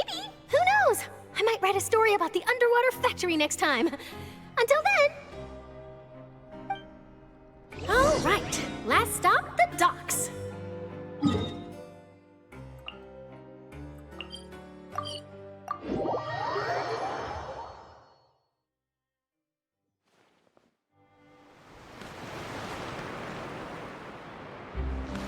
Take a break?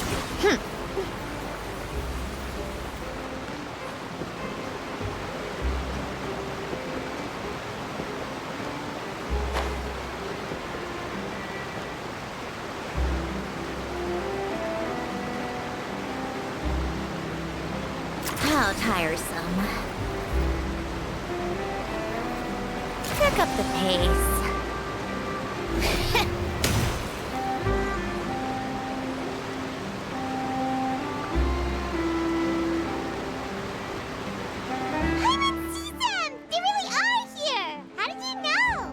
Navia mentioned that she stayed in touch with Linny and the others after working together. Apparently, they've been at the docks distributing these strange pockets the whole time since. Traveler, Paimon. Ah, and Miss Charlotte, too. Would you like a magic pocket? What sort of gadget is it? It's a wondrous bag that can be used to carry many things. The water level has returned to normal, but if you see any of your things floating around, you can use this to carry them. Or you could trick a friend into doing it for you. Trick a friend? I wonder which of my friends would fall for that.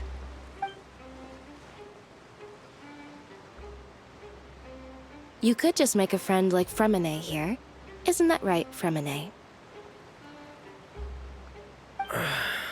Is this what you meant by, I'll help you make some more friends?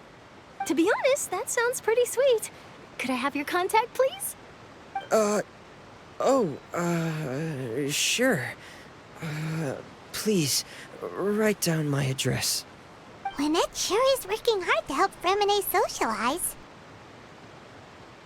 He was the one who proposed doing this. He even wants to assist in our magic shows. Yes, I was planning to first introduce Pear as an assistant, and later Fremine himself. In the future, I think we can leave underwater escape magic to him too. That said, would anyone want to see a diver escape underwater? Oh, it'll work out. Every journey begins with the first step. He'll become a part of our show eventually. Lynette, could you come over? Miss Charlotte says she wants to take a picture of us. Got it. My, that Charlotte is rather perceptive. She got rid of everyone the moment she realized I had something to say to you. So, how have things been, Traveler? Father says that you did a great deal during the latest events. She's very grateful for your contributions to Fontaine. That's all right. We were more than happy to help. So, what's she doing now? Oh, I guess you haven't heard. Well, after Lady Farina left, Father and Monsieur Neuvillette opened negotiations, during which he gave Fontaine's gnosis to her as a diplomatic gift. A diplomatic gift? A gnosis? Yes, I was quite surprised at first myself. But when I thought it over, there were actually a number of things going for it. It could have been done as an apology for the incident with Lord Child, or as thanks for his help in tying the all-devouring narwhal down. Furthermore, Father did also lend significant aid to Fontaine and Poisson. Well, that's true, but this is a gnosis we're talking about. Doesn't this seem a bit irresponsible? I would agree, but I've also heard that it seems that Monsieur Neuvillette has had a significant change of heart regarding the matter. So there's some reason for this that only Neuvillette knows about? I suspect you'll have to ask him about that yourself. Ah, yes, speaking of which, I did see him strolling around the entrance to the Fortress of Meripede a while back. Isn't he real busy and stuff? Paimon didn't think he'd have the time for that. But back to the topic. The gnosis was given to the knave, right? What about Child? They say that he's returned to Snezhnaya to recover from his wounds. I hear that the recent disaster really did a number on his health. That's true. When you think about it, we've had loads of run-ins with the Fatui. To think we'd be allied with them this time. So shocked by such a simple switching of sides?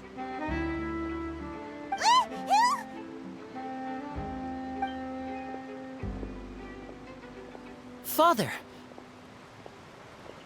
Well, what do you know?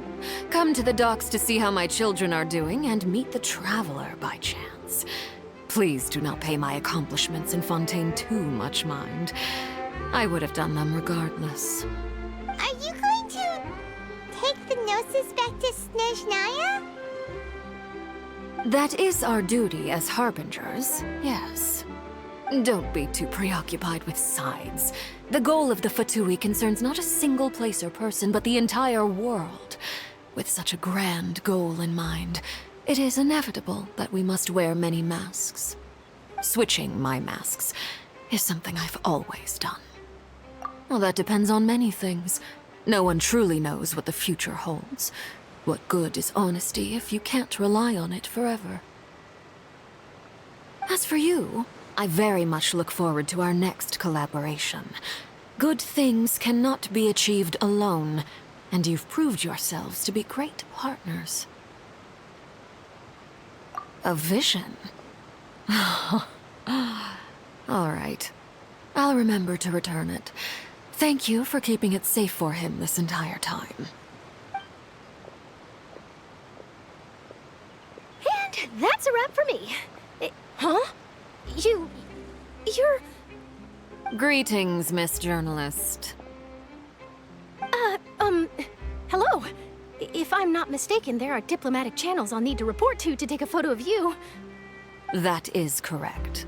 So forgive me, but I will not be able to serve as a subject in your article. However, feel free to write as much as you'd like about our dear magicians and our upcoming rookie talent. I will. The sea breeze is quite pleasant. I shall continue my walk while the weather remains so agreeable. Farewell. Farewell, Father. Oh, she has such an intimidating presence. I didn't even dare to take a picture. Thankfully, I've already wrapped up all my pre-scheduled interviews.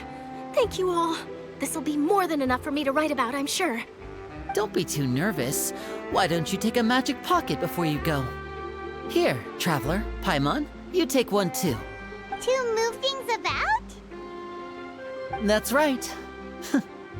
Funny. I was giving out magic pockets when we first met too. And what do you know? I'm doing the exact same thing right now. So many things have happened, but the pockets are still the pockets. I guess this must be life. We will all follow our own paths, and serendipity will lead you to your fated friends. All right then. We'll be handing out pockets in some other districts later, so we'll get going now. Have a good day, you two. Well, guess we said Charlotte, huh? Shall we go see what Neverlette's doing? As long as he's not so busy that he doesn't have time to chat anyway.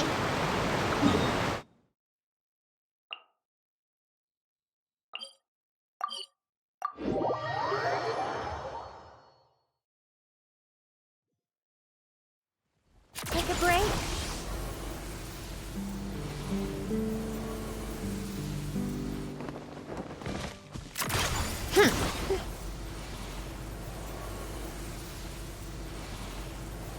Come on, keep up. Pick up the pace. Take a break.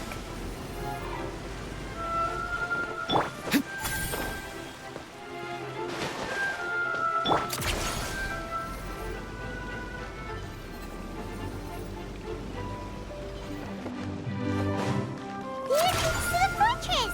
Ooh, he really is there.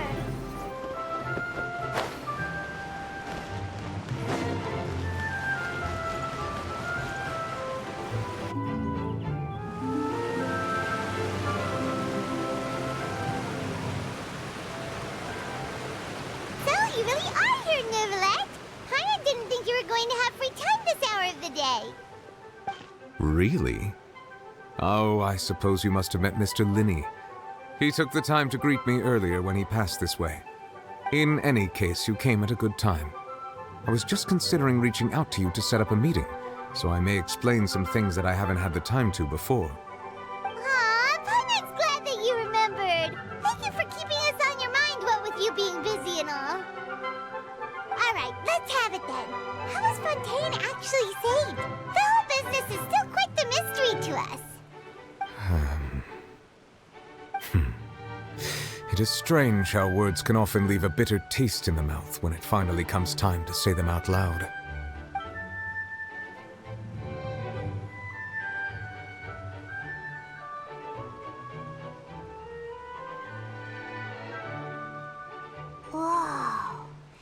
that's what happened? Focalor destroyed the divine throne of the Hydro Archon and restored your power to you, transforming you into a fully fledged elemental dragon sovereign. But Paimon still doesn't quite get what you did to save the Fontainians from dissolving. For me, the authority of the ancient dragons refers to absolute control over the hydro element. Fontainians were incomplete humans born of Egeria's use of the power of the primordial sea, with constitutions similar to that of mimics. But so long as those primordial energies remain within them, I could use the ancient dragon's authority to grant them true blood, after the fashion in which life was first brought into being on this planet.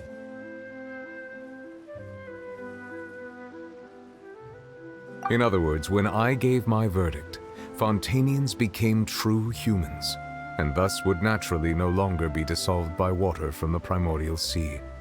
Focalor must have counted on you to make that decision as well. Your verdict was the key to making the prophecy appear to have come true while saving everyone. Yeah, and in a manner of speaking, Focalor finally managed to fulfill the original Hydro Archon's wish to turn Oceanids into real people too! It seems from your expressions that you still have more things you wish to ask. Ask away. I will tell you the truth as I know it. Oh, that's right! They say you've given it to the knave as a diplomatic gift or something! Leaving aside their intentionality, the two Fatui Harbingers have indeed done much for us during this crisis. Their sole remaining goal in Fontaine, at least at this point, would seem to be the Gnosis. The Oratrice has ceased to function. The Hydro Archon's divine throne is now no more, and I do not need the Gnosis's power. As such, it has lost all meaning for Fontaine. If the Fatui have impure designs, then we might as well accede to their request now, and avoid unnecessary conflict. What complicated considerations! Paimon thought you were just giving it to them out of gratitude to the knave and as an apology to Child. Ask away. I will tell you the truth as I know it. Hang on a sec. Paimon's still got a question about the Gnosis. When we spoke to Linny earlier, he mentioned that your attitude towards giving away the Gnosis had clearly changed. We guessed that there might be some reason for it that only you were aware of. No wonder the House of the Hearth is the Fatui's intelligence division. They are certainly sharp. So regarding this specific issue, I was just getting ready to share something with you. What is it? In truth, I exchanged some further words with that lady named Skirk after sending you two back to the surface. It went something like this.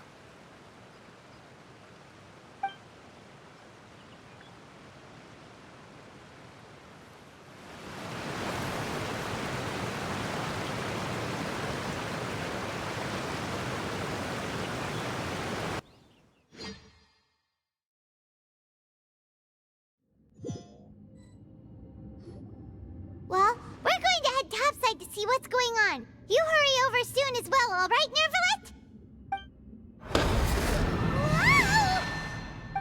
What next? The all-devouring narwhal isn't here, so I'm no longer getting any interference. I can finally catch the scent of your power, what it's made of. It is the authority of the planet's primordial dragons, but with something very similar to a god's curse mixed in. It's quite a novel blend. I'm sure I've encountered something like this before. What was it again? I do not know what you speak of. Ah, of course. How could I forget? You should have the remains of the third descender on your person, yes? Remains? I've never heard of any such thing. Huh. According to your parlance, I believe it may be called a gnosis. Well, that much is true. After Focalor's divinity faded, she handed her gnosis to me. But I fear I have never heard of it described in the manner that you just did. I've been training with my master, the Fowl, ever since I was young, and I have never returned to the surface since. So most of the information I possess, I got from him. It is only natural for those who are greater than humanity to possess a different sort of common sense. which is why there are so many problems in our attempts to communicate with humans. Regardless, you should probably get rid of objects of misfortune to prevent any disasters from befalling you. To live in itself is a blessing. But once a person dies, the bonds he once had with this world shall all turn to curses. What do you mean by that? No need to fret. These are just my personal thoughts, and my reason for no longer wishing to return to the surface. This third descender you refer to, who are they? And when did they die? Master never mentioned them to me. Perhaps it just wasn't that important for me to know. If you're interested, though, I could ask him. I'll be sure to pass the answer on to you next time. Next time? You believe we will meet again? I do. Wait. I have a disciple of my own, don't I? He can be the messenger then.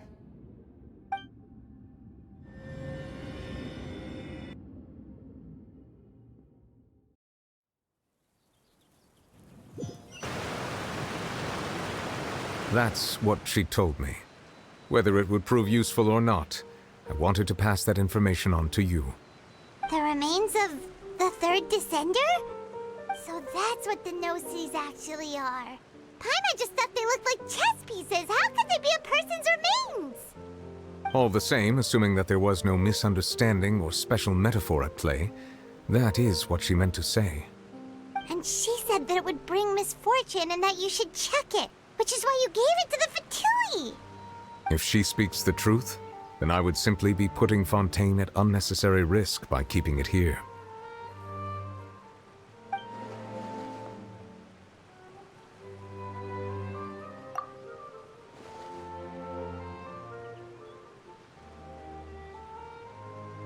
I had guessed that you might already be familiar with this concept, but I did not expect you to be one of them.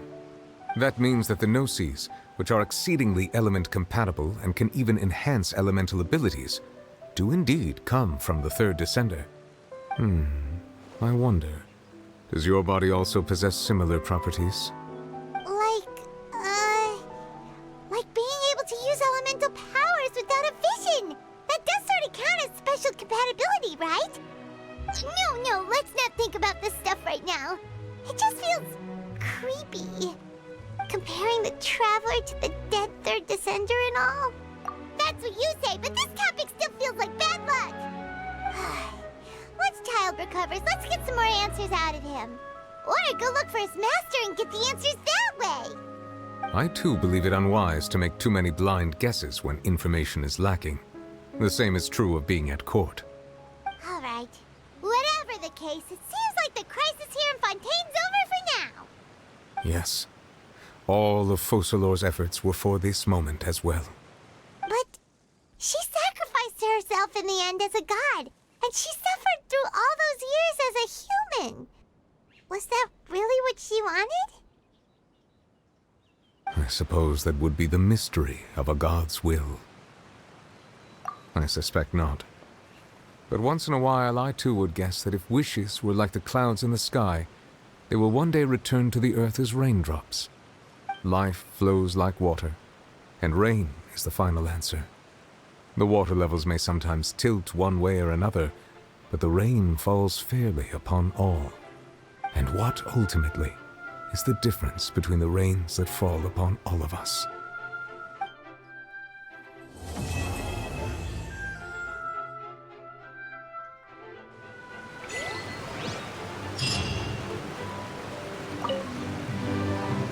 It seems from your expressions that you still have more things you wish to ask.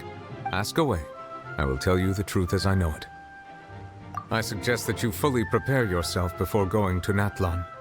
In the meantime, Fontaine's doors will always be open to you.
name's Dia.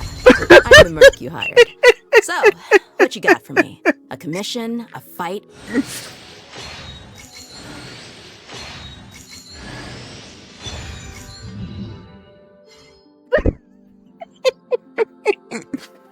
Okay, lovely.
Would you care to sit down and join me for some...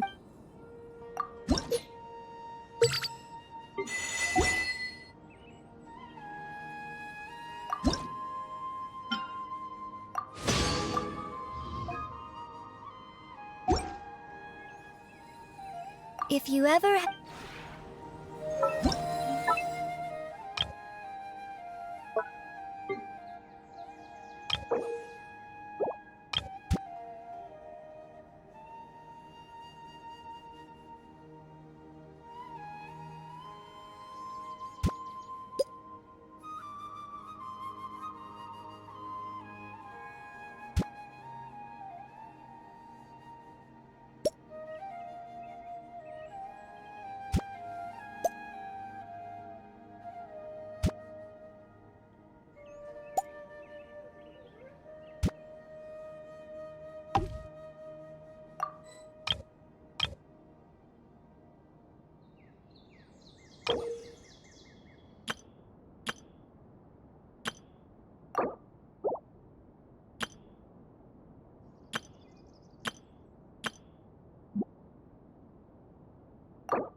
Take a break?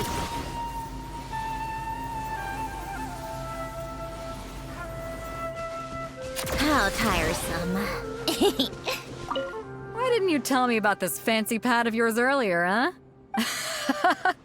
There's good wine and fresh food.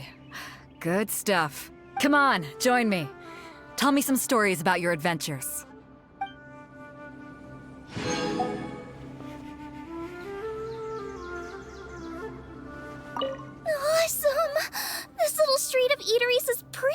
similar to Choo Rock, but if you look closer, there are a lot of differences too. Let's go look at different restaurants together and see what makes each place unique, okay? After that, I'll open another Wanman restaurant right here!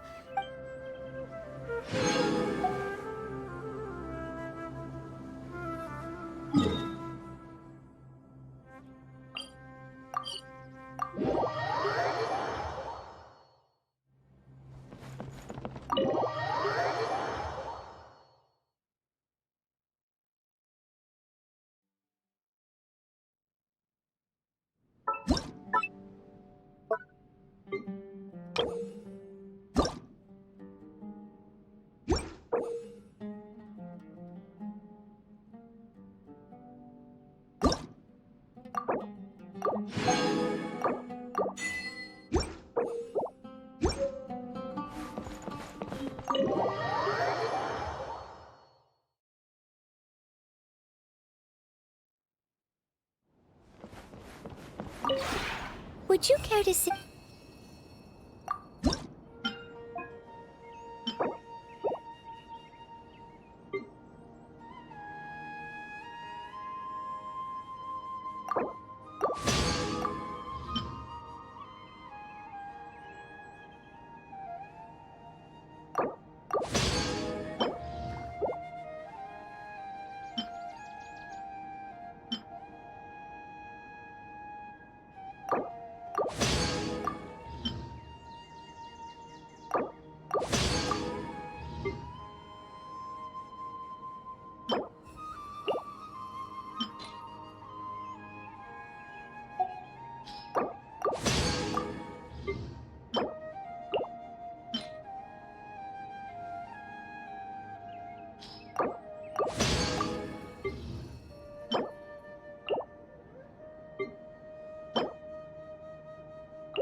If you ever have any...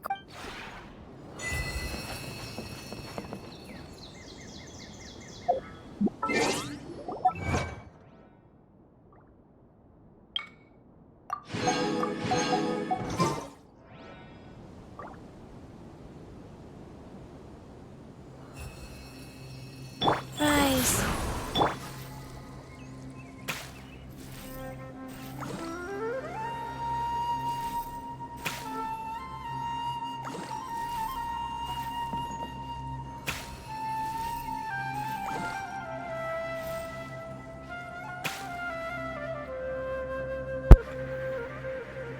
GG's.